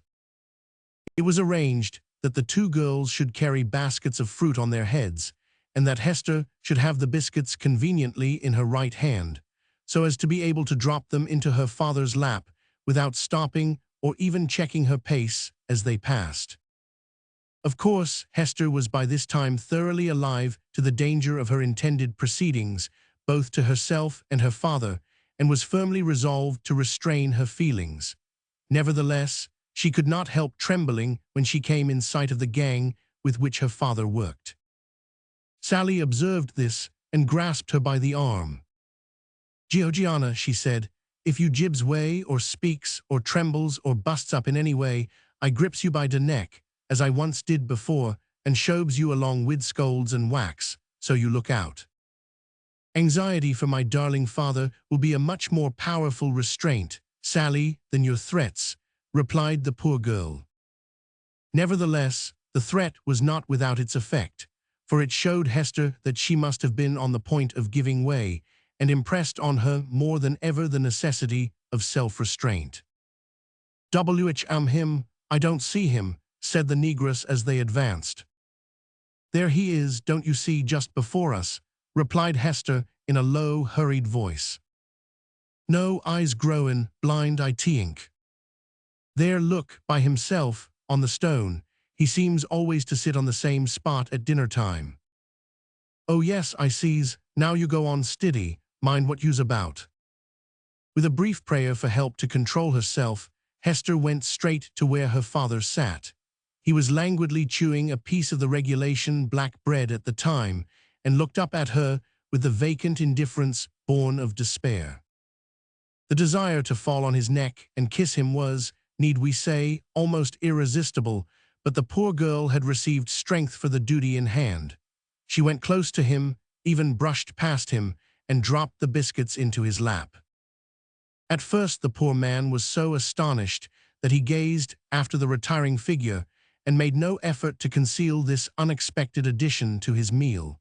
Fortunately, his wits revived before any of the guards observed him. He slid the biscuits into his shirt bosom with conjurer-like facility, and at the same moment broke off a large bit of one, which he devoured with unwonted satisfaction. The addition did not indeed furnish the unfortunate slave with a full meal, but it at least tended towards that desirable end, and sent him to work with a full heart, because of the assurance that there was in the city, at all events, one human being, and that being, strange to say, a negress, who pitied him in his forlorn condition.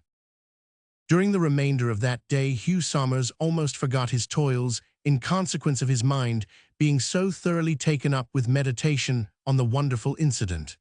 At night, although wearied, almost worn out, and anxious to sleep, he found it impossible to rest in the dismal bagnio. It chanced that he occupied the cell which had formerly been apportioned to George Foster on the occasion of his first visit to that cheerless prison, and his next neighbor was the despairing Frenchman who had given such poor comfort to the Middy in his distress. Finding that this Frenchman spoke English so well, and that they worked together in the same gang during the day, Hugh Somers had struck up an acquaintance with him, which, after they had spent some weeks together in toiling by day and groaning side by side at night, ripened into a curious sort of growling friendship.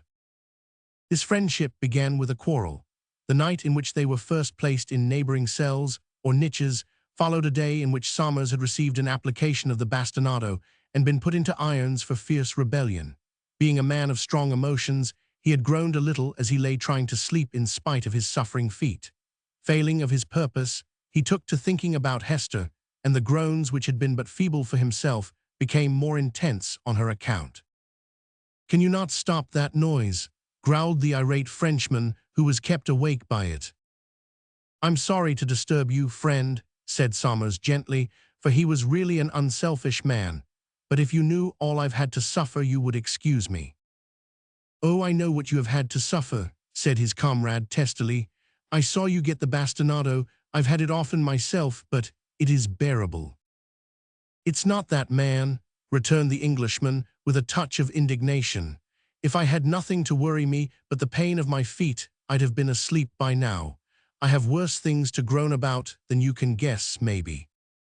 "Well, well, monsieur," said the Frenchman in a resigned tone, as he raised himself on one elbow and leaned his back against the stone wall. "Since you have driven sleep from my eyes, perhaps you will give employment to my ears by telling me for what it is that you groan." There was something so peculiar in the tone and manner in which this was said, so cool and offhand, yet withal so kind, that Somers at once agreed. "I'll do it," he said, "if you will treat me to the same thing in return. Fair exchange. You see, I am by profession a merchant and must have value for what I give." And thus on that night the two unfortunates had exchanged confidences and formed the friendship to which we have referred. To this man, then, whose name was Edouard Larand, Somers related the incident that had occurred that day during the noontide period of rest. "'Tis strange, I know not what to think," said Larand when his friend concluded. "If it had been a white girl, I could have understood that it might be your daughter in disguise, though even in this case there would have been several reasons against the theory, for in the first place, you tell me that your daughter, your Hester, is very pretty, and no pretty English girl could go about this city in any disguise without being discovered at once. Now you tell me that this girl was black, a negress." "I as black as a coal," responded the merchant. "Well, if, as you say, your Hester is pretty—" "Pretty, man, she's not pretty," interrupted the Englishman impatiently. "I tell you she is beautiful." "Of course I understand," returned the other, with a smile that the darkness of the place concealed. "I should have said beautiful. Well, thick lips and flat nose and high cheekbones and woolly hair are, you know, incompatible with beauty as understood by Englishmen." "Or Frenchmen either," added Somers. "That's quite true, Larand, though I must confess that I paid no attention to her face when she was approaching me, and after she dropped the biscuits in my lap, she was so far past that I only saw a bit of her black cheek and her back, which latter, you know, was enveloped from head to foot in that loose blue cotton thing which does not tell much about the wearer." "True, true," returned the Frenchman, "and after all, even if the girl's features had not been Negro-like, you could not have been sure that it was her, for some of the blacks who come from the interior of Africa have features quite as classical as our own." "Larand," said the merchant impressively, "I wonder to hear you, who have a daughter of your own, suggest that I could fail to recognize my Hester in any disguise. Why, if she were to paint her face scarlet and her nose pea-green, I'd see through it by the beautiful shape of the features and the sweet expression of her face." "Forgive me, Monsieur Somers, I doubt not that you would. As to your reference to my daughter, you forget that she was a little child when I last saw her, so I have no experience of a father's powers of penetrating disguises." Larand sighed deeply at this point, and then hurriedly continued, as if to prevent further reference to his own sorrows. "It is possible, however," he said, "that she may pass you again tomorrow, and so give you another opportunity of seeing her features. But let me ask, my friend, what will you do if you discover that she is your Hester?" "Do," exclaimed the merchant, with an energetic action that caused his fetters to rattle. Well, I don't know what I'll do." "Of course you do," returned Larand, with something of the old cynicism in his tone. "You Englishmen are always so cocksure, as you express it, of success that you make no provision for defeat or failure. It may seem very heroic, but it is mere pride and folly. Now, if you will take a real friend's advice, you will go out tomorrow with the determination to curb yourself and refrain from taking any notice whatever of this girl, whether she turns out to be your daughter or not, and leave her to work out her plan. for you may be quite sure she has some end in view. Just consider what would be the consequence of your giving way to your feelings and embracing her.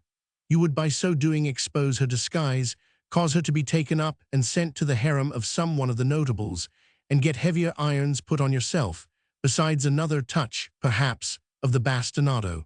Be wise, and consider well what you intend to do. Thank you, friend, for your warning. It is well timed. If you had not spoken, I would certainly have gone forth tomorrow unprepared. But what is your preparation? What will you do? Persisted the Frenchman. What can I do? Replied Somers.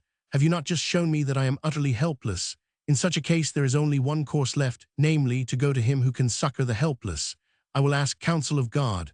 The pride you have referred to I admit, though it is by no means confined to my own countrymen. Too long have I given way to it, and acted independently of my Maker. Perhaps God sent me here to convince me of my sin and helplessness. There is no God. I do not believe in a God, said Lerond calmly. Why not? Asked Somers in surprise. Because, replied Lerond bitterly, if there was a God he could not stand by and see me suffering such prolonged and awful misery. If instead of misery, you had been placed during the last 12 years in supreme felicity, would you have believed in a God? Asked Somers. Lerond was silent. He saw that the reason which he had given for disbelief was untenable, and he was too straightforward to quibble about it. I don't know, he said at last angrily. No doubt there are hundreds of men in happy and favorable circumstances who say, as I do, that they don't believe in a God. I don't know. All I do know is that I am supremely miserable. Now you are reasonable, returned the merchant, for you talk of what you do know, and you admit that in regard to God you don't know, but you began by stating that there is no God. Ah, my friend, I sympathize with you in your terrible sorrow, even as you have sympathized with me in mine, but don't let us give way to despair and cast the only refuge that remains to us behind our backs. I will not ask you to join me in praying to one in whom you say you do not believe, but I will pray for you. Hugh Somers got upon his knees and then and there, in the dark and dank prison house, prayed most earnestly for guidance and spiritual light in the name of Jesus. At first the Frenchman listened with what we may style kindly contempt, and then with surprise, for the Englishman drew to the conclusion of his very brief prayer without any mention of his own name. Just at the close, however, Somers said, O God, show to my friend here that he is wrong, and that thou art love. It was with eager and trembling heart next day that Hugh Somers watched, during the noontide meal, for the coming of his mysterious black friend, and it was with no less anxiety and trembling of heart that Hester approached her father at the same hour. Now mind how you do's, said the doubtful Sally, as she glanced keenly at Hester's face. Mind, I'll have no marcy on you if you jibs way. Hester made no reply, for she was drawing near to her father, and saw that he was gazing at her with fixed intensity.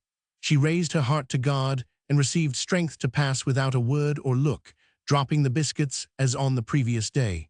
The man, however, proved less capable of self-restraint than the girl, for he could not resist whispering, Hester. The poor girl turned towards him as if by an irresistible impulse, but her black guardian angel was equal to the emergency.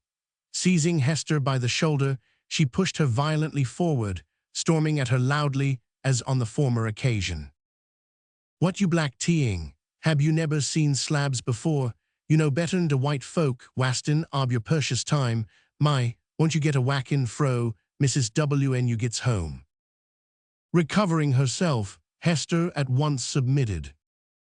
At first the poor father was about to start up and run to embrace his child, as well as to rescue her from her rude companion, but being what is termed a sharp man of business, he received into his mind, as it were, a flash of light and sat still. If this flash had been analyzed, it would probably have produced the following thoughts: biscuits, kindness, companion a friend, ignorance impossible, violence unaccountable, a ruse perhaps, sit still. Thought, they say, is swifter than light. At all events, it was swift enough on the present occasion to prevent the shadow of a suspicion arising in the minds either of slaves or guards, who seemed to be rather amused at what they fancied was the bad temper of Sally.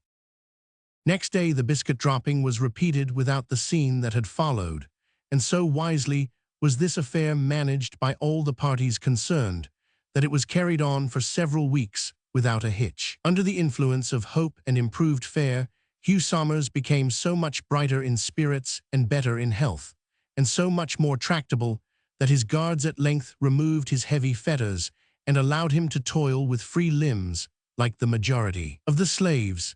Hester also became almost cheerful under the wonderful influence of hope, but Hester and her father were each overwhelmed, more or less, by a wet blanket at that time, and strange to say, their wet blankets happened to be their best friends. In the case of Hester, it was Sally.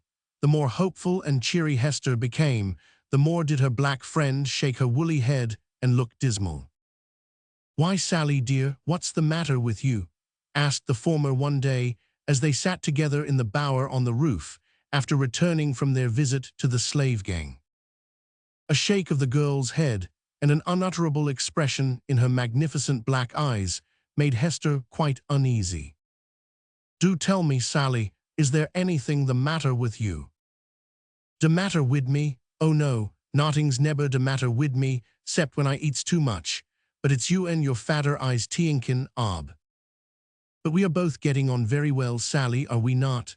I am quite safe here, and darling father is growing stronger and fatter every day, thank God, and then our hope is very strong. Why should you be anxious?" Sally prefaced her reply with one of the professional gasps wherewith she was wont to bring down the iron pestle. "Well now, you white folks am de greatest idiots eber was born. Do you tink you'll deliver your fatter from de Moors by feedin' him on biscuits and hope? What's de end ob all dis to come to, does what I want to know. Ob course you can't go on foreber. You sure to be cotched at last, and de whole affair'll bust up. You'll be tooked away, and your fatter'll be T-rowed on de hooks or whacked to death. Oh, I's most miserable." The poor creature seemed inclined to howl at this point, but she constrained herself and didn't. In the gloom of the cheerless bagnio, Hugh Somers found his wet blanket in Edouard Larand. "But it is unwise to look only at the bright side of things," said the Frenchman, after sympathizing with his friend's joy in having discovered his daughter so unexpectedly and in such a curious manner.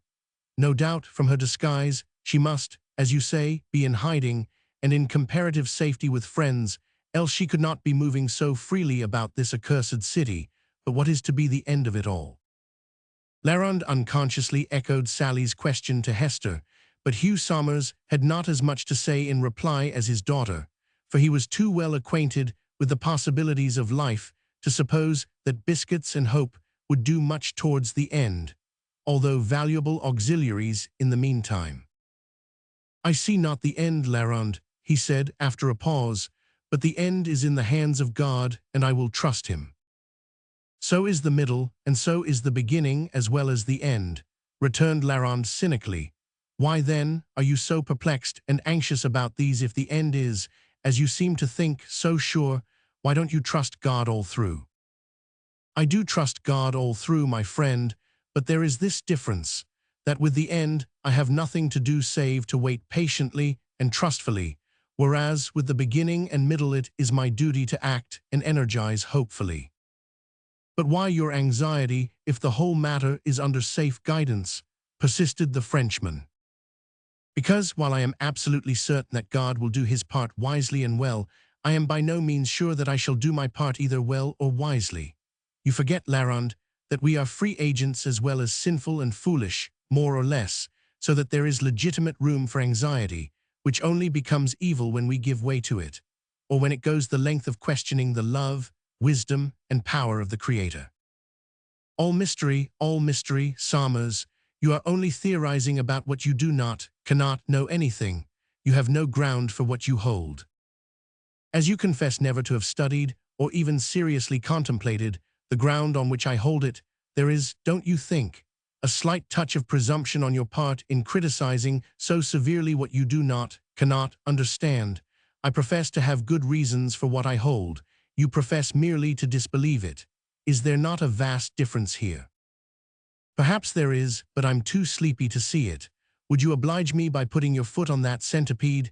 He has made 3 ineffectual attempts to pass the night under my wing. Make sure work of him. Thanks. Now I will try to sleep. Oh, the weary heart-sickness of hope deferred. Good night, Somers. Good night. Chapter 14.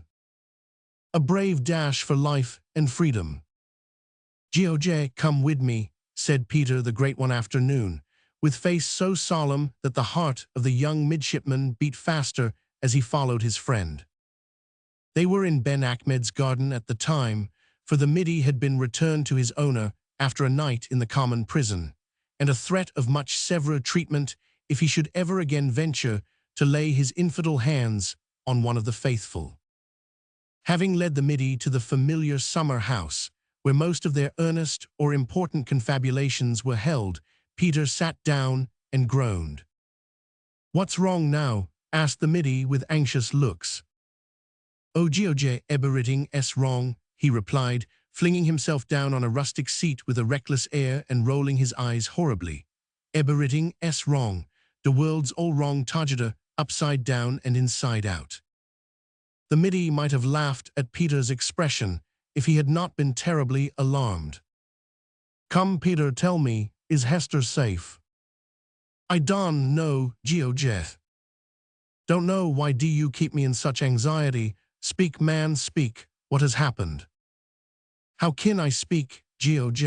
WNI's a most busted wid runnin' out here to tell you." The perspiration that stood on Peter's sable brow and the heaving of his mighty chest told eloquently of the pace at which he had been running. "This is de way ob it, George. I had it all fro de lips ob Sally herself, what saw de whole teeing." As the narrative which Peter the Great had to tell is rather too long to be related in his own lingo, we will set it down in ordinary language. One day while Hester was, as usual, passing her father, and in the very act of dropping the customary supply of food, she observed that one of the slaves had drawn near and was watching her with keen interest. From the slave's garb, and bearing anyone at all acquainted with England could have seen at a glance that he was a British seaman, though hard service and severe treatment, with partial starvation, had changed him much. He was in truth the stout sailor-like man who had spoken a few words to Foster the day he landed in Algiers, and who had contemptuously asserted his utter ignorance of gardening. The slaves, we need hardly say, were not permitted to hold intercourse with each other for fear of their combining to form plans of rebellion and escape, but it was beyond the power of their drivers to be perpetually on the alert, so that sometimes they did manage to exchange a word or two without being observed. That afternoon it chanced that Somers had to carry a stone to a certain part of the wall. It was too heavy for one man to lift. The sailor was therefore ordered to help him. While bearing the burden towards the wall, the following whispered conversation took place. "I say, old man," observed the sailor, "the little girl that gives you biscuits every day is no more a nigger than I am." "Right," whispered the merchant anxiously, for he had supposed that no one had observed the daily gift. "She is my daughter." "I guessed as much by the cut o' your jibs, but she's in danger, for I noticed that one o' the drivers looked at her suspiciously today, and once suspicion is roused, the villains never rest. Is there no means of preventing her coming this way tomorrow?" "None. I don't even know where she comes from or goes to. God help her. If suspected, she is lost, for she will be sure to come tomorrow." "Don't break down, old man. They'll observe you. If she is taken, are you willing to fight?" "Yes," answered the merchant sternly. "I am with you then. Your name?" "Somers. Yours?" "Brown's." A driver had been coming towards them, so that the last few words had been spoken in low whispers. A sharp cut of the whip on the shoulders of each showed that the driver had observed them talking. They received it in absolute silence and without any outward display of feeling. To that extent, at all events, they had both been tamed. But the stout seaman had been for many weeks acting a part. At first, like Somers, he had been put in heavy irons on account of his violence and ferocity, but after many weeks of childlike submission on his part, the irons were removed. Despite the vigilance of the guards, a plot had been hatched by the gang to which Brown belonged, and it was almost, though not quite, ripe for execution when the events we are describing occurred. Poor Hester's action next day precipitated matters and caused the failure of the plot, at least to some extent. She had gone as usual with Sally to visit the slave gang and had dropped her biscuits when her anxious father said, in a low but hurried voice, "Pass quickly and don't come again for some time." Hester involuntarily stopped. "Darling father," she said, restraining herself with difficulty from leaping into his arms, "why, oh, why am I not?" She had only got thus far when the janissary, whose suspicions had been aroused, pounced upon her, and seizing her by the wrist, looked keenly into her face. "Ho, ho," he exclaimed, glancing from the girl to her sire, "what mystery have we here? Come, we must investigate this." Poor Hester winced from the pain of the rude soldier's grip as he proceeded to drag her away. Her father, seeing that further concealment was impossible and that final separation was inevitable, became desperate. With the bound of an enraged tiger, he sprang on the soldier and throttled him. Both being powerful men, they fell on the ground in a deadly struggle, at which sight Hester could only look on with clasped hands in helpless terror. But the British seaman was at hand. He had feared that some such mischief would arise. Seeing that two other soldiers were running to the aid of their fallen comrade, he suddenly gave the signal for the revolt of the slaves. It was premature. Taken by surprise, the half-hearted among the conspirators paid no attention to it, while the timid stood more or less bewildered. Only a few of the resolute and reckless obeyed the call, but these furnished full employment for their guards, for knowing that failure meant death, if not worse, they fought like fiends.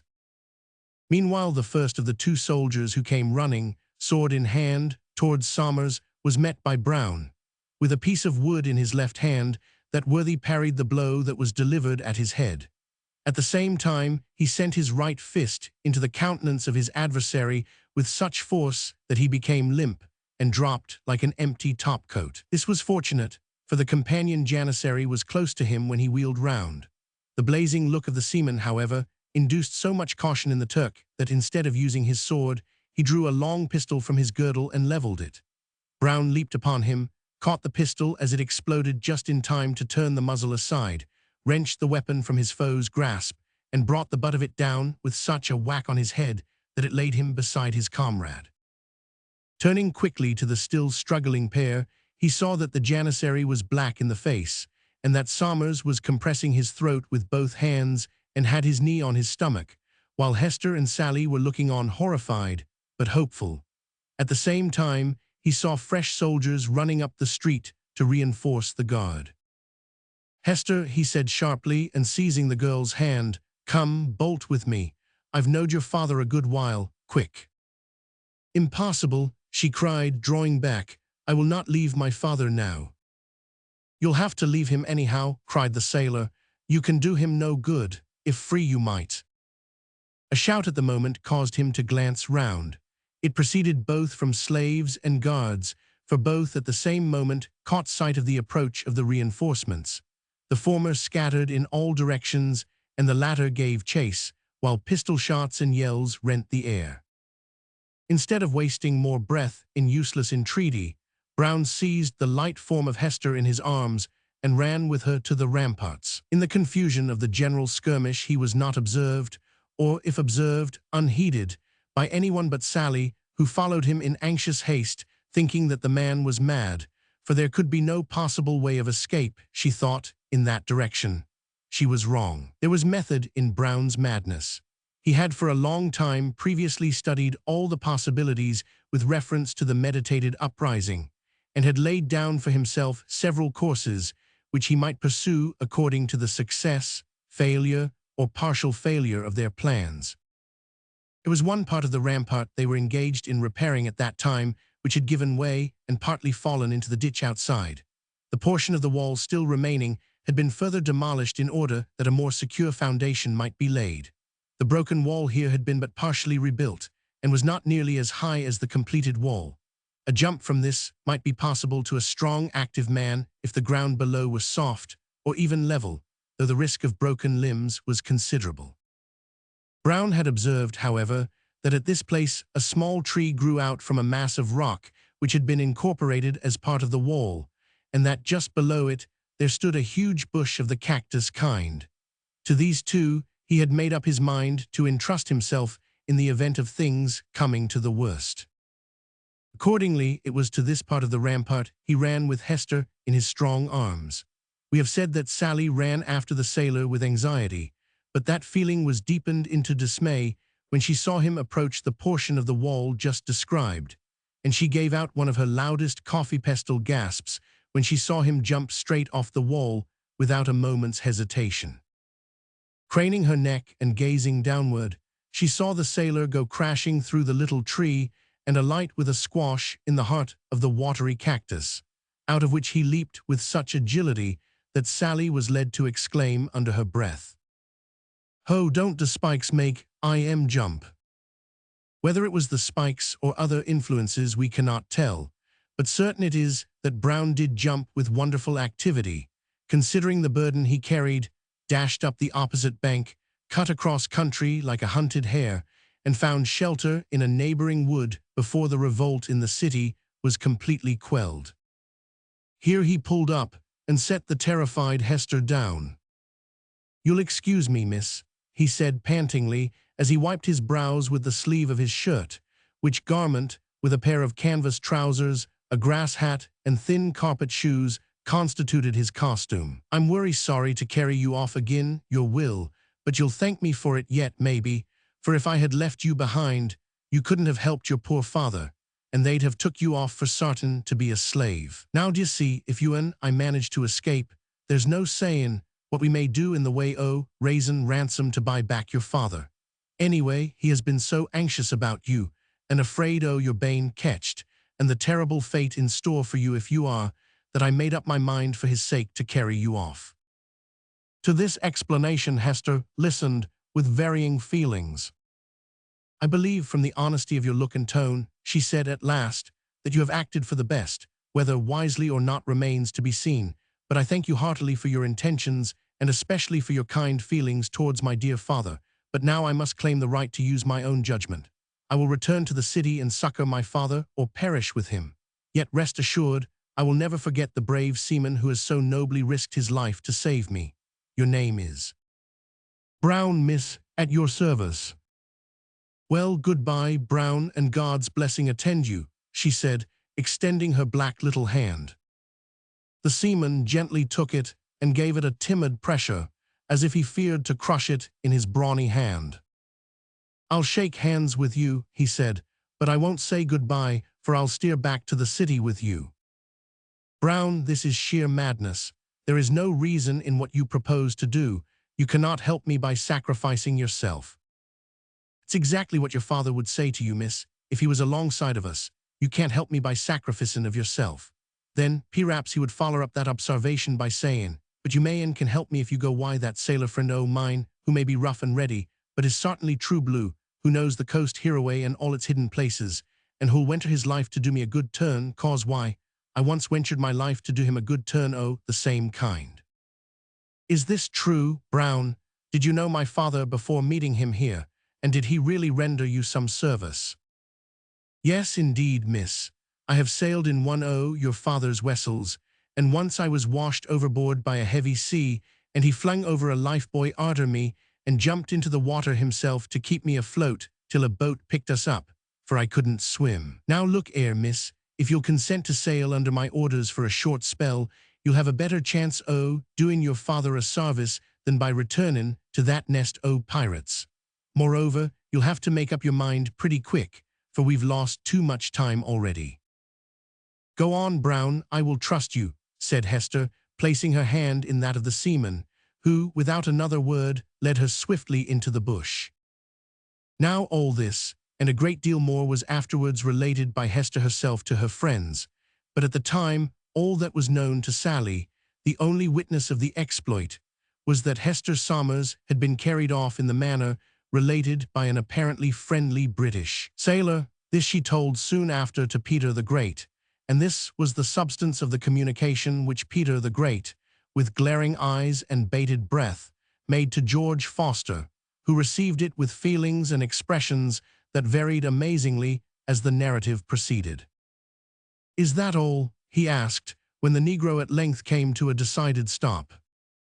"Does all, and it's enough too. 'Pears to me you's not so much cut up about dis little business as I 'spected you would be."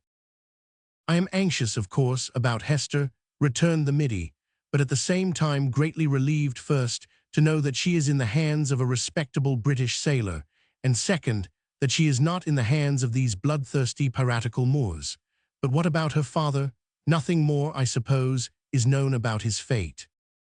"Nothing, Ani, it's as sure as if we did know it. If his carcass isn't on the hooks, by dis time it'll soon be." As the Negro spoke, the midshipman started up with flashing eyes, exclaimed angrily, "It shall never be," and ran out of the bower. Entering the house, he went straight to Ben Achmed's private chamber, which he entered boldly, without even knocking at the door.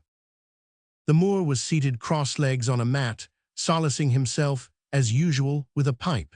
He was not a little surprised, and at first was inclined to be angry at the abrupt entrance of his slave. "Ben Achmed," said the Middy with vehemence, "the father of the English girl you are so fond of, and whom I love, is in terrible danger, and if you are a true man, as I firmly believe you are, you will save him." The Moor smiled very slightly at the youth's vehemence, pointed with the mouthpiece of his hookah to a cushion, and bade him sit down and tell him all about it.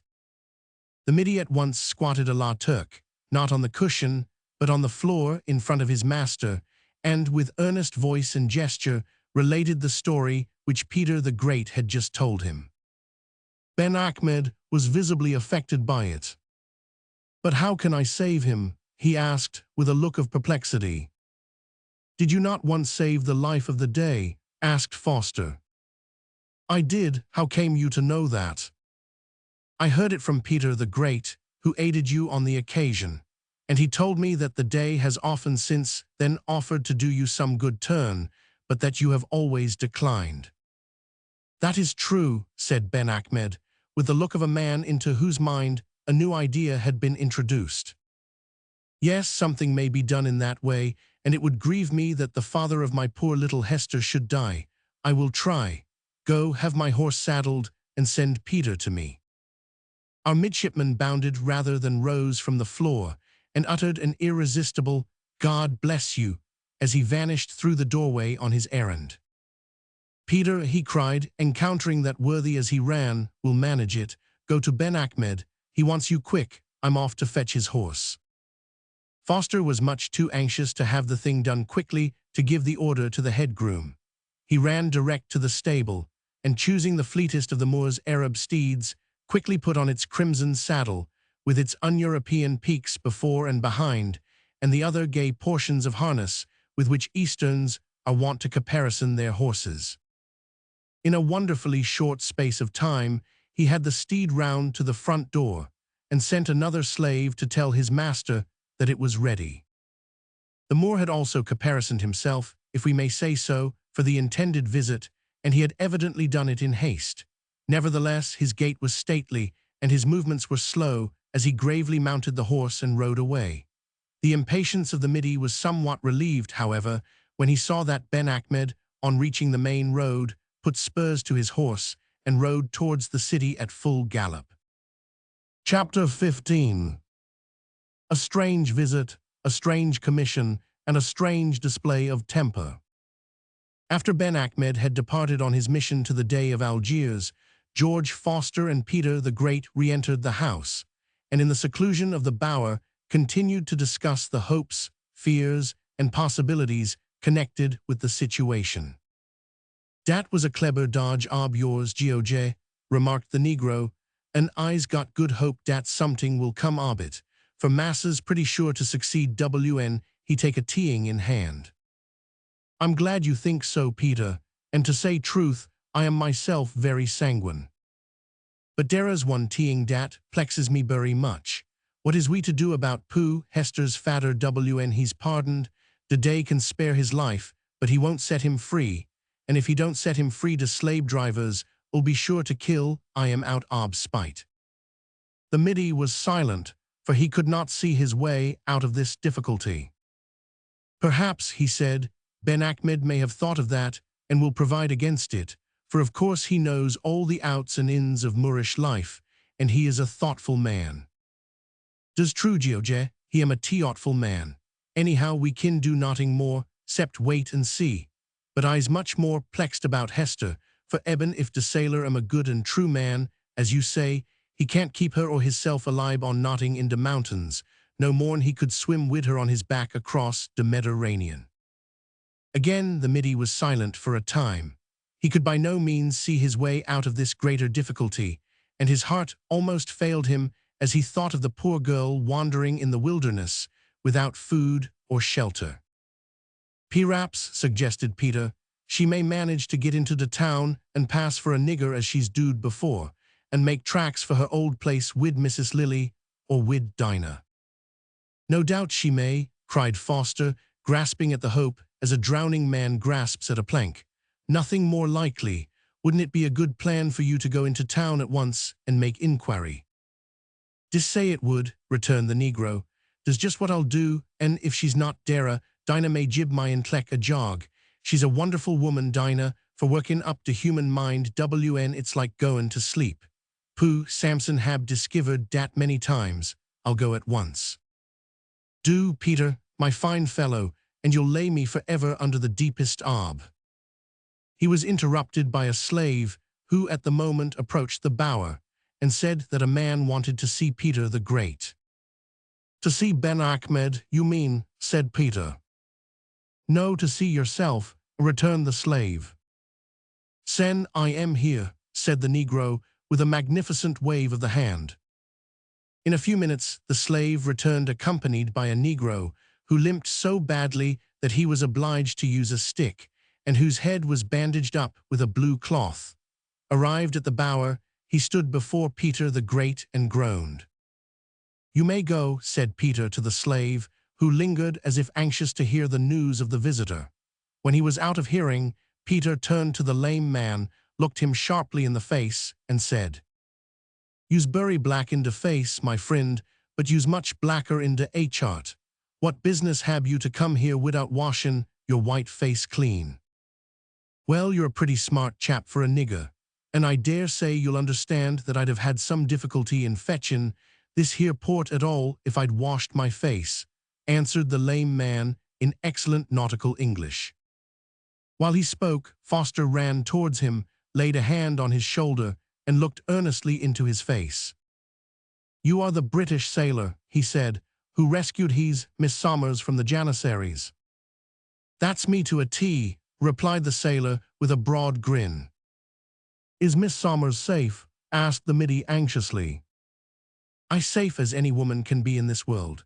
Leastwise, she's in a cave. Why, 3 the toughest sea dogs as any man could wish to see, 1 them bane, a Maltese and the other 2 bane, true blue John Bulls as well as Jack Tars. But Miss Somers gave me orders to say my say to Peter the Great, so if this nigger is him, I'll be obliged if he'll have a little private conversation wi' me." "Did Miss Somers say that I was not to hear the message?" asked the Middy in some surprise. "She made no mention o' you or anybody else at all, as I knows on," returned the sailor firmly, "and as my orders was to Peter the Great, and as this seems to be him, from Sally's description, a monstrous big, fine-looking nigger with a lively face, I'll say my say to him alone, with your leave." "You may say it where you is, for dis yar genlem is a friend ob mine, and a hofficer in the British Navy, and a most tickler friend of Hester Somers, so we all friends togeder." "You'll excuse me, sir," said the seaman, touching his forelock, "but you don't look much like a officer in your present costume. Well then, here's what I've got to say."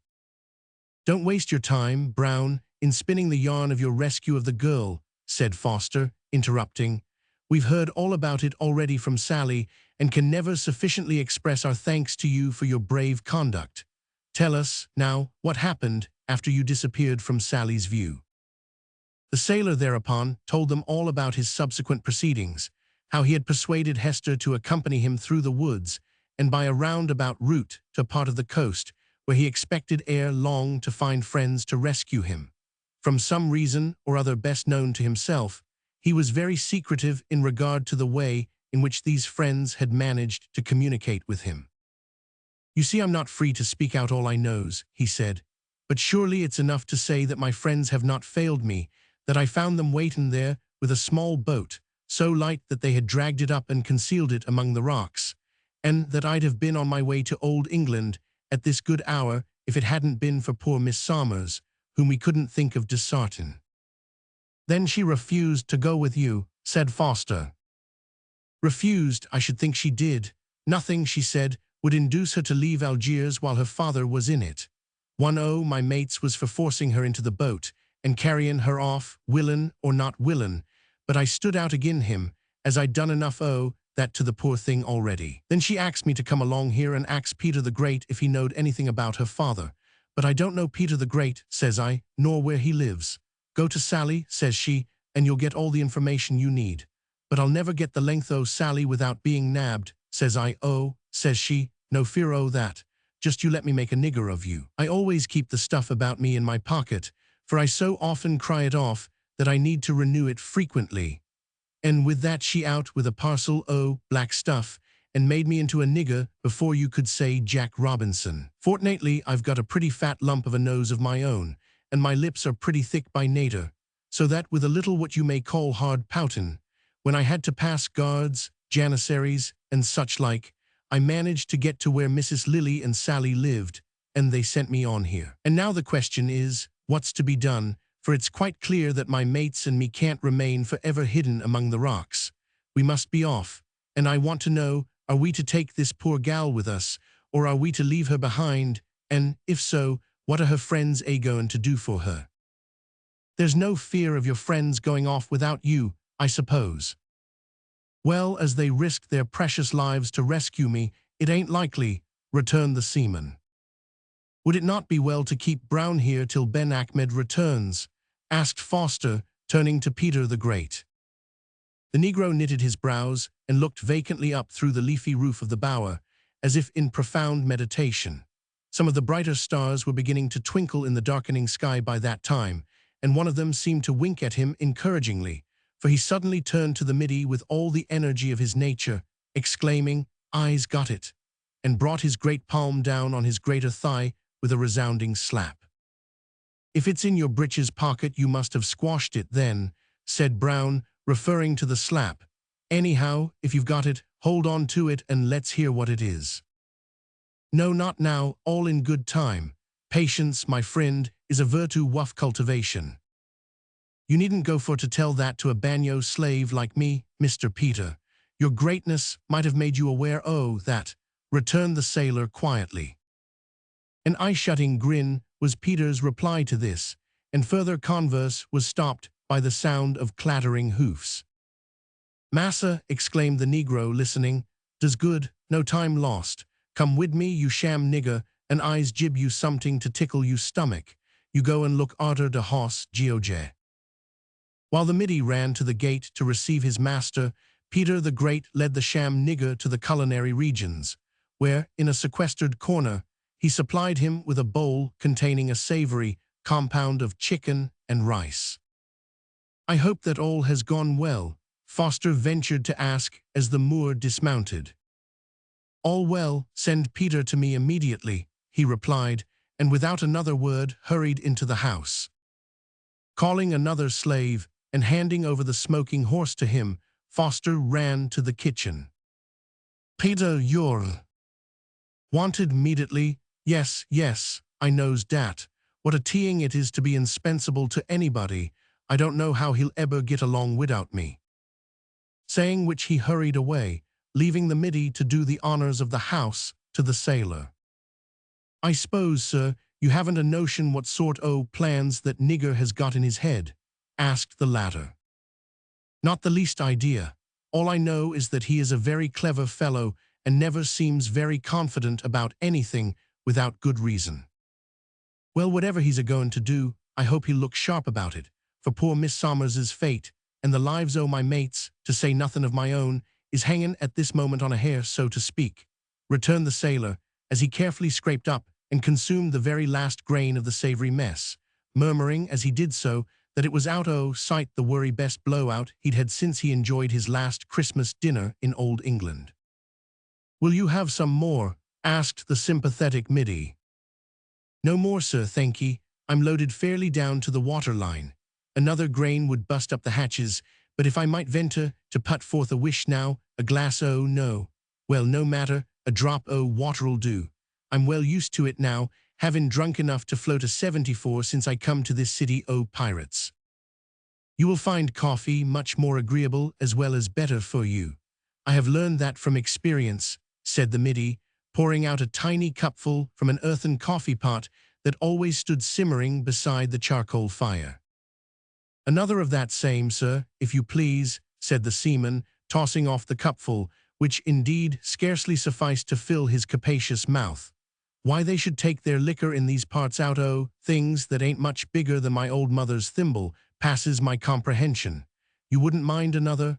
Thank ye. As many as you please, Brown, said the Middy, laughing, as he poured out cupful after cupful. There's no fear of your getting half seas over on that tipple.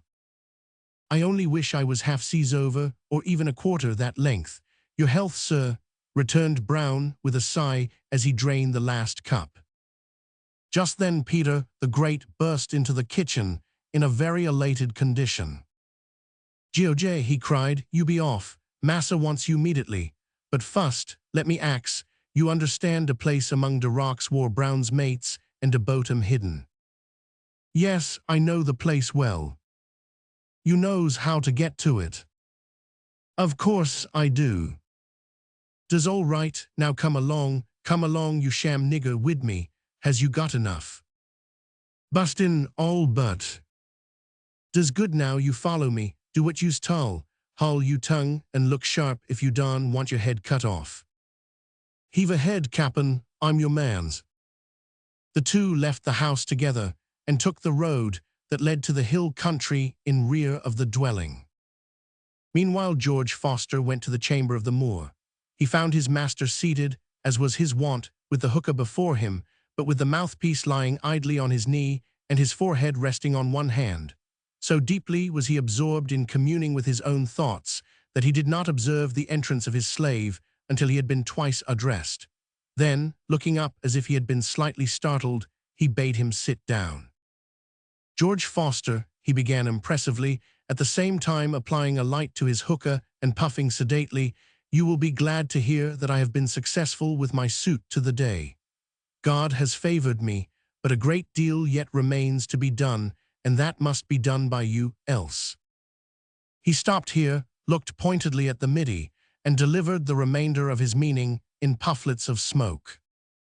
"I suppose you would say, sir, that unless it is done by me, it won't be done at all." To this, the Moor nodded twice emphatically, and blew a thin cloud towards the ceiling. "Then you may count upon my doing my utmost, if that which I am to do is in the interest of Hester Somers or her father, as no doubt it is." "Yes, it is in their interest," rejoined Ben Achmed. "I have done my part, but dare not go further, for much though I love little Hester, who has been to me as a sweet daughter, I must not risk my neck for her unnecessarily. But if I mistake not, you are not unwilling to risk that." "Aye, 50 necks would I risk for her sake if I had them," returned our Middy with enthusiasm, for he was in that stage of love which glories in the acknowledgment of thraldom. Ben Achmed looked at him with interest, sighed, and sought solace in the pipe. After a few meditative puffs, he continued, "After all, you run little risk, as you shall see. When I asked the Dey, with whom I am familiar, for the pardon of the slave Somers, he did not seem pleased, and objected that there had been too many revolts of late, that this man's case was a bad one, and that it was necessary to make an example or two." "Very true, your highness," I replied, "but may I beg you to make an example of some other slaves and forgive Somers?" "Why do you take so much interest in this man?" demanded the Dey, who seemed to me rather short in his temper at the time.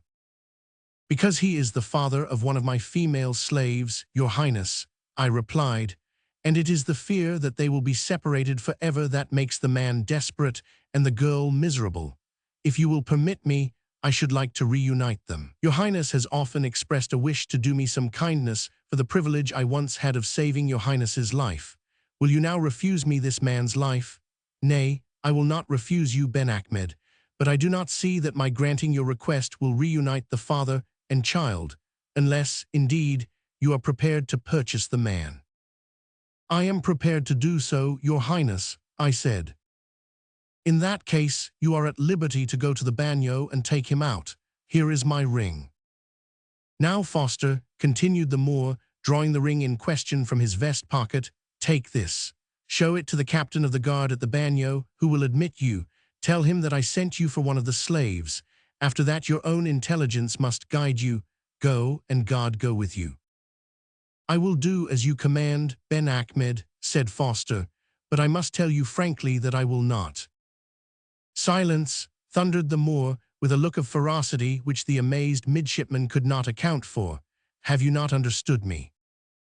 "Yes, sir, perfectly, but—" "When a slave receives a command," cried Ben Achmed in rising wrath, "it is his duty to obey in silence. Again I say, go."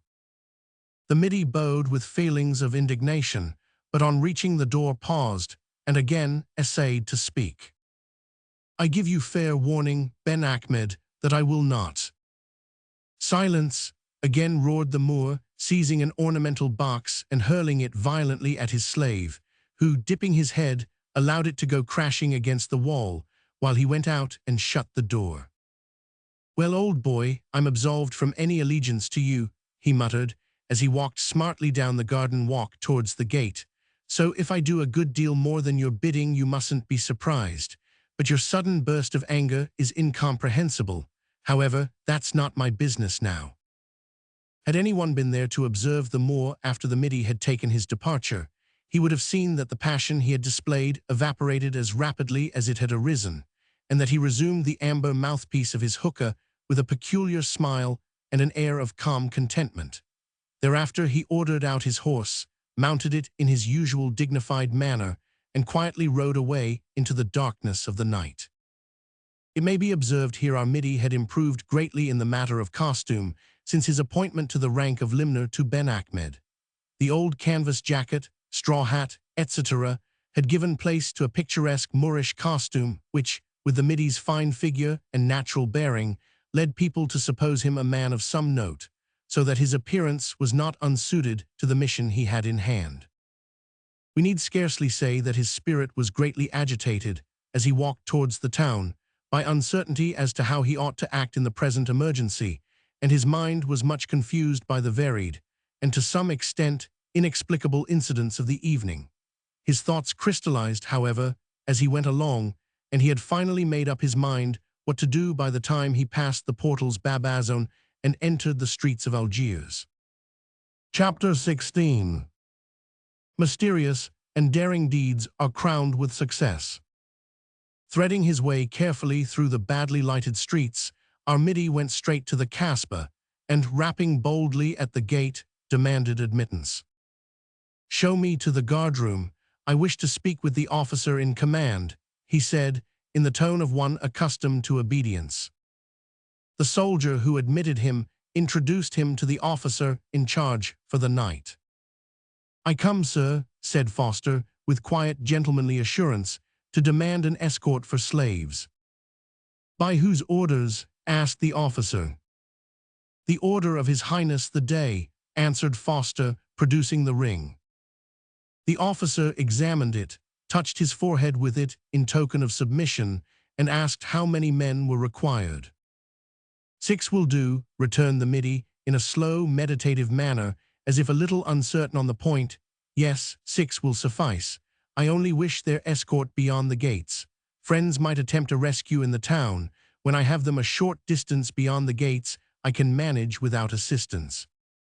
He touched, as he spoke, the handle of a silver-mounted pistol which he carried in his belt. Of course, as he spoke lingua franca, the officer of the guard knew quite well that he was a foreigner, but as the notables and Deys of Algiers were in the habit of using all kinds of trusted messengers and agents to do their work, he saw nothing unusual in the circumstance.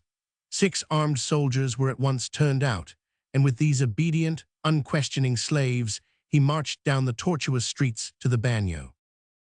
The ring procured him admittance at once, and the same talisman converted the head jailer into an obsequious servant. "I have come for one of your slaves," said the Middy, walking smartly into the court where most of the miserable creatures had already forgotten their wretchedness in the profound sleep of the weary. The tramp of the soldiers on the stone pavement and the clang of their arms awoke some of them. "The name of the man I want is Hugh Somers." On hearing this, one of the slaves was observed to reach out his hand and shake another slave who still slumbered. "Rouse up, Somers, you are wanted, my poor friend." "What say you, Larand?" exclaimed the merchant, starting up and rubbing his eyes. "Get up and follow me," said Foster in a stern, commanding tone. "And who are you that orders me as if I were a dog?" fiercely returned Somers, who, since the day of the unsuccessful mutiny, had again become desperate and was in consequence heavily ironed. "The Dey of Algiers gives the order through me," replied Foster, pointing to the soldiers, "and it will be your highest wisdom to obey without question. Knock off his irons," he added, turning abruptly to the chief jailer. The air of insolent authority which our hypocritical Middy assumed was so effective that even Somers was slightly overawed. While the irons were being removed, the unhappy Frenchman, Edouard Larand, sought to console him. "I told you it would soon come to this," he said in English. "I only wish I was going to die with you." "Knock off this man's irons also," said the Middy, to whom a new idea had suddenly occurred, and who was glad to find that his altered costume and bearing proved such a complete disguise that his old comrade in sorrow did not recognize him.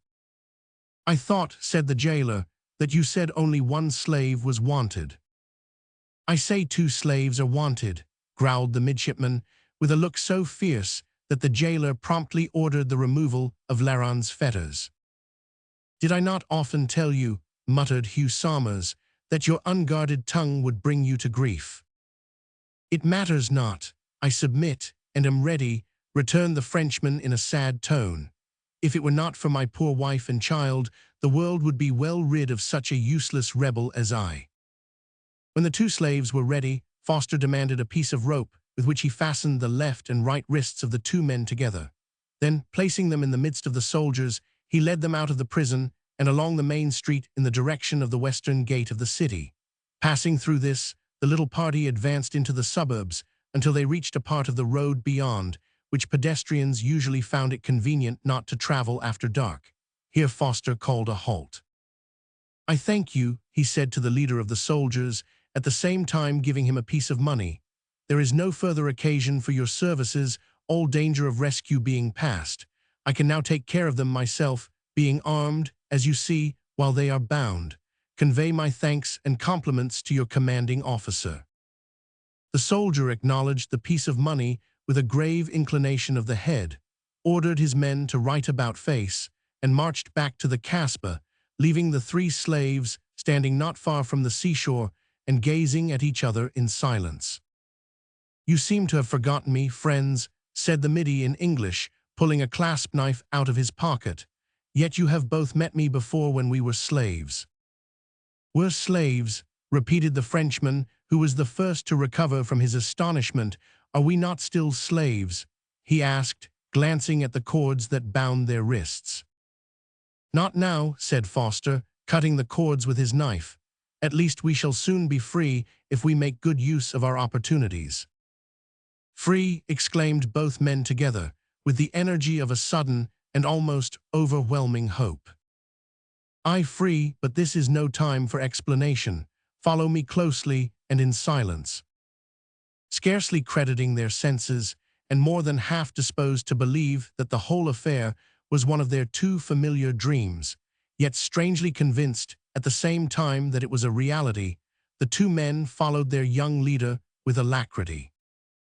The reader will remember that before parting from Foster that day, Peter the Great had taken special care to ascertain that he knew the whereabouts of the rocks where the boat belonging to Brown and his friends was concealed. As Foster walked along in the dark, he thought a good deal about this, and felt convinced that Peter must have had some idea of the event that was likely to follow from his mission to the bagnio. But he was much perplexed in attempting to account for his reticence in the matter. Altogether, there was mystery about it which he could not see through, so he wisely gave up thinking about it and braced his energies to the carrying out of his own little plot. This was to lead Hugh Somers to his daughter and assist them to escape in the boat, along with Brown the sailor and his companions, intending, of course, to escape along with them. His taking advantage of the opportunity to free Edward Larand was the result of a sudden inspiration, a mere afterthought. The distance to the spot for which they were making was considerable, and at first the fugitives proceeded with caution and in silence, but as their distance from the pirate city increased and the danger of pursuit diminished, the Middy relaxed a little, gave his companions interjectional scraps of information, and finally revealed to them all that he knew and purposed. Suddenly, their conversation was interrupted by the sight of something moving at the side of the road. It looked too small for a man, yet its movements seemed too intelligent for a dog or a stray donkey. "Stay here, I will soon find out," whispered Foster, drawing his pistol and bounding towards the object in question. It ran from him, but our Middy was swift of foot. He quickly overtook it and seized firmly by the arm what in the dark he thought to be a boy. A slight scream undeceived him, and at the same time caused his heart to bound. "Oh, you hurt me!" exclaimed a well-remembered voice. "Hester," cried the youth, and next moment, folding her in his arms, he kissed her, quite unintentionally but irresistibly. Thrusting him away with indignation, the maiden said, with flashing eyes, "You forget yourself, sir, and take advantage of my defenseless position." "No, no, indeed. I did not intend to frighten you, dear child." In his desperation, the Middy assumed the paternal role. "Pray forgive me. It was only my joy at the prospect of reuniting you to your father, and—" "My father," cried Hester, forgetting her offended dignity. "Where is he? You are alone. Peter the Great sent me here to meet him, but he did not say I should meet you." "Peter the Great sent you here, and alone?" exclaimed Foster in amazement. "Yes, he went out first to make sure that my father was coming, and then sent me to meet him that we might be alone. But Peter is close at hand." "Ho is very close at hand, George," said Peter himself, suddenly emerging from a place of concealment. "Now you come along wid me, sar, and let dat poo Chilly meet her fader in private." "But she cannot do that, Peter, for Edward Larand is with him." "One all de world's Edward Larand." Before Foster could reply, Hester had bounded from his side, and next moment was locked in her father's arms. "Come away, George, and you too, Edward la whatever it is," cried the Negro, grasping the latter by the arm and hurrying him along the road in the direction of the seashore, while the reunited father and child knelt down together and poured out their gratitude to God. "Dey'll follow us in a minute or two," continued the Negro. "What kept you so long, George?" "Couldn't manage it sooner. But can you guess, Peter, why Ben Ahmed behaved in the strange way he has done?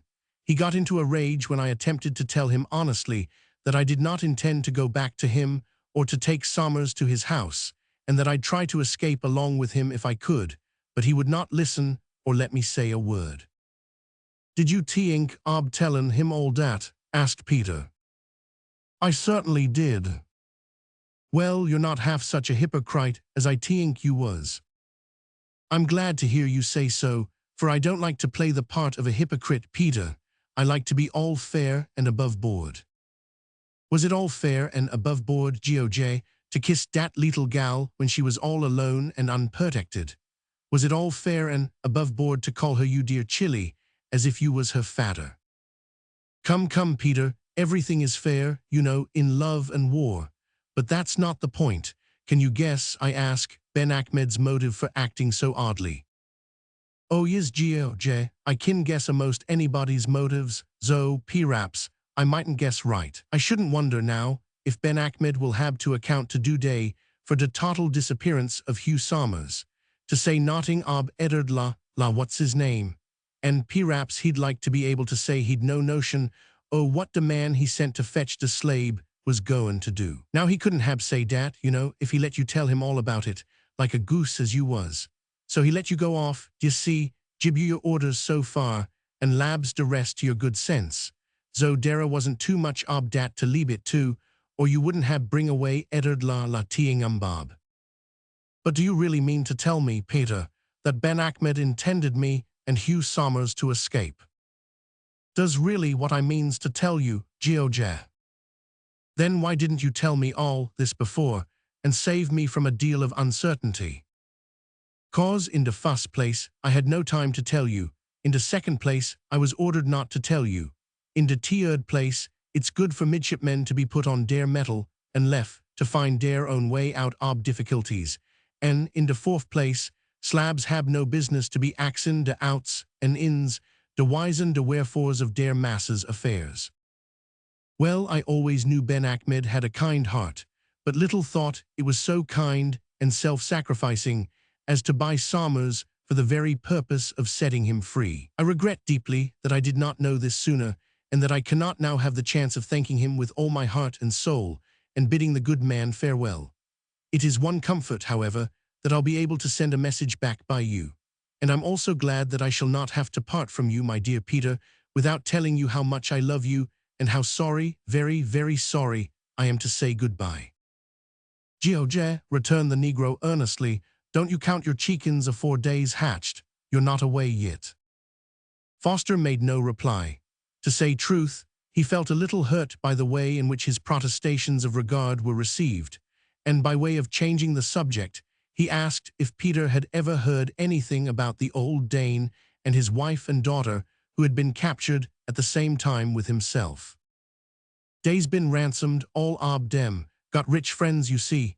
Hold your tongue now, George, we's common to the place. By that time Somers and his daughter had overtaken the party. As they all proceeded silently along the road, wondering how the matter would end, they observed a figure, like that of a female, glide, as it were, out of the darkness, and taking Peter quietly by the arm, walk along with him.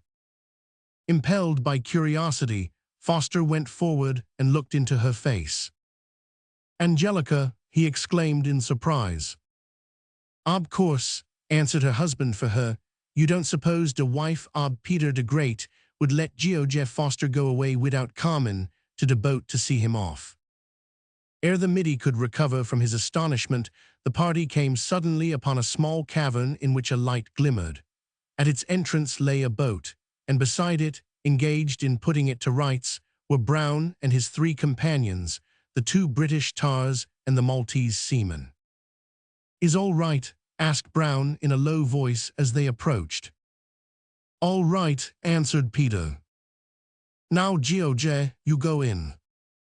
The Middy entered the cave, and with, if possible, increased surprise, he found Ben Achmed standing there. You are astonished, my friend, said the Moor with a gentle smile as he extended his hand. I am indeed, returned the Middy, heartily grasping and warmly shaking it, but I am also rejoiced that I have the opportunity, which I had not hoped for, of thanking you for all your great kindness to me in time past, especially for this crowning act. You have not to thank me, returned the Moor, you have to thank the little English girl. As he spoke he made a graceful motion of the hand towards Hester, who, with her father, entered the cave at the moment. Little Hester has taught me, not by word but by example, the grand lesson of your Christian scriptures, that a man should do to others what he would have others do to him. I have resolved to keep no more slaves, and as a first step, I now set you all free. God's blessing rest on you for that, sir, said Hugh Somers, stepping forward and grasping the hand that Foster had relinquished. Have you, then, forsaken the faith of Mohammed and adopted that of Christ? Be not over-curious, said the Moor reprovingly. Sufficient for you to know that fresh water cannot spring from a salt fountain. We must not waste time. The boat is in the water by this time. Farewell. Kiss me, my child. We may not meet again on earth, but we shall certainly meet hereafter. Hester, who saw the Moor assume all shapes and sizes through the tears that filled her eyes, ran to him, and throwing her arms round his neck, gave him a hug that made even her father jealous. Now away, all of you, cried Ben Achmed when he was released, and may the God of Abraham and Isaac and Jacob go with you. While he was yet speaking, the clatter of horses' hoofs in the distance was heard, Instantly, the party made for the boat. There was no time for last adieus. Ben Ahmed helped to shove off the boat and bundle them in. "You will hear pistol shots," he cried, "but fear not for me. My horse can outrun the best in Algiers. I will only fire to decoy them away. Farewell." He ran up into the shrubbery that bordered the road, and next minute the sound of the horse's feet was heard in the distance, as the boat skimmed swiftly out to sea under the powerful impulse of its stalwart crew. A few minutes later, and as the Moor had prophesied, pistol shots were heard on shore. From the sound they appeared to come from a short distance in the interior of the land, but musket shots were also heard among them, and from the flashes on the beach it became evident that the Moor had not succeeded in turning all their pursuers off the scent, a fact which was further illustrated by the skipping of a musket ball close past the boat. Just then it struck George Foster that Peter the Great and his wife were seated beside him. "Hallo, Peter," he exclaimed, "how are you and Angelica to get on shore?" "We's not goin' on shore at all, George." "What do you mean, Peter?" "I means what I says. The fact is, dat I's come to the conclusion dat I couldn't live without you. Angelica's ob the same opinion, so we's made up our minds, wid massa's permission, to go wid you to Ol' England. We's all goin' together, George, ain't dat jolly?" "But how can we ever get to England in a small boat like this?" asked the Middy in much anxiety, for in the hurry and excitement of the start, the difficulty had not occurred to him.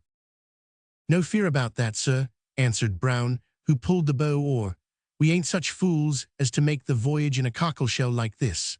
The boat belongs to a privateer as is owned by a friend o' mine, and the vessel's lyin' off and on waitin' for us." "There she goes," said one of the sailors. "Look out." As he spoke, a large schooner loomed up against the dark sky and was hailed. A gruff voice replied. Another moment the sails flapped, and the boat was towing alongside. Our Middy was first to leap on deck, and not without a purpose in view, for he was thus in a position to hand up the passengers. "Do you forgive me, Hester?" he whispered humbly as he stooped to grasp her little hand. "I forgive you," she whispered timidly as she passed him and was led by her father into the vessel's cabin. That night two of the swiftest of the piratical war vessels were seen to warp out from the mole and put to sea, but long before the land breeze filled their peaked sails, the privateer was cleaving her way, homeward bound, through the dark waters of the Mediterranean. Chapter 17. The Last. "George, your mother wants you." Such were the words which aroused George Foster from a reverie one morning as he stood at the window of a villa on the coast of Kent, fastening his necktie and contemplating the sea. "Nothing wrong, I hope," said the Middy, turning quickly round and regarding with some anxiety the unusually solemn visage of Peter the Great. "Whether there is anything wrong or not, 's not for me to say, massa, but I think there is suffin up, for she seems in a carfuffle." "Tell her I shall be with her instantly." Completing his toilet hastily, our hero repaired to his mother's apartment, where he found her seated in dishabille with an open letter in her hand and some excitement in her face. "Is Larond better this morning?" she asked as her son sat down on a sofa at the foot of her bed. "I don't know, mother. Haven't been to his room this morning. Why do you ask? Has anything happened?" "I will tell you presently, but first let me know what success you have had in your search." "Nothing but failure," said the Middy in a desponding tone. "If there had been anything good to tell you, I would have come to your room last night despite the lateness of the hour. We were later than usual in arriving because a trace broke, and after that, one of the horses cast a shoe." "Where did you make inquiries, George?" "At the solicitor's office, of course. It is through them that we obtained what we hoped would be a clue, and it is to them that poor Marie Larond used to go to inquire whether there was any chance of her husband being released for a smaller sum than was at first demanded. They had heard of a dressmaker who employed a girl or woman named Larond in the West End, so I hunted her up with rather sanguine expectations, but she turned out to be a girl of 16, dark instead of fair, and unmarried. But again I ask, Mother, what news? For I see by your face that you have something to tell me. That is a letter from Minnie, is it not? It is, George, and I am very hopeful that while you have been away on the wrong scent in the West End of London, Minnie has fallen, quite unexpectedly, on the right scent in one of the low quarters of Liverpool. You know that she has been nursing Aunt Jeanette there for more than a fortnight. Yes, I know it only too well, answered the Middy. It is too bad that Aunt Jeanette should take it into her head to get ill and send for Minnie just 3 weeks after my return from slavery. But what do you mean by her having fallen on the right scent? Surely she has not found leisure and strength both to hunt and nurse at the same time. Yes, indeed, she has. Our last winter in that charming south of France has so completely restored her, through the blessing of God, that she has found herself equal to almost anything. It happens that Aunt Jeanette has got a friend living close to her who is an enthusiastic worker amongst the poor of the town, and she has taken your sister several times to visit the districts where the very poor people live. It was while she was thus engaged, probably never thinking of poor Laron's wife at all, that but here is the letter. Read it for yourself. You need not trouble yourself to read the last page, just down to here. Retiring to the window, the Middy read as follows. Darling Mother, I must begin at once with what my mind is full of, just remarking, by the way, that Aunt Jeanette is improving steadily, and that I hope to be home again in less than a week. Well, I told you in my last that Miss Love, who is most appropriately named, had taken me out once or twice on her visits among the poor.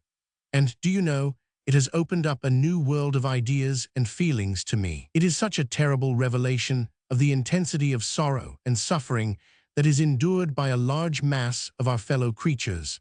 I am persuaded that thousands of the well-to-do and the rich have no conception of it, for it must be seen to be understood. I feel as if my heart had become a great fountain of pity, and I can well, at least better, understand how our dear Savior, when he wanted to give evidence of the truth and character of his mission, said, "The poor have the gospel preached unto them, for if any class of beings on the face of this earth stand in need of good news, it is the poor. God help and bless them." Well, the other day Miss Love came to ask me to go out with her to visit some of her poor people, among others one, a very singular character, a woman who was reported to be a desperate miser, insomuch that she starved herself and her child for the sake of saving money. It was said that she was very ill at the time, thought to be dying, and seemed to be in a wretched state of destitution. Her name, Miss Love told me, was Lundy.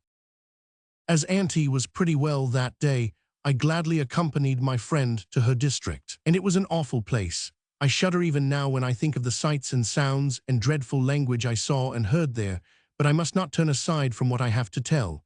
I pass over our visits to various families and come at once to the reputed miser. She was in bed, and from her flushed face and glittering eyes, I could see that she was in high fever. She started, raised herself on an elbow, and glared at us as we entered. I was deeply interested in her from the first moment. Although worn and thin, with lines of prolonged suffering indelibly stamped on her, she had a beautiful and refined face. Her age appeared to be about 35. A lovely but wretchedly clothed girl of about 14 years of age sat on a low stool at her bedside. And oh, such a bed it was, merely a heap of straw with a piece of sacking over it on a broken bedstead. One worn blanket covered her thin form. Besides these things, a small table and a corner cupboard, there was literally nothing else in the room. The girl rose to receive us and expressed regret that she had no chairs to offer. While Miss Love went forward and talked tenderly to the mother, I drew the girl aside, took her hand affectionately, and said, "You have not always been as poor as you now are." "No, indeed," she said, while tears filled her eyes, "but work failed us in London where we once lived, and Mother came to Liverpool to a brother who said he would help her, but he died soon after our arrival, and then Mother got ill and I had to begin and spend our savings that darling Mother had scraped and toiled so hard to gain, and this made her much worse, for she was so anxious to save money." This last remark reminded me of the reports about the mother's miserly nature, so I asked a question that made the poor girl reply quickly. "Oh, you mustn't think that darling Mother is a miser. People so often fall into that mistake. She has been saving for ever so many years to buy father back.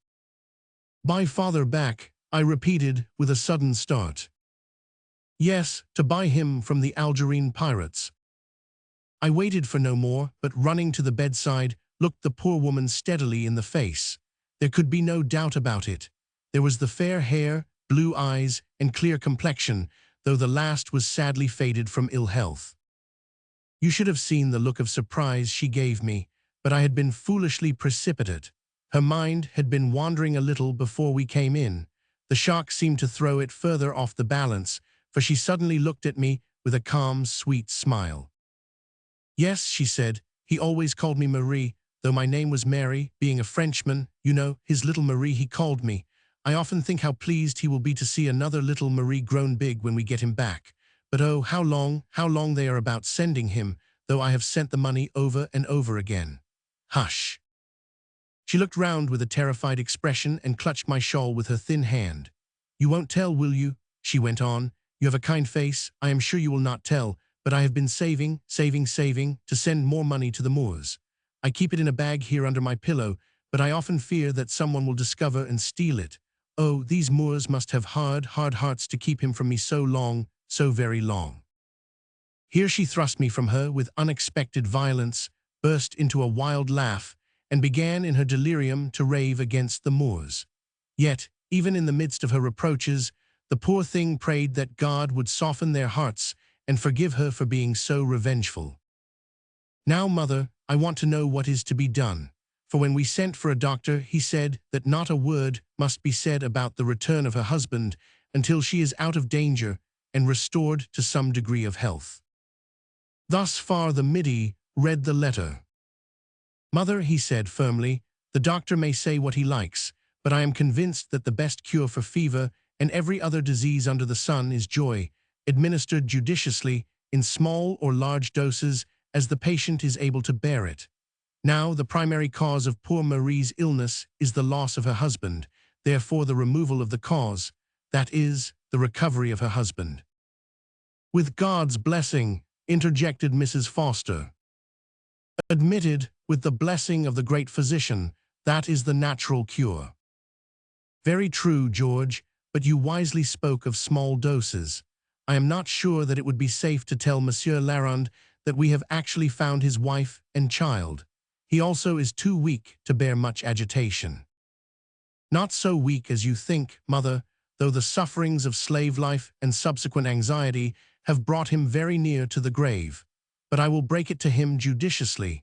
We will get my dear little Hester to do it. Your Hester, exclaimed Mrs. Foster in surprise. I trust, George, that you, a mere midshipman, have not dared to speak to that child of. Make your mind easy, mother, replied the Middy, with a laugh. I have not said a word, haven't required to. We have both spoken to each other with our eyes, and that is quite enough at present. I feel as sure of my little Hester as if we were fairly spliced. There goes the breakfast bell. Will you be down soon? No, I am too happy today to be able to eat in public, George. Send it up to me. The breakfast room in that seaside villa presented an interesting company, for the fugitives had stuck together with feelings of powerful sympathy since they had landed in England. Hugh Somers was there, but it was not easy to recognize in the fine, massive, genial gentleman in a shooting suit of grey, the ragged, wretched slave who, not long before, had struggled like a tiger with the janissaries on the walls of Algiers. And Hester was there, of course, with her sunny hair and sunny looks, and general aspect of human sunniness all over, as unlike to the veiled and timid Moorish lady or the little thin-nosed negress as chalk is to cheese. Edward Larand was also there, and he, like the others, had undergone wonderful transformation in the matter of clothing, but he had also changed in body, for a severe illness had seized him when he landed, and it required all Mrs. Foster's careful nursing to pull him through, as the Middy styled it. Brown the sailor was also there, for being a pleasant as well as a sharp man, young Foster resolved to get him into the Navy, and if possible, into the same ship with himself. Meanwhile, he retained him to assist in the search for Marie Larand and her daughter. Last, but by no means least, Peter the Great was there, not as one of the breakfast party, but as a waiter. Peter had from the first positively refused to sit down to meals in a dining party room. "No, George," he said, when our Middy proposed it to him on the occasion of their arrival at his mother's home. "No, George, I won't do it. Does flat, I's not been used to it. My proper spear is de kitchen. Besides, do you think I'd forsake my Angelica and leave her to feed alone downstairs, while her husband was a gorging of hisself above? Never. It's no use for you, George, to say you'd be happy to see her too, for she wouldn't do it, and she's as obstinate as me, and more. Now you make your mind easy, I'll be your mother's black flunky, for love, not for money. So you hold your tongue, George." Thus the arrangement came to be made, at least for a time. The Middy was unusually grave that morning as he sat down to breakfast. They were all aware that he had returned from London late the previous night, and were more or less eager to know the result of his visit, but on observing his gravity, they forbore to ask questions. Only the poor Frenchman ventured to say sadly, "Failed again, I see." "Not absolutely," said Foster, who was anxious that the invalid should not have his breakfast spoilt by being excited. "The visit I paid to the solicitor did indeed turn out a failure, but I have still strong hopes," he added cheerily. "So have I, George," remarked Peter the Great, from behind the chair of Miss Somers, who presided at the breakfast table, for although Peter had resigned his right to equality as to feeding, he by no means gave up his claim to that of social intercourse. "Come, Larand, cheer up, my friend," said Hugh Somers heartily. "I feel sure that we'll manage it amongst us, for we have all entered on the search heart and soul." "Right you are, sir," ejaculated Brown through a mouthful of buttered toast. "It only requires patience," said the Middy, "for London is a big place, you know, and can't be gone over in a week or two." "Does so, George," said Peter, nodding approval. After breakfast, Foster sought a private interview with Hester, who undertook, with much fear, to communicate the news to Larand.